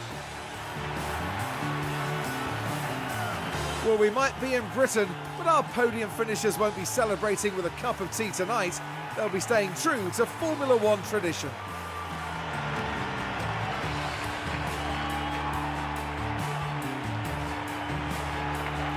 Well, Karun, how do you think they'll be feeling in the team garage at the end of that?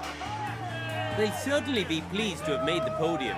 A job well done for sure. And here in Silverstone, the weekend now draws to a close. For the next round, Formula One won't be straying too far. We'll be heading to the dunes of Zandvoort and the lightning speed of the Dutch Grand Prix.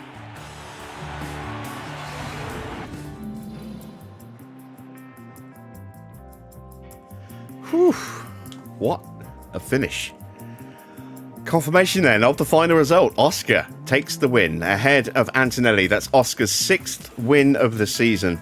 And with George not even finishing in the top 10, he is going to really start to build a nice little lead now at the top of the standings. Hamilton up 16 places to take 3rd place. Valtteri couldn't quite hang on in the end. He gained 8 places, and Gasly gained 13, so it's still a really strong afternoon for TGR. You can see they are picking up 22 points just from this Grand Prix, and potentially more from the sprint, I don't remember. Then it's Tsunoda ahead of Lando Norris. Colapinto, Sainz up 11 places to take a couple of points there, and Bearman getting the final point for Ferrari as well. A little bit further down, we have Stroll in 11th place ahead of Schumacher. Leclerc down into 13th place in the end. Horrible weekend for him. Sergio Perez in 14th place, 15th for Liam Lawson, 16th for Russell, 17th for Ocon, 18th for Bortoletto, 19th for Lindblad, 20th for Max, 21st for Albon, and 22nd for O'Ward. Those 4 failing to finish. A collision taking all 3 of these out, which brought out the red flag, and Arvin's engine just letting go with about 5, 6, 7 laps to go. Into the driver's standings then. Oscar now has a 32-point lead over George with 26 points across the weekend. He got 1 in the sprint. George rescues 8 points thanks to winning the sprint.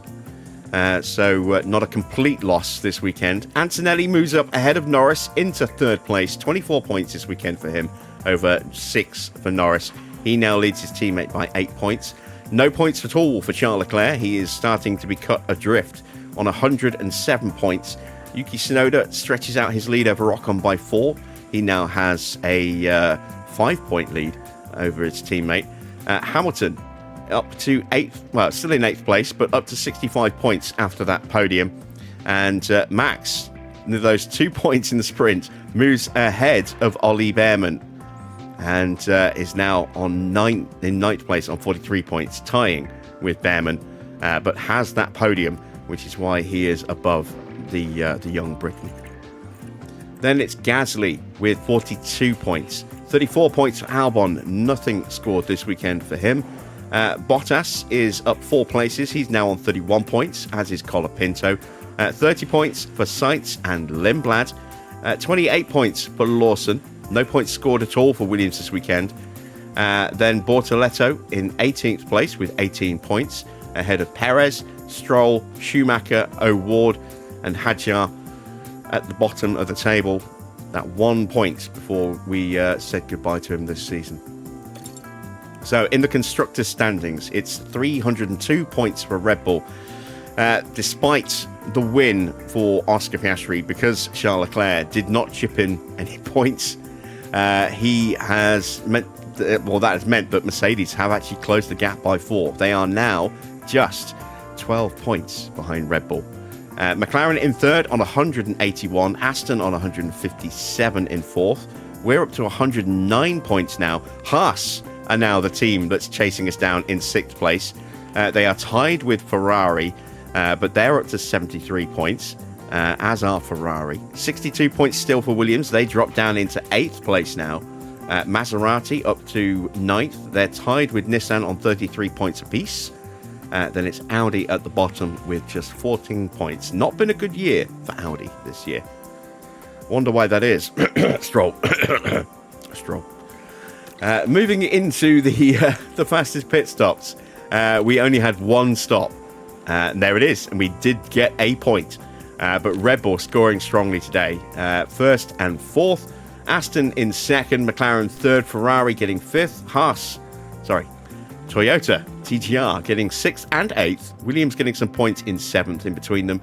And Aston also picking up a couple of points here as well. But no points for Nissan, which is good for us. So the standings look like this.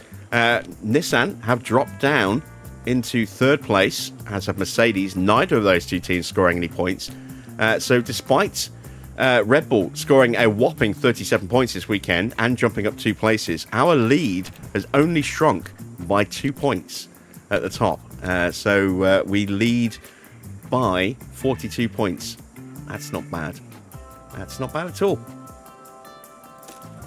And then we see no pit stops for Max, just the one stop for Hamilton, because the first tyre change was made under the red flag.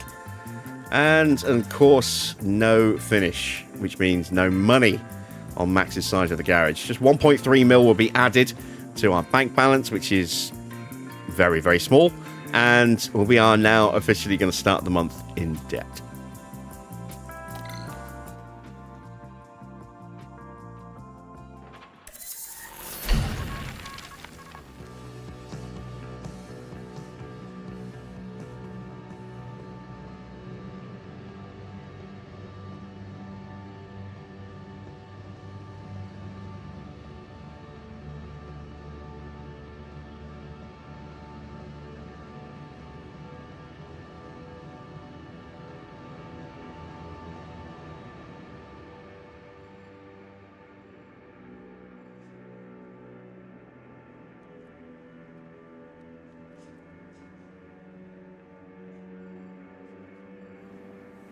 All right, our front wing project is done.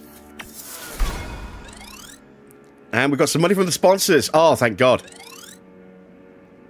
3.987 mil. I forgot it was going to be this way. I thought it was the next Grand Prix where it would drop.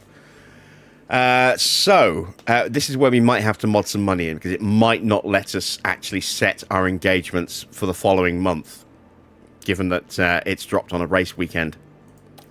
We did get an extra 300 grand for guided tours, so we'll have a little bit of cash, but not much.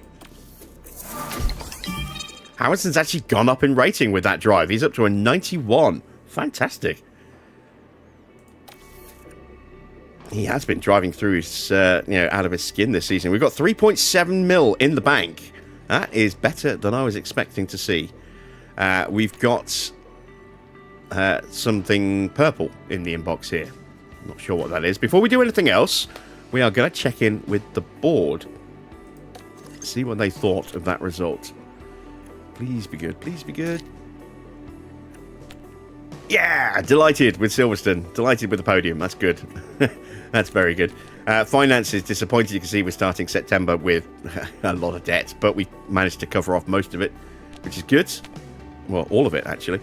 So we're still at medium confidence. We're still on target with our current objective. We're now 7 of 12 on the long-term objective, so our chances of actually knocking this out have increased.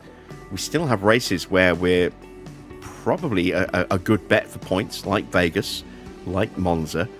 A few other tracks where we're going to have a chance. We might do it. We've got 5 that we need to score points in, 9 races remaining. So we have 4 mulligans still, which is nice. Right, let's take a look at the inbox. New ATR period. That's handy that we've just got some cash. So, wind tunnel concerns. It's now fixed. No signs of structural damage. We can now start doing projects again. That's good. Front wing research is done. We'll ignore that because it's always wrong. We'll ignore that because we're not in debt anymore. We've got some scouting reports back. Let's see what Piotr's looking like. Not amazing. Marketability of a 54.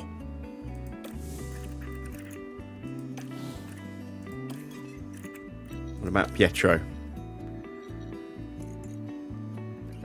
Stats aren't too bad. His current salary is 2 mil. It's a little too high.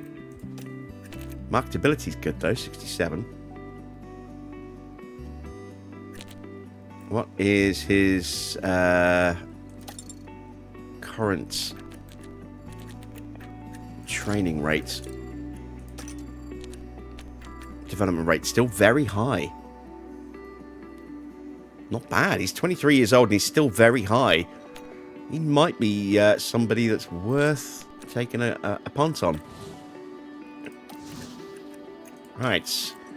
Now comes the scary bit. Let's see how bad the damage is to the car. This is not going to be pleasant reading. Oh, it's not. It's not good at all. We lost an underfloor, which we knew about. We broke that in practice. But we've also lost a chassis, a front wing, a rear wing, and a suspension. The engine's taken some damage. He was 70-something, I think about 75%-ish, just around the 75% mark going into this Grand Prix. So that's taken a whack, quite a big whack. ERS is taken a small whack, but it's still okay. Gearbox has taken a huge hit.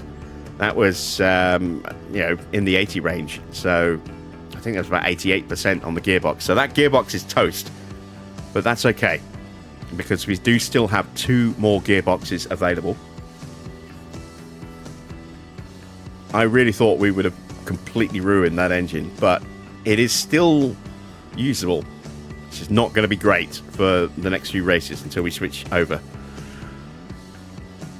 That saves me a little bit of cash, I suppose. So let's see if we can fix the car. Still have a spare chassis. Still has spare wings.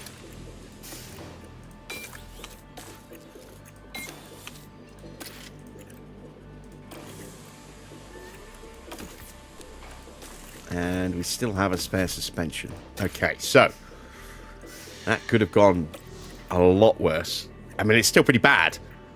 It's still pretty bad, but it could have been a lot worse. Right, let's get into the manufacturing and get that new side pod doubled up. So that we'll have one for Max and then a spare. He won't have it in time for Zandvoort, but nothing we can do about that. We've got 2.8 mil. We need to get a new research project done. I'm not entirely sure where we are with research, so we're going to save. Hit the rolling save that we've got going now. There we go. And then we'll reload.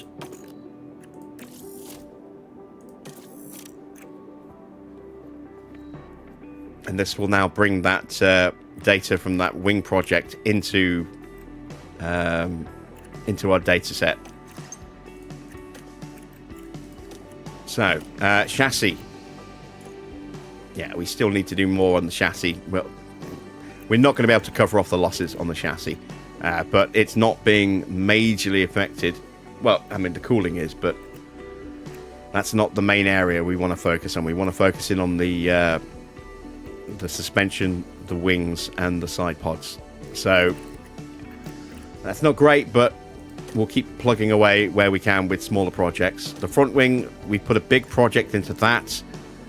It's not enough to completely cover off the airflow losses, but it's not far off. We're going to have to accept that we're going to lose tyre wear this year. But the other teams have got better tyre wear than us, so it will hurt them more than it hurts us. So I'm okay with that. Might bring us back into competitiveness tyre-wise. Our rear wing needs a big project. We haven't done one yet, but the only thing that's really affected is that airflow sensitivity. So we might not put any hours into a rear wing. I don't know. We'll think about that.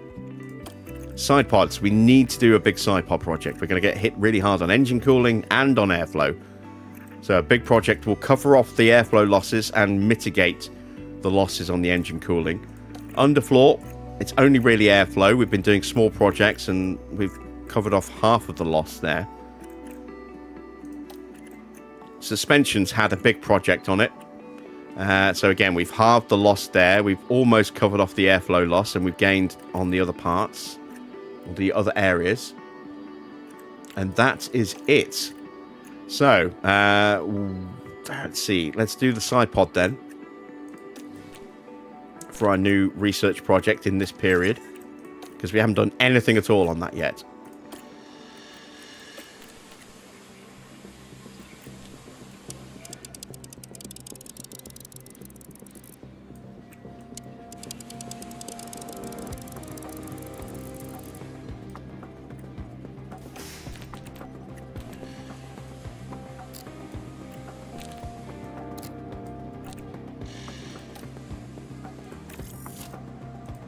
There we go. Right. So we're going to have to wait 6 weeks to see... well, yeah, I'm pretty sure we're not going to get the opportunity. We've got to do our training schedule, and I don't think it's going to give us the opportunity to try and do the sponsor stuff because it needed to have happened there, and we were busy on a race. A little bit of a crowded schedule coming up. We're straight into Zandvoort in a couple of days. Then we've got a week's break before we then go to another back-to-back, Hungary and Spa. Then we have a nice little break until we go to a triple header, Monza, straight to Miami, then Canada. And then we've got another 3-week break until we go to Vegas and then Mexico and then Brazil. So yeah, the second half of this season's schedule is very congested compared to the first half. And when are we actually finishing the season? Middle of December. That's really late. Really late. Alright, let's do our training. Strip all of the training out. I'm going to be at 28%, 19, 10, 1, 0. So I can get a day, I think, in. If we go with something like car building. That's too much. Okay, so let's make that a morning then of gym training. And then when we come out, we'll go with a day of car building. I'm not going to get much training in at all this month with, 4 Grand Prix effectively in the month.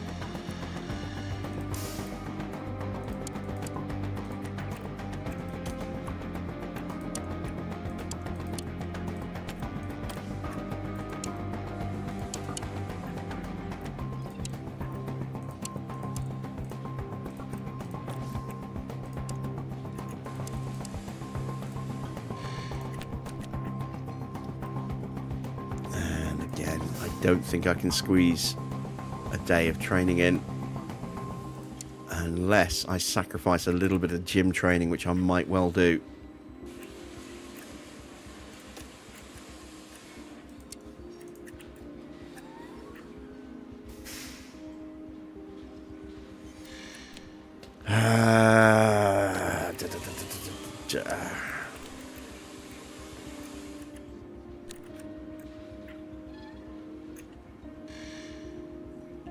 Yeah, we'll do that.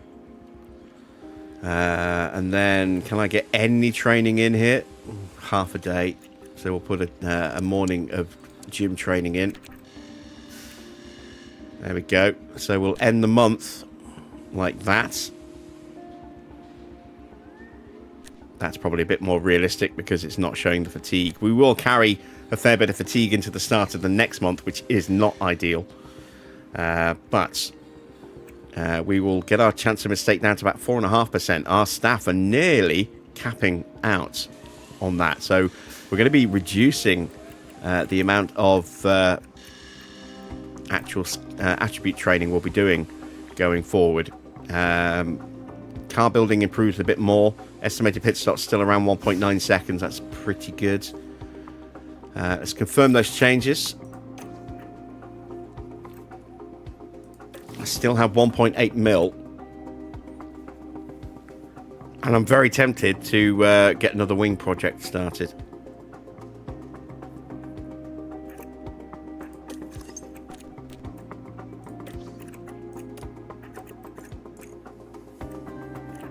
Another wing project would get our airflow sensitivity losses covered.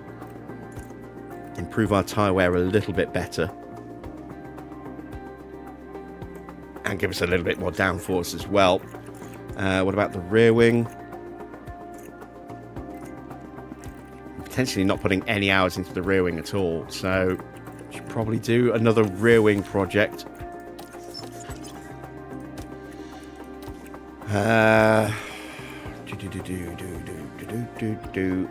Yeah, let's do rear wing.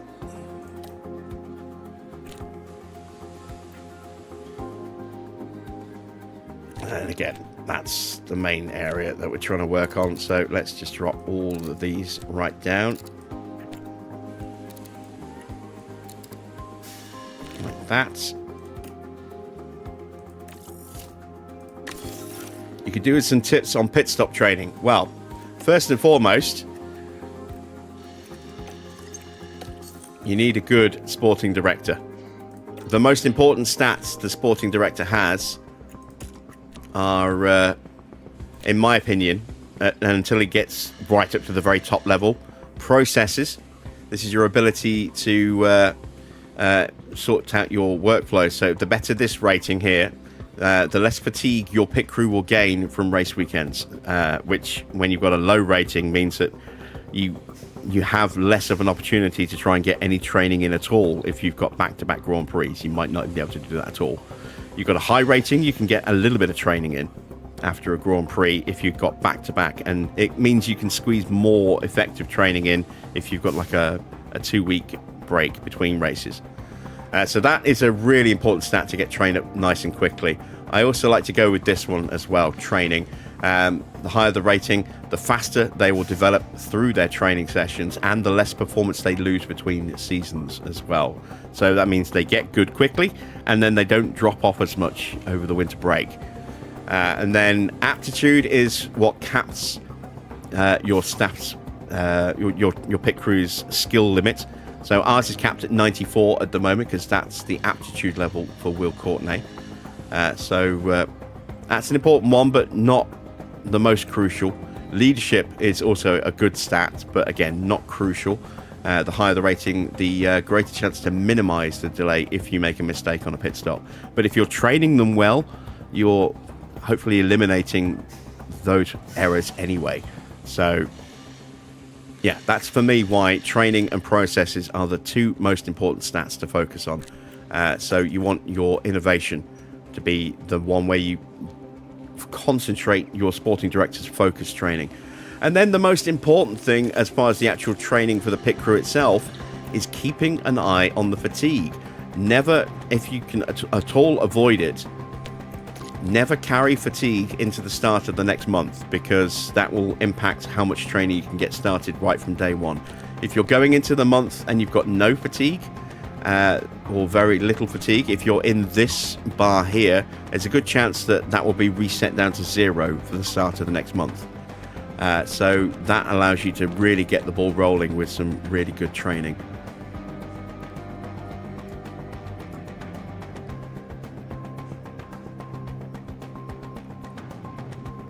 One other thing I would suggest as well, you can kind of ignore car building in Season 1 and potentially Season 2 as well.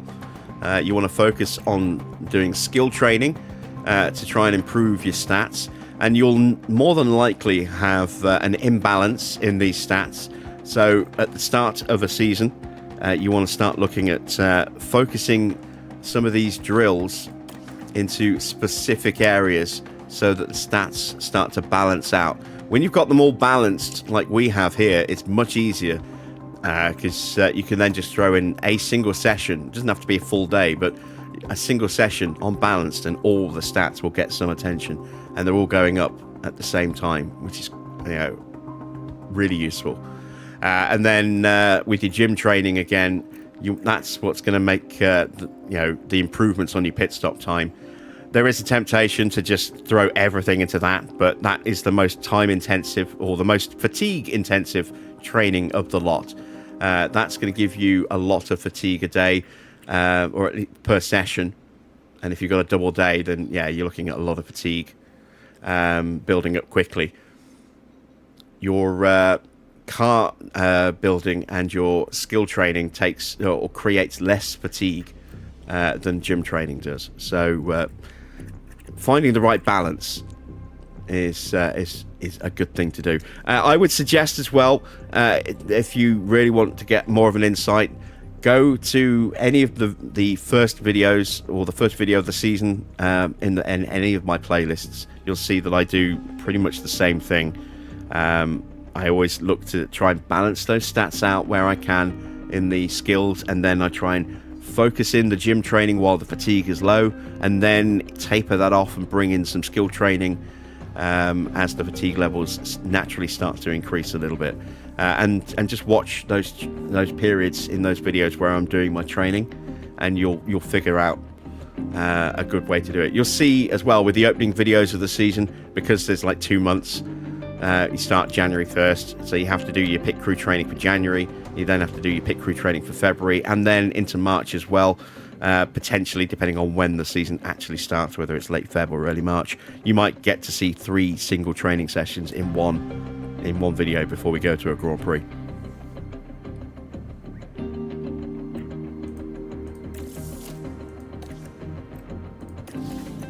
Right, what is left? We've got 58 grand left. That's not enough to do anything at all. What is the email that we've missed? There we go. August in Formula 1. What's everyone else up to? A new underfloor, and apparently really, really strong. So Audi have got a good underfloor, and they're working on a new front wing. They are having a terrible season right now. Williams in a bit of a rut at the moment. They've had 2 races in a row with no points at all, which is good for us. I'm not going to complain about that whatsoever. These are the current standings. They see Red Bull top, Mercedes 16 points behind, McLaren a long way back in 3rd. There's us in 5th. These are 2 days late. The standings here are wrong. We've had a Grand Prix since then. These are the standings. So here we are in 5th. 109 points. TGR now up into 6th place, ahead of Ferrari and Williams. So these are the 3 teams that we need to be keeping an eye on, because they're the ones that are likely to try and wrestle 5th place away from us. Maserati and Nissan, I'm not worried about them. They are now considerably farther behind. And Audi, yeah, having a terrible start to the year. Right, let's advance the last 2 days. Last 4 days. Helipad refurb is done just in time for the next Grand Prix.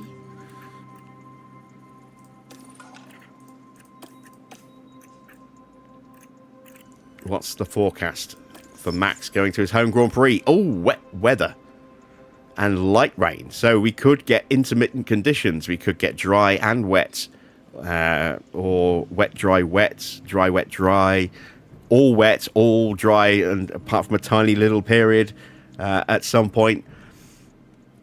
And potentially a wet quali as well. So, yeah, this could be a really good Grand Prix weekend for us, given if it is going to be conditions that keep fluctuating between wet and dry.